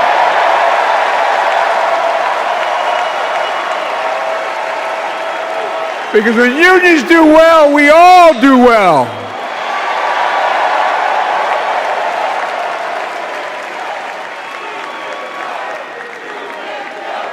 You got it, man. You got it.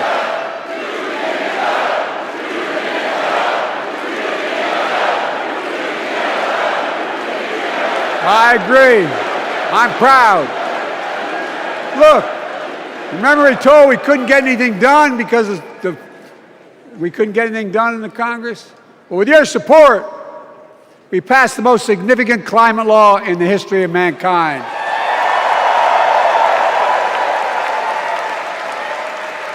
Over $370 billion. Cutting carbon emissions in half by 2030. Launching a climate corps, similar to AmeriCorps and Peace Corps, creating tens of thousands of jobs for young people of the future who are going to make sure this continues. creating hundreds of thousands of jobs in clean energy for American workers, including the IBEW installing 500,000 charging stations all across America.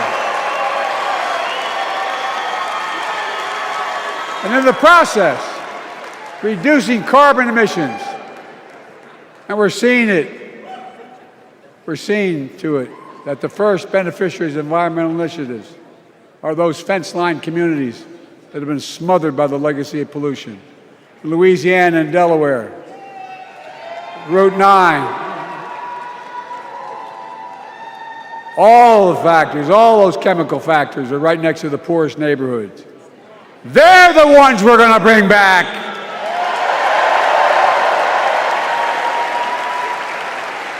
And how? How can we be the greatest nation in the world without the best education system in the world? Donald Trump and the Republican friends, they not only can't think, they can't read very well.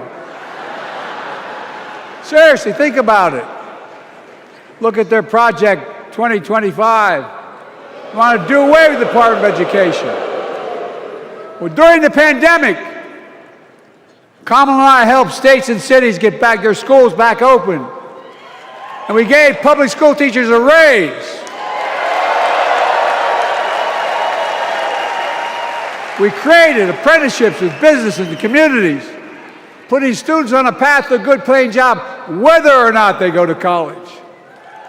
And by the way, we're making college a hell of a lot more affordable. Increasing Pell Grants by $900. Over $15 billion to HBCUs. Minority service education, including Hispanic institutions and tribal colleges. We kept our commitment to provide more student relief than ever by lifting the burden of helping millions of families so they could get married, start a family, buy a home, and begin to build family wealth and contribute to the community and grow our economy. It's not costing us, it's creating more wealth. We fundamentally transformed how our economy grows, from the middle out and the bottom up, instead of the top down. You know, my dad used to say there wasn't a whole hell of a lot to drop down on my kitchen table at the end of the month. I come from a basic middle-class family, 3-bedroom house, 4 kids, a grandpop living with us, decent neighborhood, but never a penny to spare. And look, that top-down notion never worked. A lot of Democrats didn't think it worked, thought it worked, but it doesn't. And when we did all that, what we've done, everybody can do well. Everybody.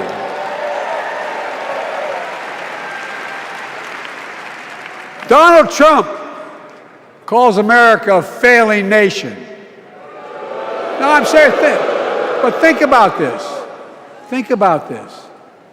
He publicly says to the whole world, I'm going to say something outrageous. I know more foreign leaders by their first names and know them well than anybody alive. Just because I'm so damn old. But I'm not joking. Think of the message he sends around the world when he talks about America being a failing nation. He says we're losing. He's the loser. He's dead wrong.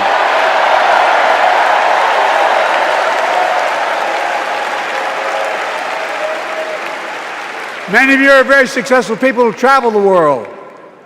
Name me a country in the world that doesn't think we're the leading nation in the world.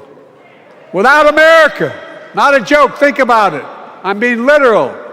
Who could lead the world other than the United States of America? Well, guess what? America's winning, and the world's better off for it. America's more prosperous, and Americans are safer today than under Donald Trump. Trump continues to lie about crime in America, like everything else. Guess what? On his watch, the murder rate went up 30%, the biggest increase in history. Meanwhile, we made the largest investment, Kamala and I, in public safety ever. Now, The murder rate is falling faster than any time in history. Violent crime has dropped to the lowest level of more than 50 years. And crime will keep coming down when we put a prosecutor in the Oval Office instead of a convicted felon.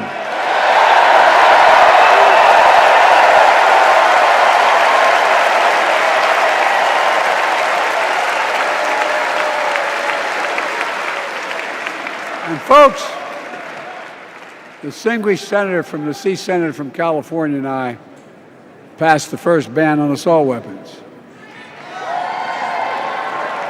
And guess what? It worked.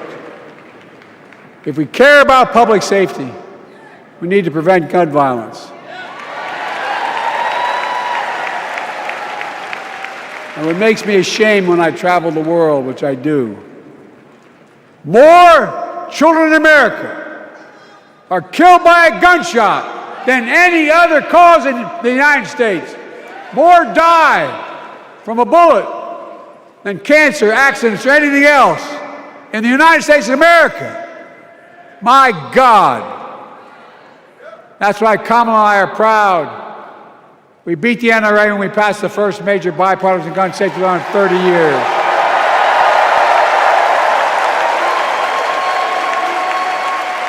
I'm serious. That comes from here. And now it's time to ban assault weapons again. And demand universal background checks.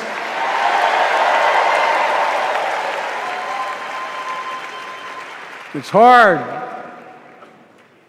I never thought I'd stand before a crowd of Democrats and refer to a president as a liar so many times.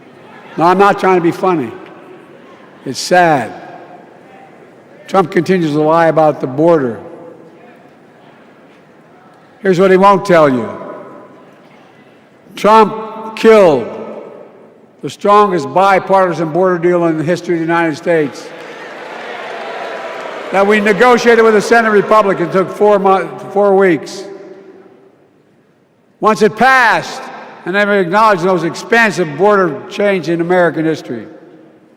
He called senators to say, don't support the bipartisan bill, because he said it would help me politically and hurt him politically. My God. No, I'm serious. Think about it. Not a joke.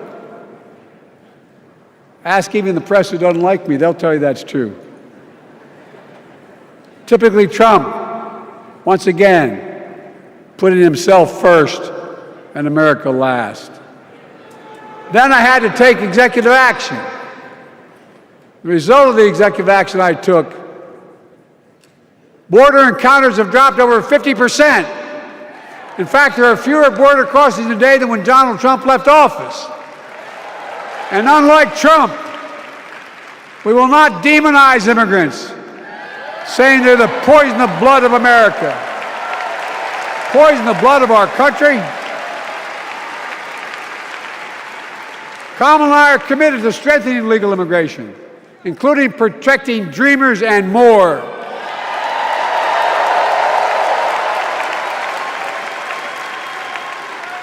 And here's what else I believe in. Protecting your freedom to vote, your freedom to love who you love,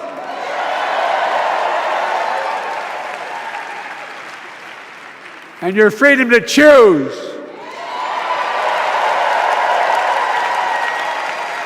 In its decision overturning Roe v. Wade, as you heard earlier tonight, the United States Supreme Court majority wrote the following, quote, women are not without electoral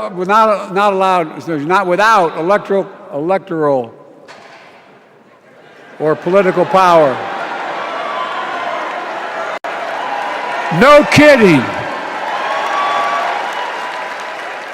MAGA Republicans found out the power of women in 2022. And Donald Trump is going to find out the power of women in 2024. Watch.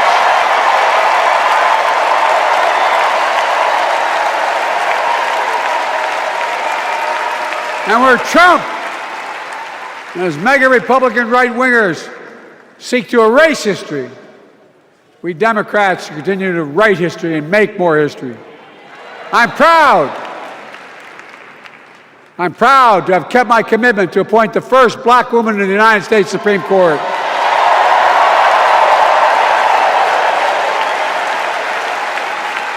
Ketanji Brown Jackson,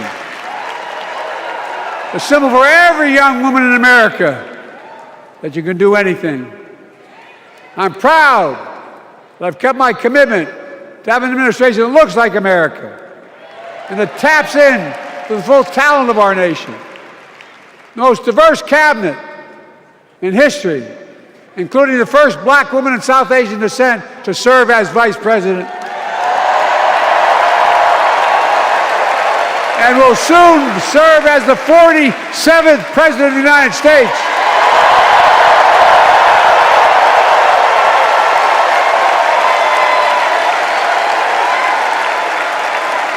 She is good. Look. Thank you, Kamala.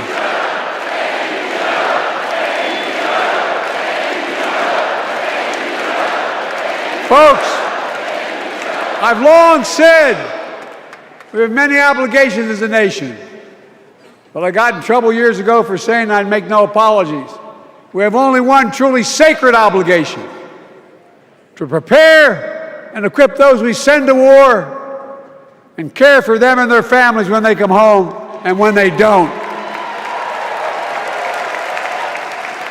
That's why I'm so proud to have written and signed the PACT Act,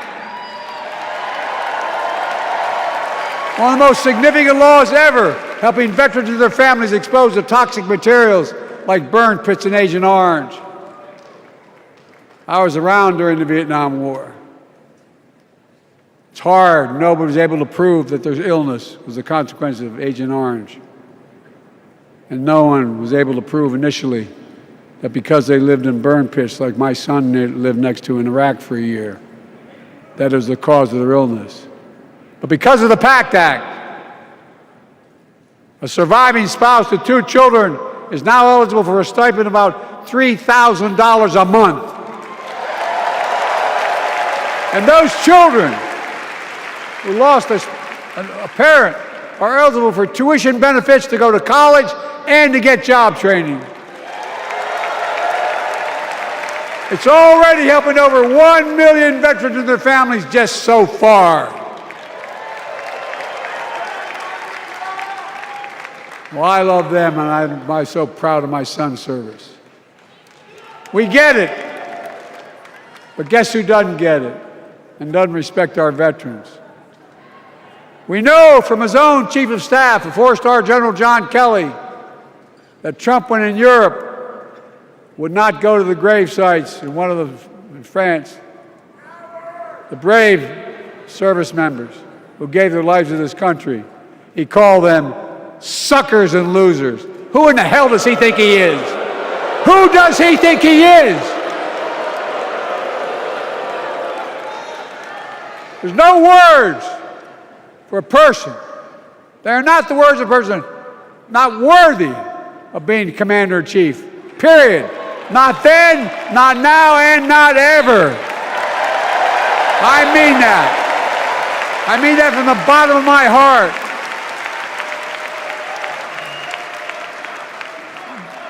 Just as no commander-in-chief should ever bow down to a dictator, the way Trump bows down to Putin.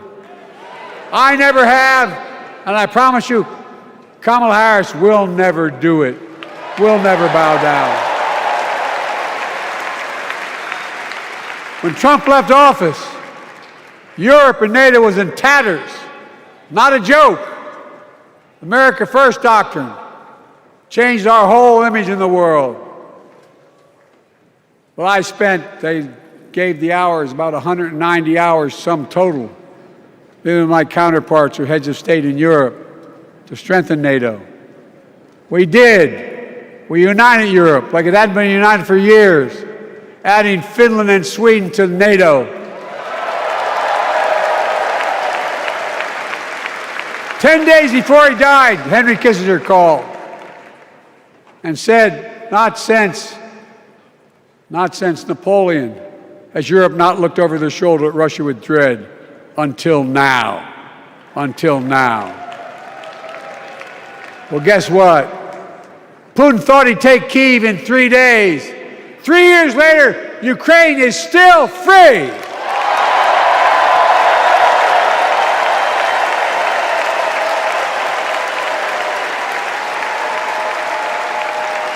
When I came to office, the conventional wisdom was that China would inevitably surpass the United States.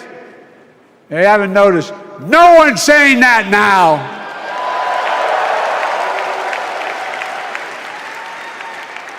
And we'll keep working to bring hostages home and end the war in Gaza and bring peace and security to the Middle East.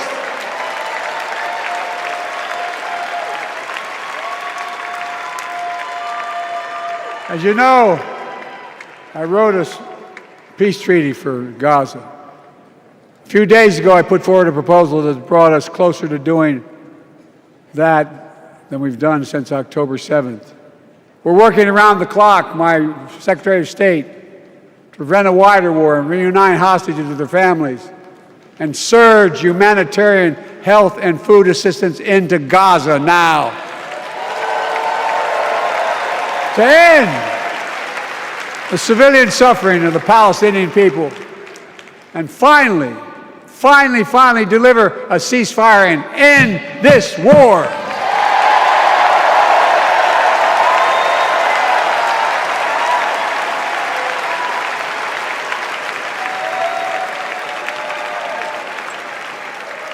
Those protesters out in the street, they have a point. A lot of innocent people are being killed on both sides.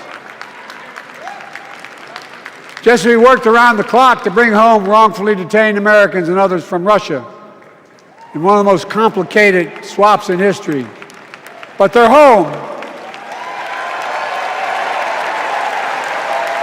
Kamala and I are going to keep working to bring all Americans wrongfully detained around the world home.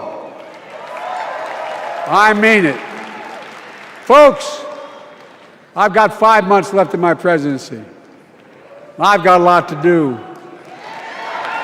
I intend to get it done.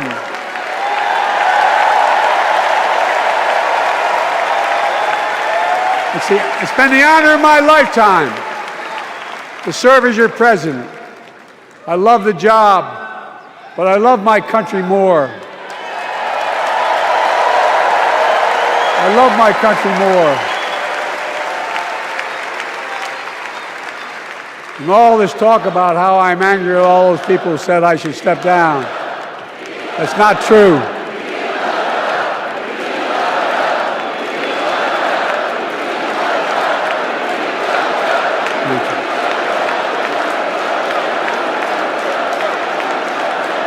I love my country more, and we need to preserve our democracy. In 2024, we need you to vote. We need you to keep the Senate. We need you to win back the House of Representatives. And above all, we need you to beat Donald Trump.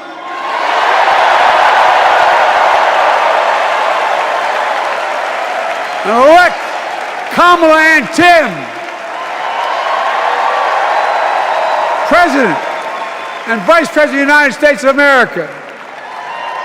Look, they'll continue to lead America forward, creating more jobs, standing up for workers, growing the economy, lower the cost to American families so they just have a little more breathing room. We've made incredible progress, but we have more work to do. And Kamala and Tim will continue to take on corporate greed and bring down cost of food. They'll keep taking on Big Pharma, making insulin $35 a month, not just for seniors, but for everyone in America. And capping prescription drug costs at a total of $2,000, not just for seniors, but for everyone. And folks, that's going to save America again tens of billions of dollars. Folks, they'll make housing more affordable, building 3 million new homes, providing $25,000 down payment assistance for the first-time home buyer, more than the 10 we approved. Donald Trump wants a new tax on imported goods, food, gas, clothing, and more. You know what that will cost the average family, according to the experts? $3,900 a year in a tax. No, that's a fact. Kamala and Tim will make the child care tax credit permanent.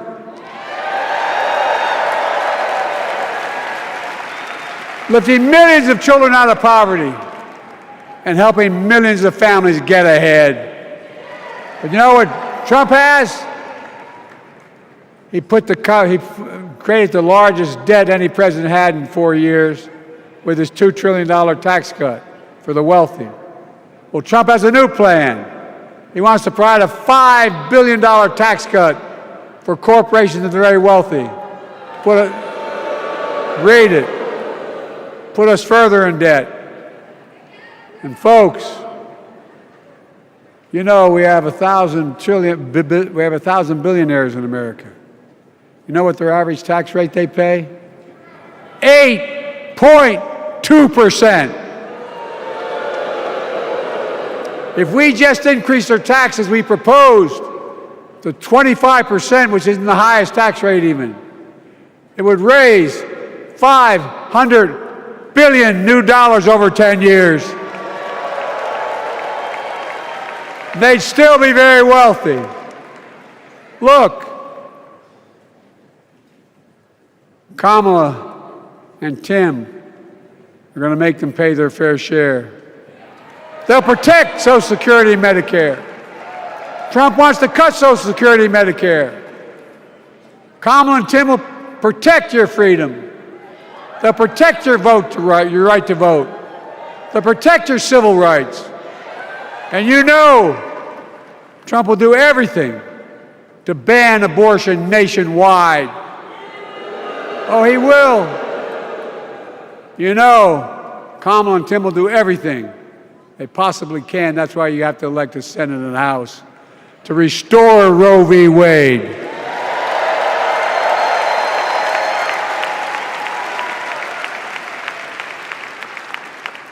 The ancient Greeks taught us that character is destiny. Character is destiny. For me and Jill, we know Kamala and Doug are people of character. It's been our honor to serve alongside them.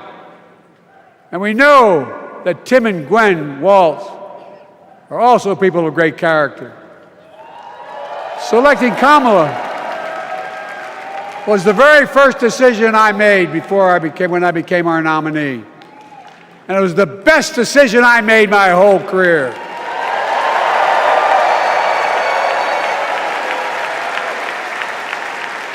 We've not only gotten to know each other, we've become close friends.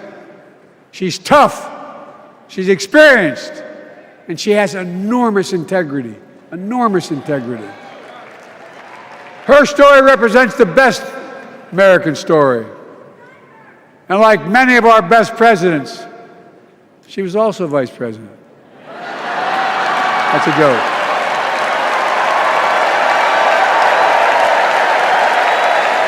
But she'll be a president our children can look up to. She'll be a president respected by world leaders because she already is.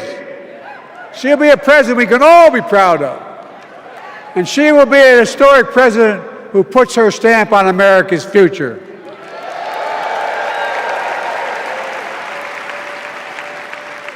This will be the first presidential election since January 6th. On that day, we almost lost everything about who we are as a country. And that threat, this is not hyperbole, that threat is still very much alive. Donald Trump says he will refuse to accept the election result if he loses again. Think about that. He means it. Think about that. He's promising a bloodbath if he loses, in his words. And that he'll be a dictator on day one, in his own words. By the way, this sucker means it. No, I'm not joking. Think about it. Anybody else said that in the past, you'd think he was crazy. He is crazy, but you'd think it was an exaggeration, but he means it. We can't let that happen. Folks, all of us carry a special obligation. Independents, Republicans, Democrats. We saved democracy in 2020, and now we must save it again in 2024.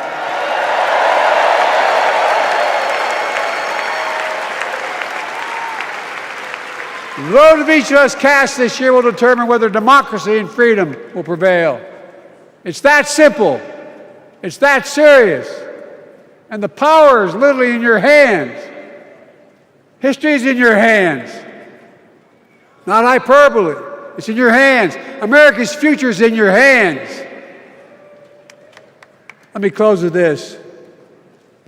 Nowhere else in the world could a kid with a stutter and modest beginnings in Scranton, Pennsylvania, and Claymont, Delaware, grow up to sit behind the resolute desk in the Oval Office.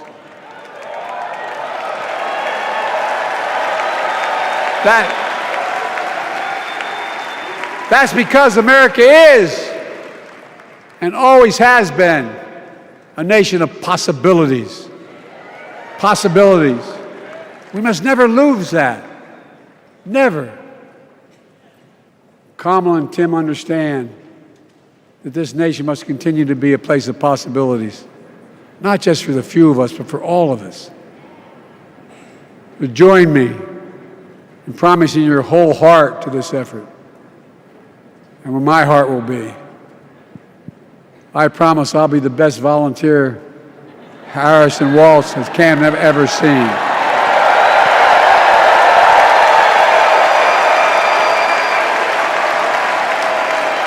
Each of us has a part in the American story.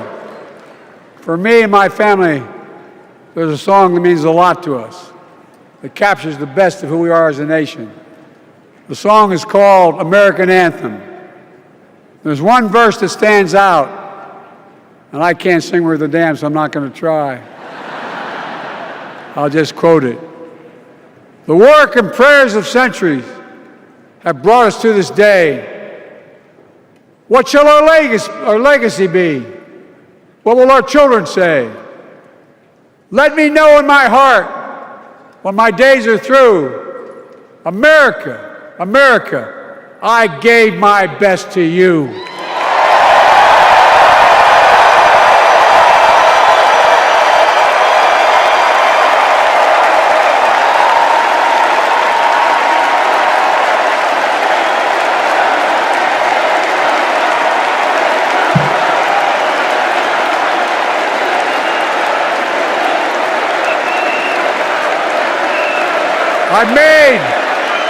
I've made a lot of mistakes in my career, but I gave my best to you. For 50 years, like many of you, I've given my heart and soul to our nation. And I've been blessed a million times in return with the support of the American people. I've either been too young to be in the Senate because I wasn't 30 yet, and too old to stay as president. But I hope you know how grateful I am to all of you. I can honestly say, and I mean this from the bottom, give you my word as a Biden, I can honestly say I'm more optimistic about the future than I was when I was elected as a 29-year-old United States Senator. I mean it. Folks, we just have to remember who we are. We're the United States of America.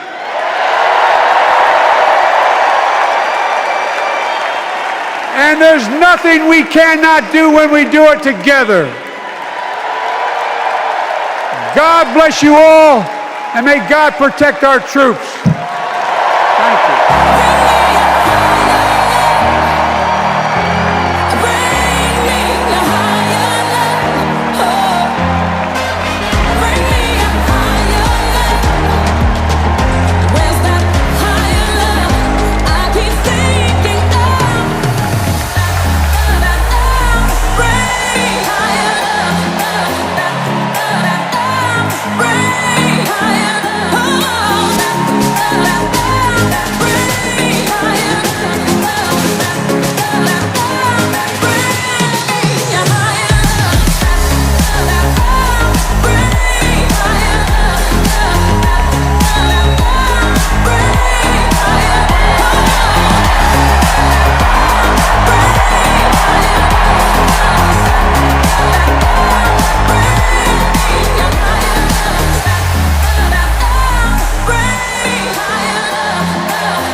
And she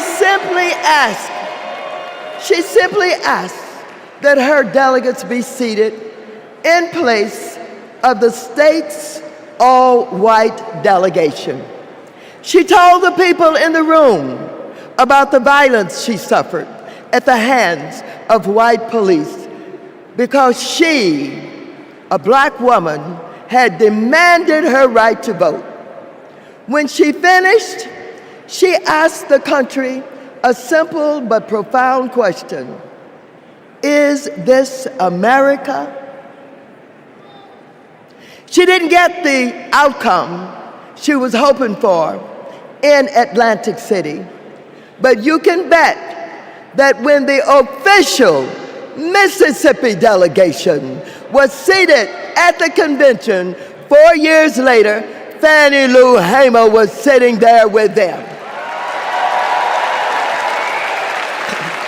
Now here we are, 60 years later at another Democratic convention with Kamala Harris as our party's nominee. Oh, so I know there is no better leader to marshal us into the future. Kamala has been a courtroom prosecutor, a district attorney, an attorney general, a United States senator, vice president of the United States. And when the dust settles in November, and Americans of all stripes have elected her their president, I know she'll be thinking about Fannie Lou, who I happen to know is one of Kamala's heroes. In that moment, all of us, from New York to Pennsylvania, to Arizona, to California,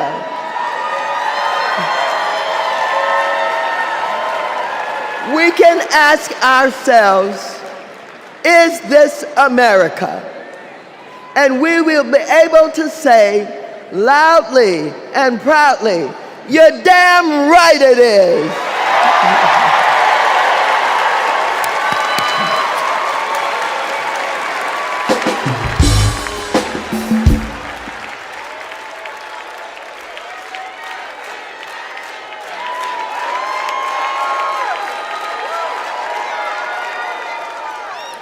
Please welcome President and CEO of the NAACP, Derek Johnson, and President and CEO of the National Coalition on Black Civic Participation, Melanie Campbell.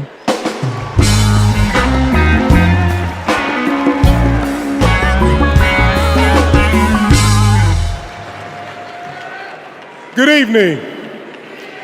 I'm Derek Johnson, President and CEO of the NAACP, and I'm here to do my black job. Since the founding of our nation, we have been on an unending march to protect this imperfect union. Tonight, we celebrate the power of the collective, of what is possible when we are all in for all people. But as we do, let us not forget the history that preceded this moment or the history makers who prepared us for it. As we just heard, in 1964, the Mississippi Freedom Democratic Party, led by Fannie Lou Hamer, and Mississippi NAACP State President Aaron Henry, who stood tall and challenged a process that excluded them to ensure that we will all be recognized here tonight.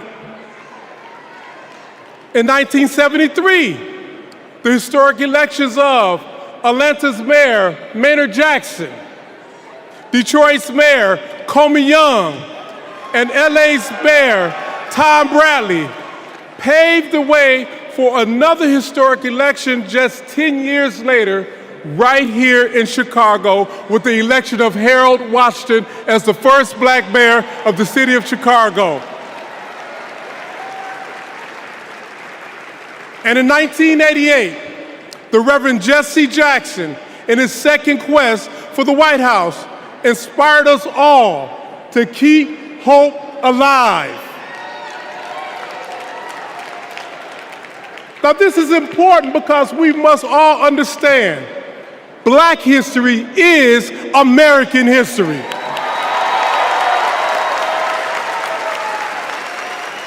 And in this historic moment, we will write the next chapter together.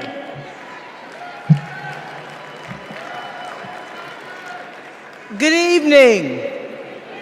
I'm Melanie Campbell, President and CEO of the National Coalition on Black Civic Participation and National Convener of the Black Women's Roundtable. We have come this far by faith. And for Black women, this moment has been a long time coming. Vice President Kamala Harris's path to becoming the Democratic nominee for President of the United States has been paved by the leadership, sacrifice, faith, and patriotism of generations of Black women. Black women like Dr. Dorothy Irene Height, Diane Nash, Ella Baker, Amelia Boynton Robinson, Barbara Jordan, Shirley Chisholm, and Reverend Willie Barrow. Women whose optimism about what America could be and their fight to make that vision real redefined the leadership role that Black women could play in moving our nation forward. As President, Kamala Harris will lead with power, brilliance, and strength from the highest office in the land.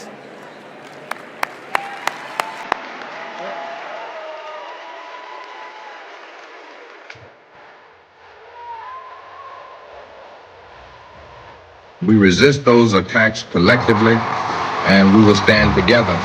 Do we believe in freedom? Support human rights. We believe in that. Support self-determination. We're built on that. Stronger together is not just a lesson from our history. The institutions of this country belong to all of the people who inhabit it.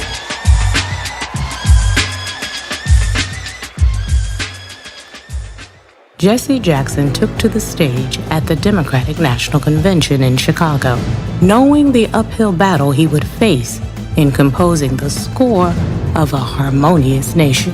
Reverend Jackson started out very young. He opened the door, and he continues to do that even now, that all of us have a responsibility for other generations to come behind us. Jesse Jackson's candidacy in 1984 helped to pave the way for Barack Obama's presidency in 2008. His 1988 candidacy helped to reshape the Democratic National Committee. His candidacy was before its time. Fueled by passion and determination and marching to their own beat, our civil rights leaders laid the groundwork for lasting change, dreaming of a country where equality and justice inspired the next generation. We need the energy of our young people. We need the wisdom of our elders. We all can be proud to say that we are truly a leading democracy and we respect people's ability to exist. America is not like a blanket, one piece of unbroken cloth, the same color, the same texture, the same size. America is more like a quilt, many patches, many pieces, many colors, many sizes. Standing on the shoulders of giants, Kamala Harris is the candidate who encompasses the brilliance, determination, analysis, and the action to carry the torch lit by the founders of the movement. There's only one choice to represent our collective voice. What kind of country do we want to live in? Value system of the modern Democratic Party has been shaped by the civil rights movement of the 1960s. There's a direct line from 64, the National Democratic Convention, where Fannie Lou Hamer asked to be seated, and 2024, where a Black woman is the Democratic nominee. It's been a long struggle and a long journey, but Fannie's gonna be vindicated and Shirley Chisholm's gonna be vindicated in the 24th Democratic Convention. I wonder if I could sit in a room with Shirley Chisholm, with Rosa Parks, with Coretta Scott King. What would they say about what's happening today? The civil rights movement has been a key part of organizing the agenda, not just of the Democratic Party, but of democracy. This is the hope that runs through Kamala Harris's leadership, one where hope, change, and freedom are the drumline of our democracy.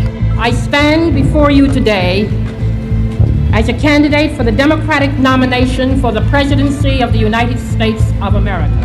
I stand before you today to proudly announce I am now officially the Democratic nominee for President of the United States. We must never surrender.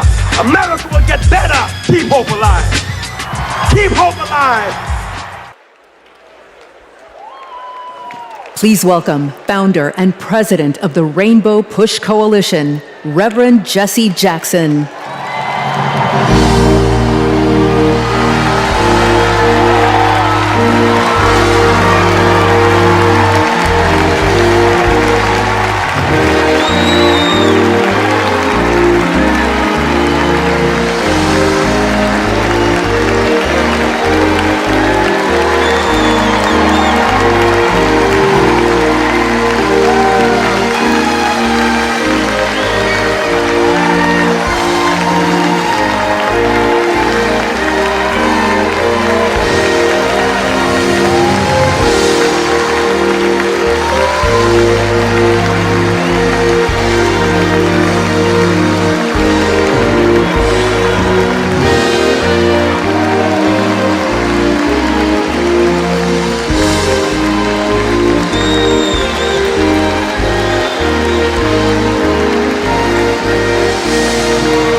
Democrats, our first order of business is adopting an up-to-date convention agenda. When the Convention Rules Committee met, everyone was working on updating plans based on the significant changes that had just occurred. When the committee approved an agenda, it was a work in progress that members knew would need to be revised accordingly. We now have an agenda for the next 4 days. The agenda is included in the Standing Committee report booklet emailed to each convention participant. In addition to fantastic speakers and performers, tonight's agenda provides for adopting the up-to-date convention agenda, hearing the Credentials Committee report, hearing the Rules Committee report, and considering a resolution as recommended by the committee, hearing the Platform Committee report and considering our national platform as recommended by the Platform Committee, and holding a confirmatory and ceremonial vote for our vice presidential nominee. Tuesday includes a ceremonial roll call for the presidential nominee. Wednesday, we'll hear ceremonial nominating speeches for our vice presidential nominee and Governor Walz will make his acceptance speech. And on Thursday, my friends, we'll hear a ceremonial nominating speech for our presidential nominee, and Vice President Harris will make her acceptance speech.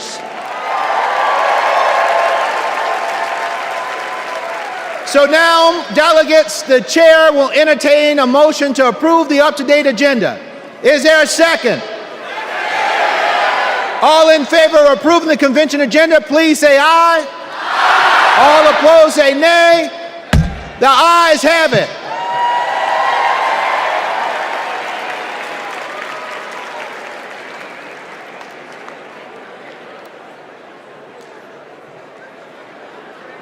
Are we going to the next one? Please welcome Credentials Committee co-chairs, Secretary Marcia Fudge and James Roosevelt Jr.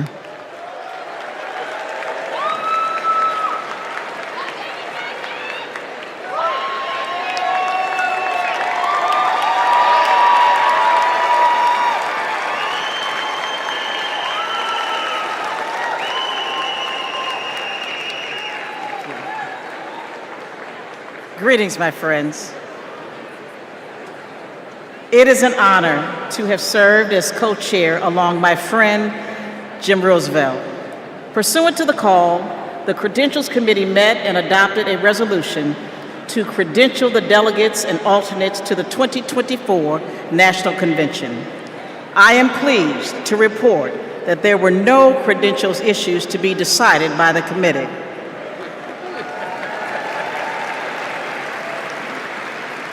Their work allowed us to nominate two champions for democracy and freedom, Vice President Harris and Governor Walz.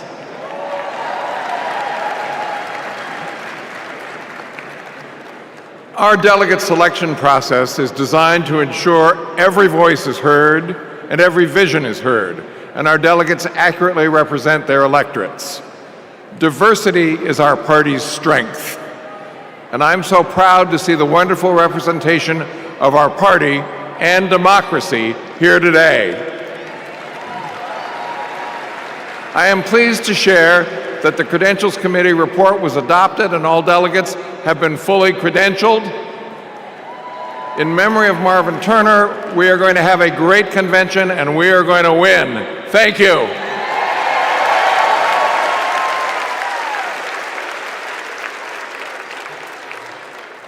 Please welcome Rules Committee co-chair, Bishop Leah Daughtry.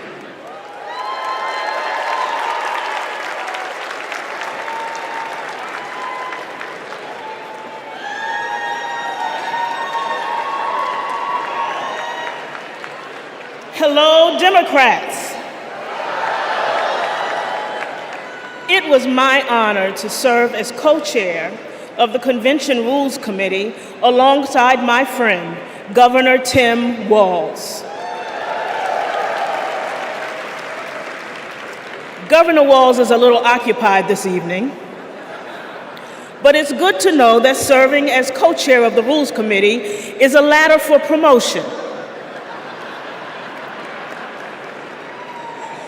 The Rules Committee adopted the procedural rules of the convention on July 24th. They are based on long-standing processes governing our convention and ensured that we met all ballot access deadlines. The rules established the virtual nominating process for the party's nominees and set the stage for in-person votes at the convention to adopt our platform and resolutions recommended by the Rules Committee, as well as to cast celebratory votes on our nominees and hear their acceptance speeches. Under the Rules Committee authority, the Rules Committee is recommending for your approval one resolution.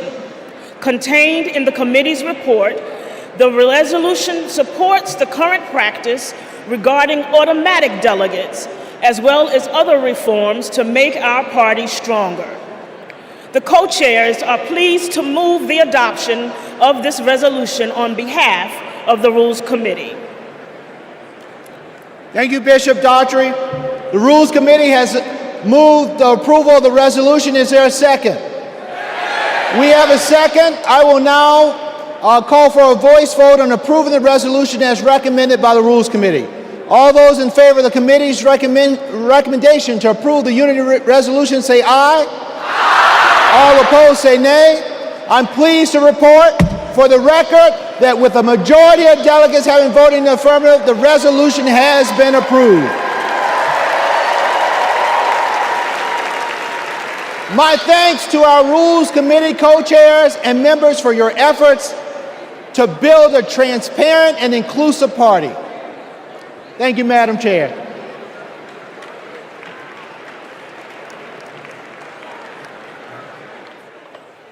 Please welcome Platform Committee co-chairs Mayor Mitch Landrieu and Mayor Regina Romero.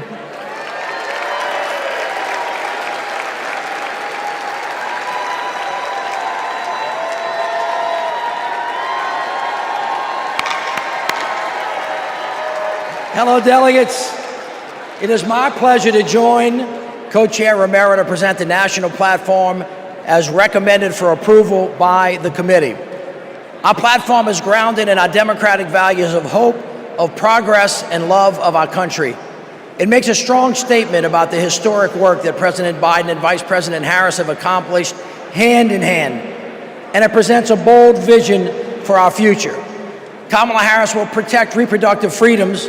Donald Trump will rip them away. Kamala Harris will lower costs for Americans, expand access to affordable health care, protect and strengthen Social Security and Medicare. Donald Trump will cut taxes for billionaires and big corporations, and he will pay for it by putting health care and Social Security on the chopping block. Kamala Harris is going to defend our democracy. Donald Trump is going to undermine it. The choice before us is clear, and the stakes could not be higher. Buenas noches, demócratas. Mayor Landrieu, it was a pleasure to serve as your co-chair. I also want to recognize Louisa Terrell and the drafting subcommittee for their work. This platform was passed by the Platform Committee on July 16, prior to the President passing the torch in an act of love and patriotism. And it's the product of a comprehensive process to engage with leaders from all corners of our winning coalition. Hundreds of submissions, hours upon hours of hearing and testimonies, countless conversations with community leaders and grassroots Democrats. All were essential to producing a forward-looking vision for our party that echoes the voices of all. Vice President Harris is now carrying the torch. And she and Governor Walz are committed to delivering results for the American people. Then you have Donald Trump. His extreme agenda is working against everyday Americans. He is fighting for big oil, big pharma, big banks, but most of all, my fellow Democrats, he is fighting for himself. This November, we need to keep Democrats in office and elect Kamala Harris and Tim Walz so we can implement an agenda that works for everyone. Cuando luchamos, ganamos. And with that, on behalf of the Platform Committee, we are pleased to move the adoption of the 2024 Democratic National Platform. Thank you. The co-chairs have moved the approval of the national platform. Is there a second? We have a second. I will now call for a voice vote to approve the platform as recommended by the Platform Committee. All those in favor of approving the platform, please say aye. All opposed say no. Co-chairs, I am pleased to report for the record that with a majority of the delegates having voted in the affirmative, the platform has been adopted. Once again, thank you to our platform committee co-chairs and members, as well as the platform drafting committee and its chair, Louisa Terrell.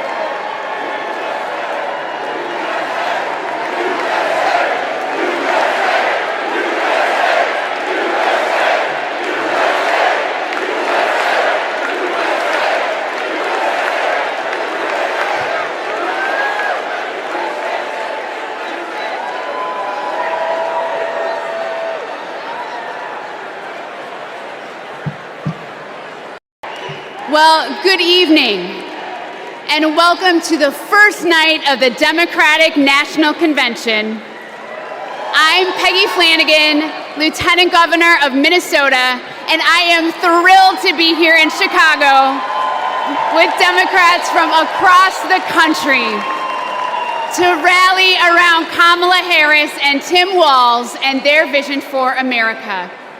It's been 8 years since we last came together as a party, and I can feel the excitement in this arena. It's filled with energy and with joy. Our theme tonight is for the people.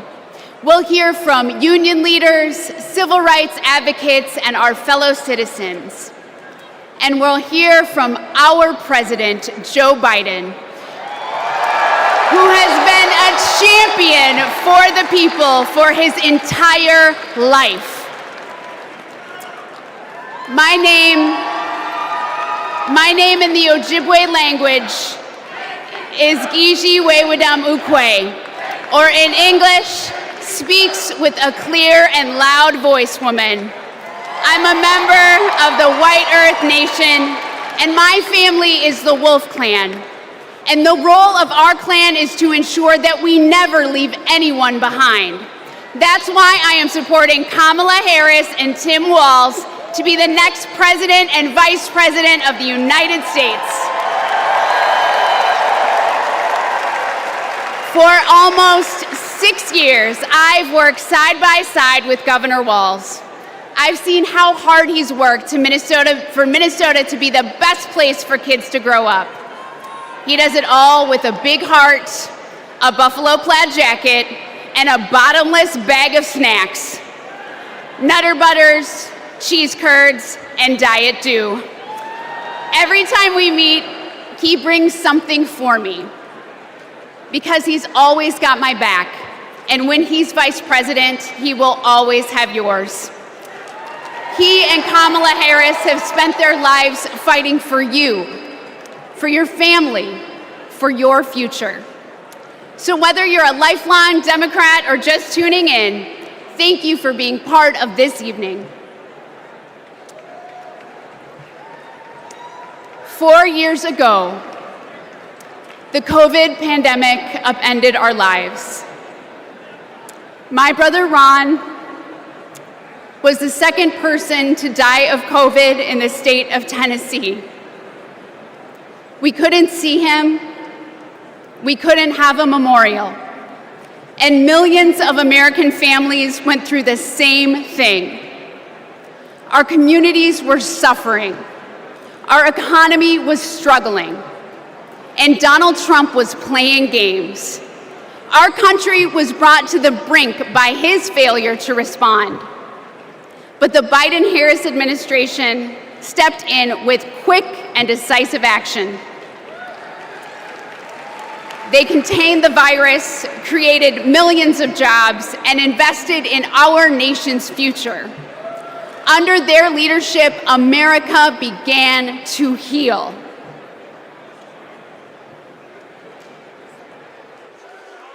Are there words about a pandemic at this point? No, we're not at all. We have it totally under control. We think we have it very well under control. We pretty much shut it down. A lot of people think that goes away in April.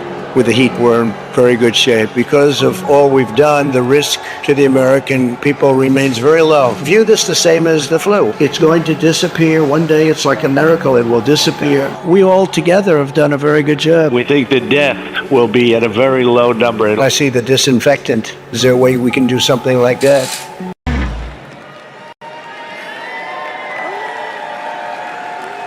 In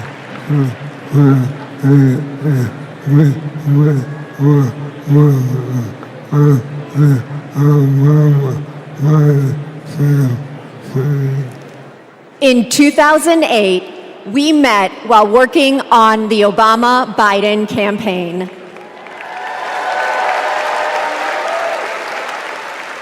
We found our way there because we believe in the power of organizing.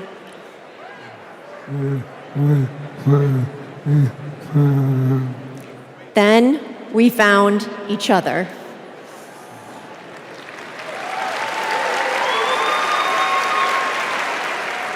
The day we brought our second daughter home from the hospital, Brian was diagnosed with ALS.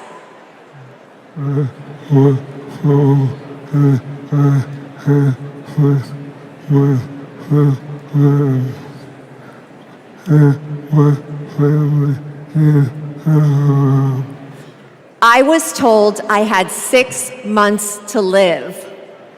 That was 7 years ago.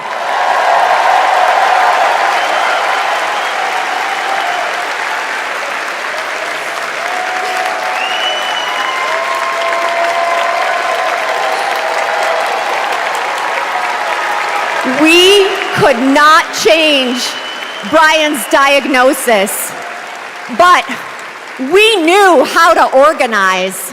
So we co-founded a nonprofit called I Am ALS, and thousands of terminally ill patients fought for new therapies, $1 billion to fund ALS research, and earlier access to treatments, all of which President Biden signed into law.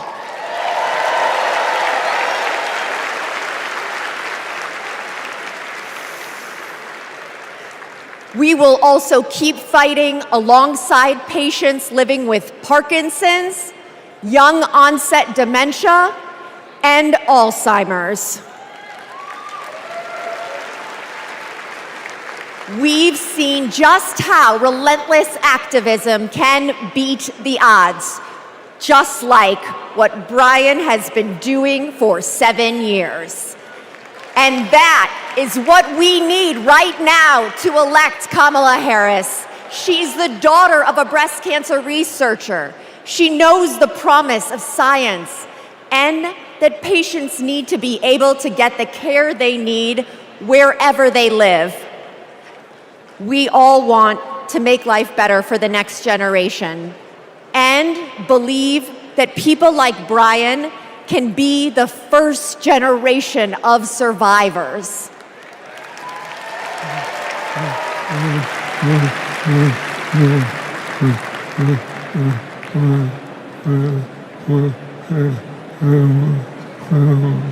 And we can make life better for our caregivers too.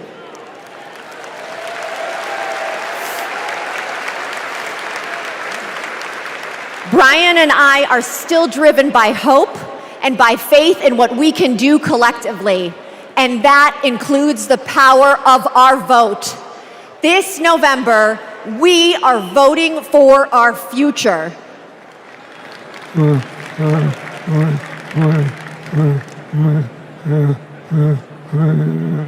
Because we plan to be around for it.